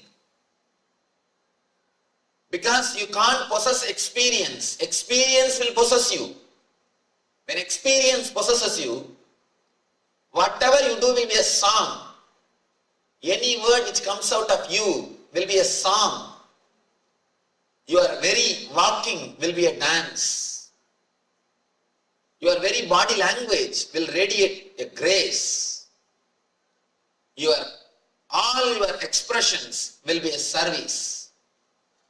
Great service to the humanity. He says beautifully, enlightened man never keeps quiet or he never talks. He just sings.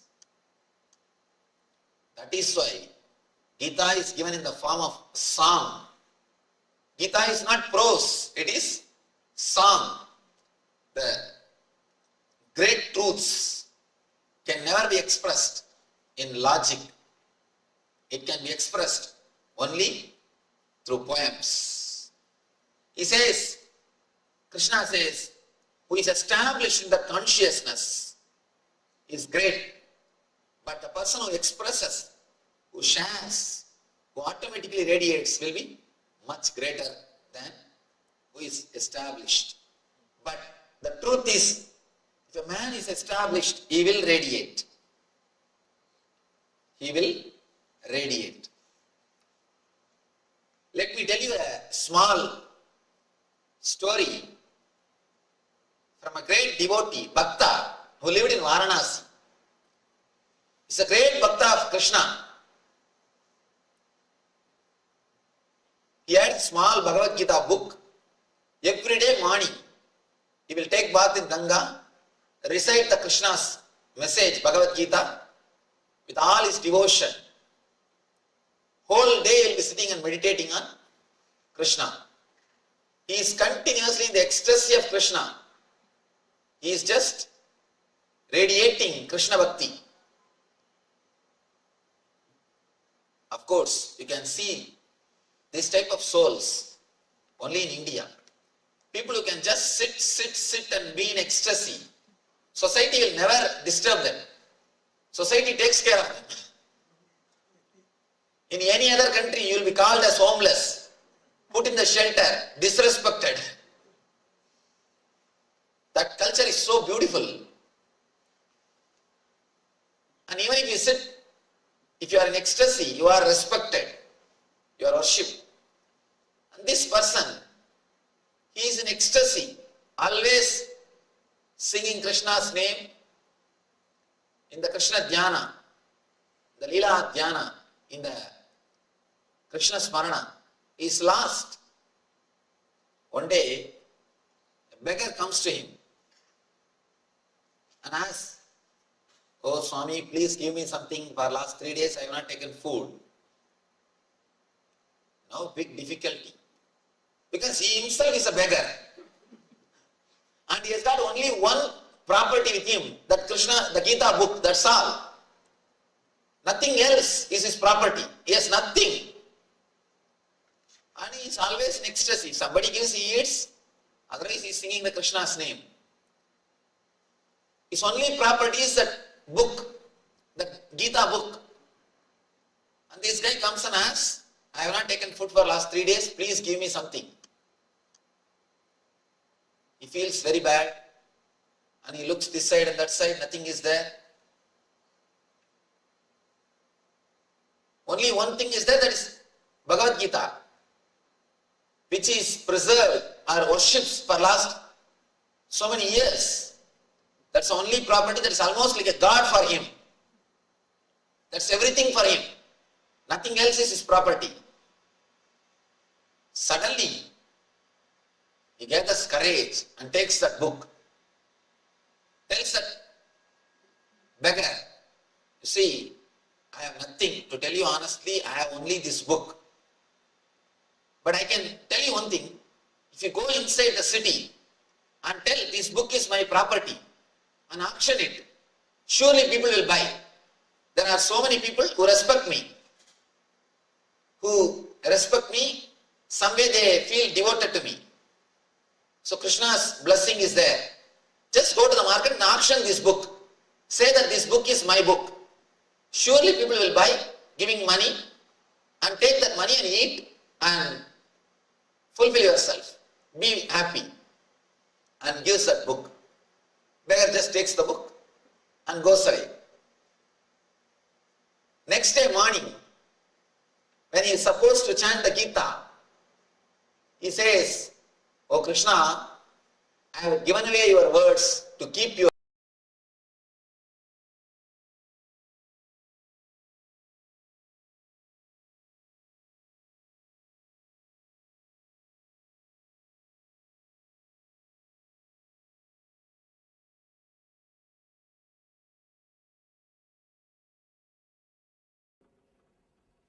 And he says one more important thing, heat and cold.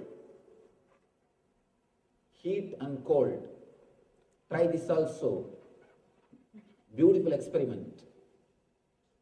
I don't know whether you'll be able to believe or not. I have seen people living in Himalayas in snow with just 2 pieces of dress. Let me tell very clearly. I lived in Himalayas. I used to sleep on the snow with the same dress. I have lived. Very difficult to believe. But all you need to do is stop resisting, that's all. It is very difficult to believe, but you can do. Just don't create idea. The moment you feel the cool breeze, don't create an idea, cold, I may catch cold, I may have wheezing, I may have sinus, I may have asthma. Don't create big terms. And the West, the big problem is you learnt all nonsensical words. We know all the words, all negative words. More words you know about diseases, more the possibility of creating the disease in you. Because whenever you repeat something, you create that quality in you. Please be very clear. A simple experiment now you can do. You just sit with closed eyes and repeat 10 times. Shanti, Shanti, Shanti. You will have peace inside you. Only thing, your wife's name should not be Santi. You just repeat that word, Shanti, for 10 minutes or 10 times. You will start experiencing that quality in you. That quality will start happening in you. If you repeat the names of diseases, please be very clear, you will start creating the same diseases in you. There's a recent research, beautiful research. I went to the API convention, the American Association of Physicians of Indian Origin. There they gave me a big, their research works, beautiful book. I read few researches. One research says, the medical college, they did this research, medical colleges.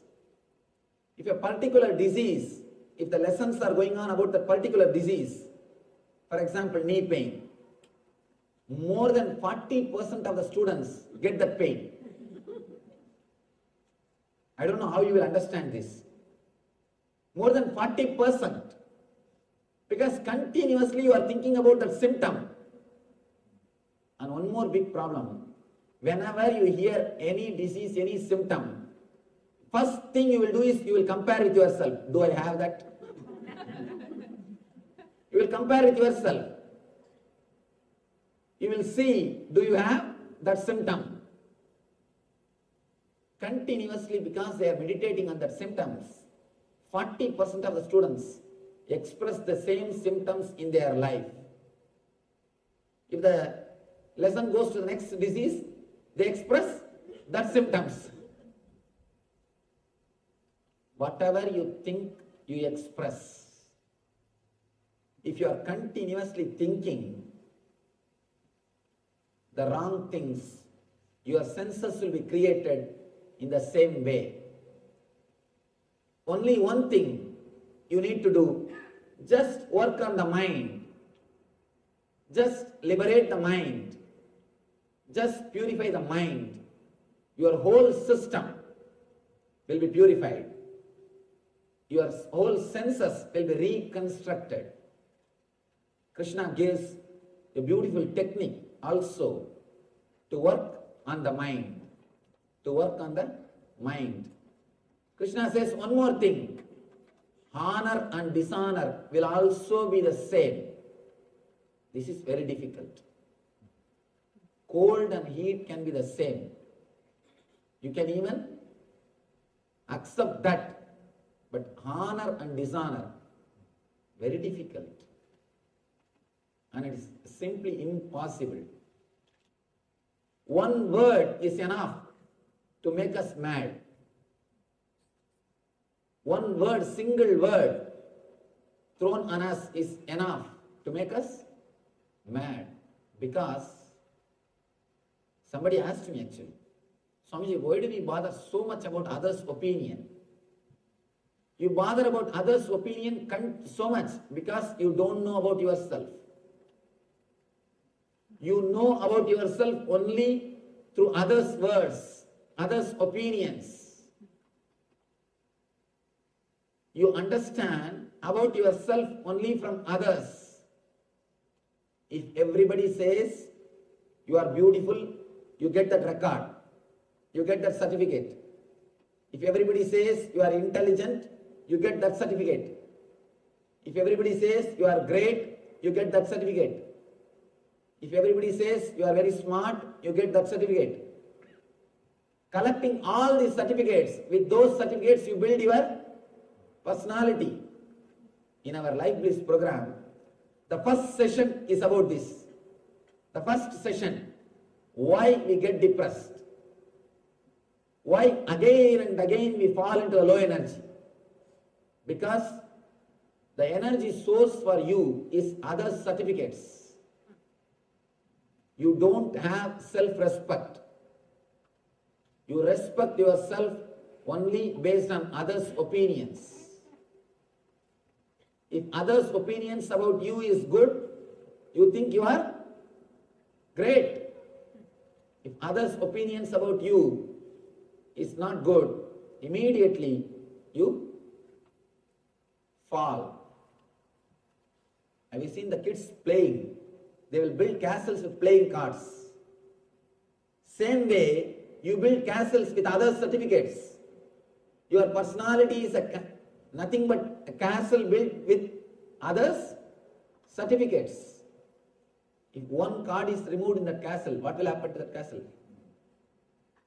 It just tumbles down. Same way, if a single person takes away his certificate, what happens to your personality? Just collapse. Again and again you fall into the depression.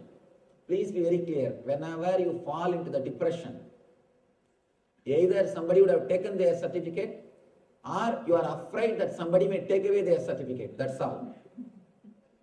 Scan it. You will realize either somebody would have taken away their certificate or you are afraid that they may take away their certificate. We have no self-respect.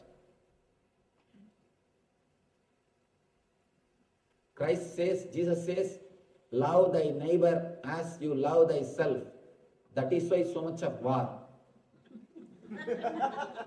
Because you don't love yourself.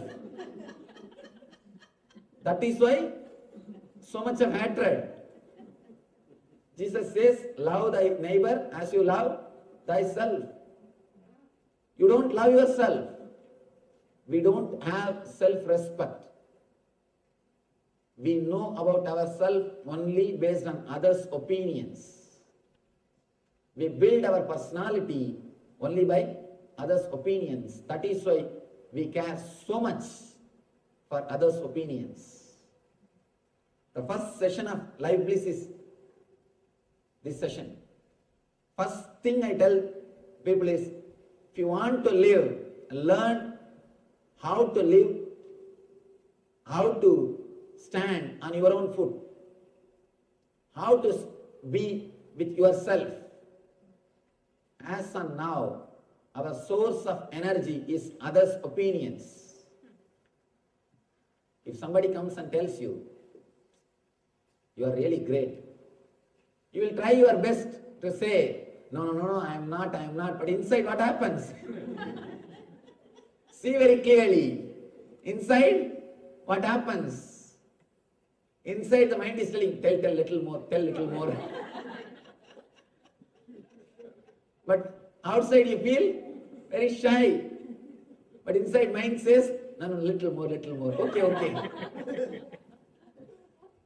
Continuously, we are fueled by others' opinion and we work to get others' opinion. Meditate on this one statement. This is a sutra. This is a great sutra which can liberate you. Don't worry about others' opinions. Don't worry what others are thinking about you, because they are worrying about what you are thinking about them. They are worrying, thinking what you are thinking about them. Don't worry about others' opinions, because they are worrying about your opinions about them. Meditate on this one statement. It will completely liberate you from this problem of honor and dishonor. You will be liberated from the honor and dishonor. Look into your life. Whomsoever is standing in your consciousness, about whoever's opinion you are worrying, all of them are bothered about your opinions. Be very clear. If you are bothered about somebody's opinion, directly or indirectly, he is also bothered about your opinion. It is just give and take game. It is just give and take game. Don't bother about anybody's opinion, because they are bothering about your opinions.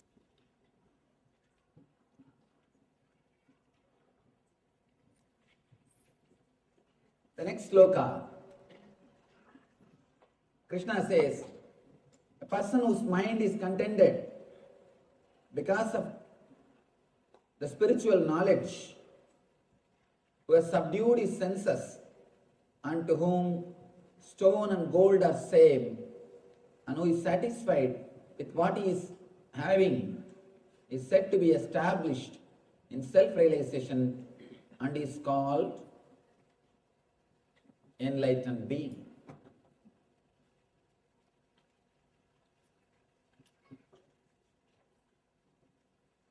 First, we should understand why Krishna is speaking all these qualities of the Master. Why he is explaining all these qualities?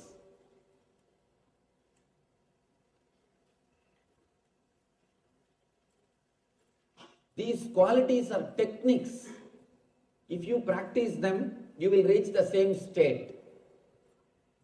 The other day I was telling, enlightened man's words are mantras, and his life is tantra, technique, and his form is yantra, to be meditated upon. His actions, if it is replicated in your life, it will create the same quality of consciousness in your being.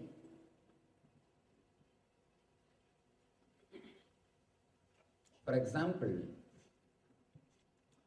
if you listen to the music which comes from heart, the traditional music, Indian music, Carnatic Sangeeta, Carnatic music and all those things, you will have that same experience. If you listen to the music which comes from Mooladhara, which comes from sex, you will have that same mood.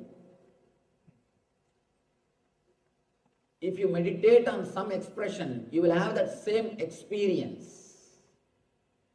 Experience leads to expression. Expression leads to experience. That's a beautiful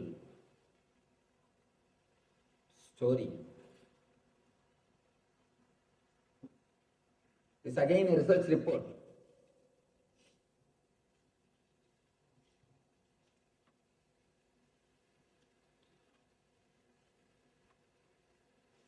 Now it has become very popular, art therapy. If you have heard about it, I don't know whether you have heard about it or not. Art therapy.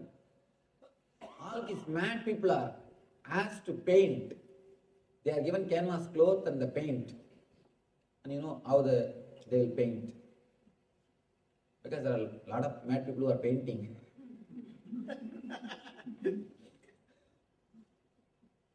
And they just roll on that cloth and do whatever they want. But some surprising thing, if they are every day asked to paint, within 6 months they come out of the madness. Because the catharsis happens. They throw everything out. When catharsis happens, naturally they get healed.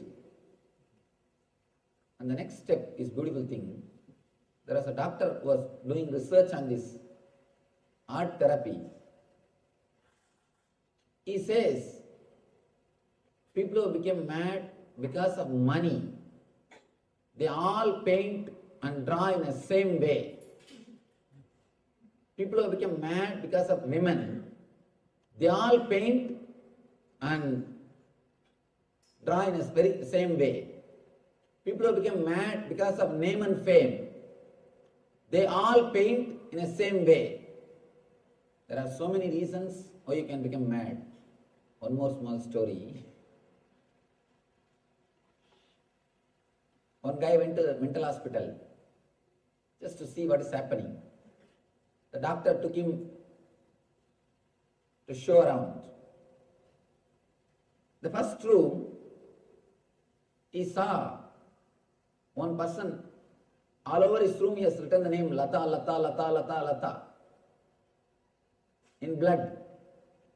And he is sitting and chanting the word Lata, Lata, Lata, Lata, Lata. The person asked what happened to him. Doctor said he wanted to marry Lata. He was not able to marry. He has become mad.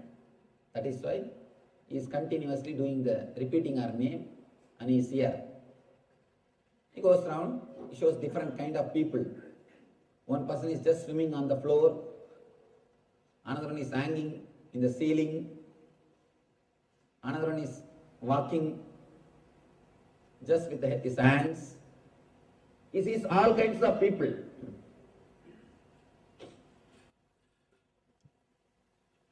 In the end, he comes back. In another room, again, one more person is sitting and chanting Lata, Lata, Lata, Lata, Lata. In his room, all over the word Lata, Lata, Lata is written. This guy asks, what happened to him? He also wants to marry the same Lata. Doctor says, no, he married. He married the same Lata. There are so many reasons why you can become mad. People who become mad because of money, they all paint in the same way. People who become mad because of women, they all paint in the same way. Because what is there, that comes out. They catharsis, they throw away things, what is there inside their unconsciousness. Third thing, which you should understand, important thing, the doctor who was doing research on all these things, he became mad. Three things we need to understand. First, experience only comes out as expression. Second thing, the quality of experience and the quality of expression, both are very closely related, associated. Third thing, very important thing, if you concentrate on the expression, you will reach experience. Here, again and again, Krishna is speaking how an enlightened man lives, the quality of an enlightened person, so that you will meditate on these ideas, so that you will start imbibing these ideas in your life, so that you will reach the consciousness of an enlightenment. So that you will reach the consciousness of an enlightened man. When you contemplate on these ideas, naturally you will start expressing it. It will sink in your being. Again and again he says, Vijitendriya. This whole chapter is just about the senses. If you can understand this one drawing and understand where the problem is, how to heal the problem, Krishna gives a beautiful technique. He gives a beautiful method how to go beyond and how to solve the problem. Now all we need to know is understand the problem. Where you are caught and where our problems are. Our whole trouble is in the mind, buddhi and ego. Beyond ego, here is our being, Atman.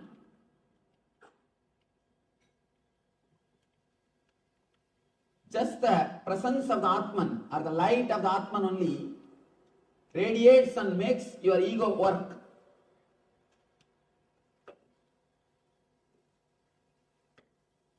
It reads no Atman.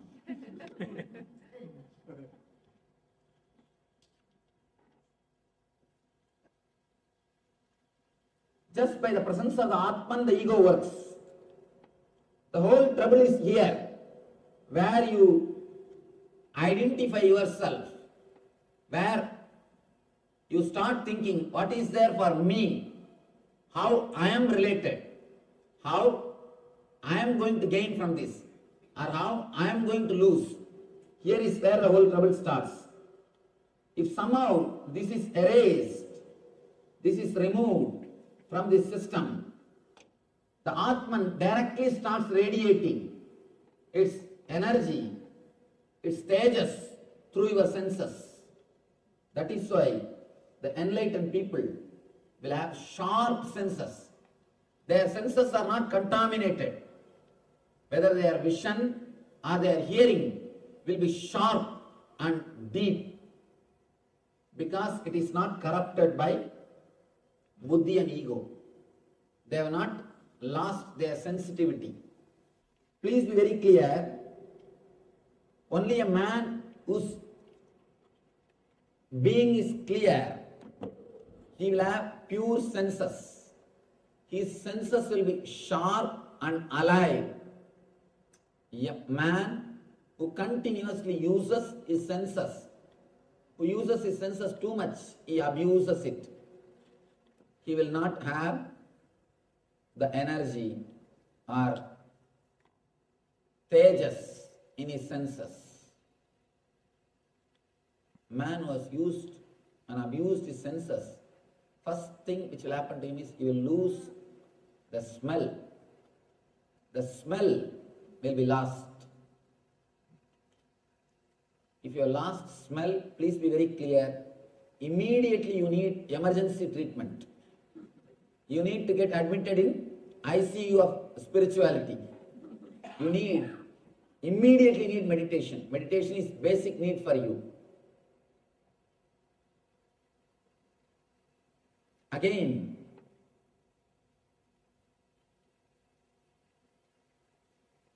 Krishna comes out in the next sloka. Suhrun mitra yudasinam adayastat veshtya bandhushu sadhushva vichapaveshu samabuddhir visishyate.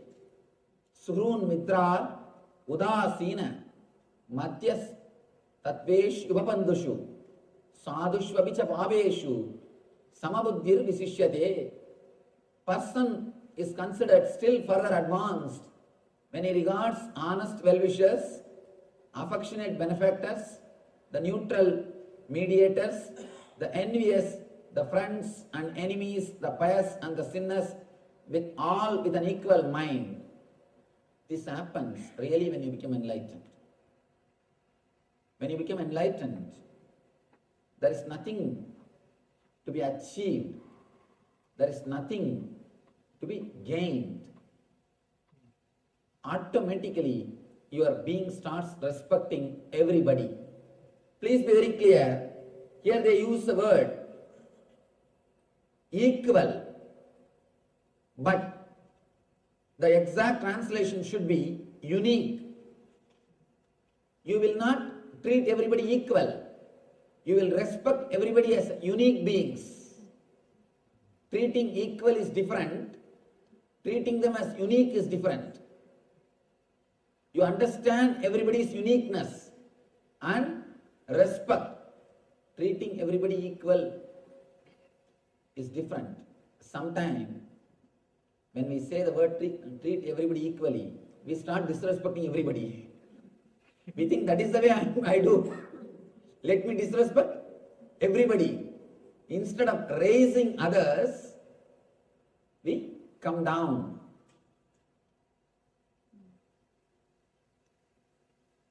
Somebody asked Ramakrishna. Ramakrishna is such a humble soul. Anybody comes to see him, he will first do the namaskar. He will only first do the namaskar. Before they start, he will do the namaskar. They ask, why do you do namaskar? One egoistic guy, one egoistic pandit, this education and ego, and especially spiritual education. Man who has read all the scriptures and not become enlightened, he will be the being, or I can say, he is the person who is already in hell. He is already in hell because he will have so much of ego. He knows the tricks of the trade. He knows the tricks of the trade, but he doesn't have investment or capital to do the business. He knows the tricks of the trade, but he doesn't have capital to do the business or courage to do the business. He will be a difficult person. One pandit came to meet him. Like this one pandit who is well read, but who is not enlightened. He comes to see him. He bows down. Ramakrishna as usual. He pays his respect. The pandit says, after all he is younger than me, he can do namaskar. He can bow down to me. His ego. And Ramakrishna says, by doing namaskar, I try to bring him to my level. But accepting it in an egoistic way, he tries to bring me to his level. The Pandit is trying to bring Ramakrishna to his level. Ramakrishna is trying to bring him to his level. So be very clear. When we treat equally, we may bring people to our level. Let us not do that. Treat everybody uniquely. Understand, every being is unique. There is no equality. Here we need to understand, every being is unique. When you understand every being is unique, you will start respecting every being. You will understand every being has its own unique place. We are all not same. We are all unique. God is an artist. That is why He carved each one of us. He painted each one of us. He is not engineer. If he is an engineer, you would have just ordered 10,000 piece Mr. India, 1 million Miss Universe, 1 million Miss Universe he would have produced. All of us will be looking same. He is not an engineer to do mass production. He is an artist. He paints every one of us. He carves every one of us. That is why we are all so unique. All of us are so unique because God is a painter. When you understand each one of us are unique, everybody is unique, you will start respecting every being. One more important thing you need to understand. Even your enemy is needed for your life. You would have learned thousands of things from your enemy. Without enemy, you wouldn't have achieved what you have achieved. Even enemy contributes to your life. Please be very clear. When you are in depression, if you remember the enemy, you will come out. And you will start the fight again. Even your enemy contributes to your life. You don't know what all the ways people to contribute to your life. There was a great sannyasi, very famous sannyasi, and highly respected all over the world. Suddenly one day, his close disciple somehow finds an important secret about him. In his room, he has got his ex-wife's photograph. Ex-wife's photograph. This guy somehow sees that and he asks, Master, I thought you were such a great person. I never expected this from you. Why? Why still you are having her photograph in your room? He says, whenever I wanted to leave the sannyas, I just see her photograph. Whenever I wanted to drop sannyas life, I just see her photograph. Immediately, I get my vairagya. So you don't know who are all serving, what all purposes. So be very clear, even your enemy may be playing a role in your being, in your personality, in your growth. You can't say somebody is needed in your life and somebody is not necessary. So just like your friends, your enemy also will be maybe playing a role. When you understand each and every being is unique, you will see everybody with the same mind or in the same way. One more word here, Krishna says, the pious and the sinners. Please be very clear, there is no such thing as sin except calling human beings as sinner. There is no other sin on the planet Earth.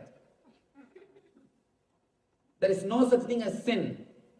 Let me tell you a small story. One monk, sannyasi, he was sitting in a forest and meditating. He had a small ashram hut. One night, one man came to the hut and begged, Swami, can you give me little food and can you allow me to stay here till tomorrow morning? He said, why not? Please come. He gave food and shelter. Next day morning, the man is about to leave. Swami asked, who are you? This guy said, I am a thief. Just yesterday night, I robbed the palace. I tried to escape from the police. I came here and you gave me food and shelter. I thank you. He went away. Immediately, this monk started weeping. Oh God, how big sin I committed. I gave food and shelter for a thief. He started weeping. Please, oh God, save me from this sin.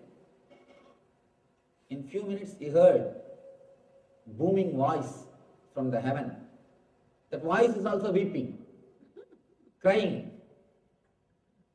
Monk asks, oh God, why are you weeping? God says, you gave food and shelter for him. One day you are weeping. You committed a sin. I give food and shelter for him 365 days. Where will I go and wash? Where will I go and wash my sins? Be very clear. God accepts everybody as we are. The idea of sin and merit is created by the people who created the society. People who created the society. Immediately next question will rise. Then can we do whatever we want, Swamiji? Man who understands will never disturb others. Man who understands the spiritual science will never disturb others. Again and again I tell people, your sin or merit should not be based on fear or greed. If it is just based on heaven or hell, I don't think we have become matured people, matured beings. Our sin or merit should be out of our understanding, not out of heaven or hell. Be very clear. Don't live a disciplined life thinking of heaven or hell. Let the discipline happen to you as an understanding. As an understanding. If you are afraid of cop and following the speed rules, whenever you don't see any light, what do? A small temptation. Why not raise little bit? And especially in LA when traffic is not there, we always try at least a few miles. There is a grace mile. These people who drive me. These guys, I always shout at them, hey, what is this? The board says 65, you are going in 80. No, there's 10 mile grace miles. Grace mile. Always you try. See, actually, putting 1 foot away, that has got a taste. Trying to escape from the rule has got its own taste. Especially when something is forbidden, it becomes really tasty. The forbidden fruit is always tasty. I don't think Adam would have eaten that fruit unless the God is forbidden that fruit. He ate just because God has said don't eat. He was living in that garden for how many years we don't know. He has not taken a single fruit. He has not tasted a single fruit. He was living happily. It is actually God who tempted, not the snake. The story is wrong. The story says God said don't eat and snake tempted. But God tempted by making the rule don't eat. Whenever you listen a rule, automatically you try to go beyond. You try to escape. Let your morality be not based on fear and greed. That is why in Patanjali there is a beautiful word, yama. Yama means discipline. If you understand your life is going to end in death, if you understand that death is the result of your life, if your consciousness imbibes, starts thinking, meditating about death, automatically you will be disciplined. If you start meditating on death, you will completely restructure your whole thinking system and life. Your whole life will be restructured. If you start thinking about yama will happen in your life. For both discipline and death, for both we use the same word in Sanskrit. Yama and yama. Both same spelling, same word. If you imbibe, if you understand the death is going to happen to you, automatically you will imbibe discipline in your life. Discipline happens to you when you realize the death. When you realize the life is going to end. Let your discipline happen. Let your morality happen only out of understanding of death, not out of fear or greed. Partaya pradibodhitam bhagavatam narayanena svayam vyasena graditam puranamuninam madhye mahabharatam.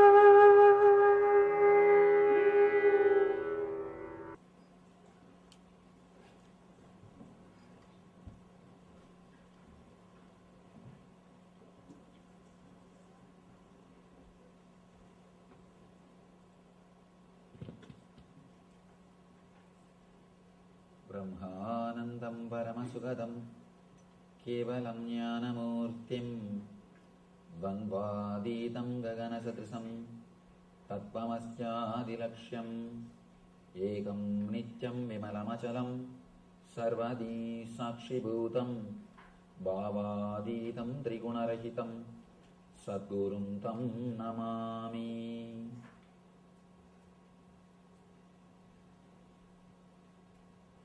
Partaya pradibodhitam bhagavatam narayanena svayam vyasena graditam puranamuninam madhye mahabharatam advaitam vrutavarshinim Bhagavatim Ashtadashadhyayinim Ambatva Manusandadami Bhagavad Gite Bhavatveshinim.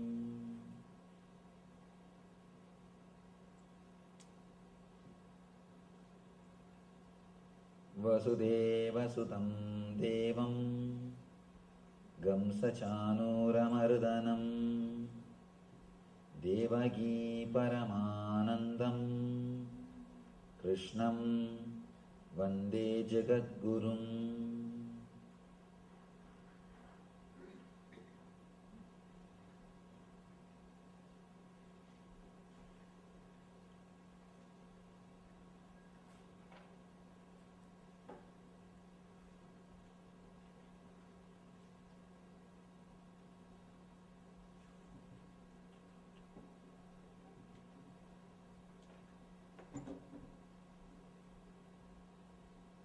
I welcome you all with my love and respects.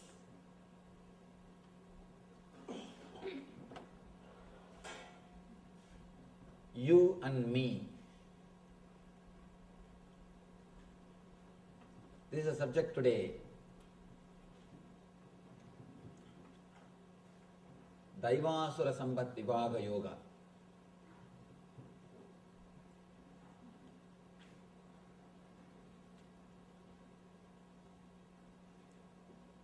Krishna goes much further today to explain the deeper level samskaras, engraved memories. In the 14th chapter, he spoke about Gunatraya Vibhaga, the Sattva, Rajas and Tamas, 3 layers of Prana Sharira, Mana Sharira and Sukshma Sarira. The next, yesterday, he spoke extensively about causal body in the Purushottama Yoga, how Urdhvamula Madaschagam Asvattam Brahuravyayam, how the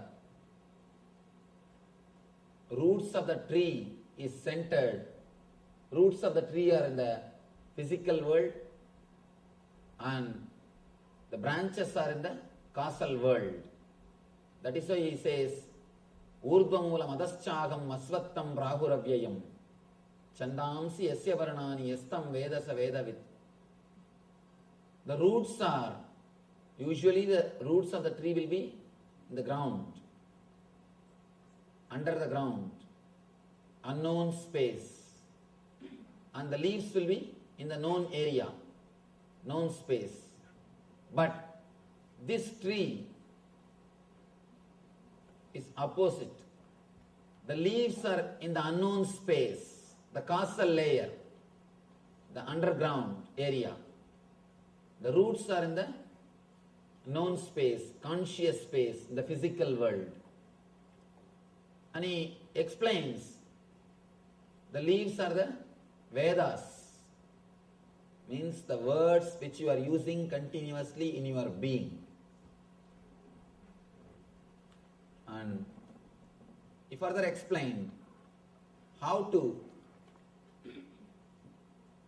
remove the engraved memories in the causal layer and how to program the causal layer towards bliss, towards eternal consciousness. Now he goes one layer deeper, the cosmic layer. He speaks about the Daiva Asura Sampat, the qualities of divine and demon. Both, the beauty is both words have got same root. Of course, it is not accidental because both qualities are rooted in the same energy. Just a simple decision. When you choose the word you become divine. When you choose the word me, you become demon. That's all. Same energy. Ramakrishna says beautifully, no energy can be destroyed. Your love can never be destroyed. It has to be turned. It has to be turned. There's one more beautiful example of Ramakrishna. He says, as long as the calf says aham, aham, the calf, as long as it says hum, hum, it has to work, suffer, and it will be beaten, all torture. Once it is killed and out of that skin they will make a music instruments. When you beat that, it will start saying tumi, tumi, tum, tum. As long as it says aham, aham, it will have suffering. When it starts saying tum, tum, it will start singing the glory of divine. It will be used for divine purposes. Beautiful simile, beautiful example. Of course, I am not able to exactly translate. In colloquial Bengali, he explains. As long as you have that idea, aham, aham, ami, ami, me, me, continuously, you will be demon for yourself and for others.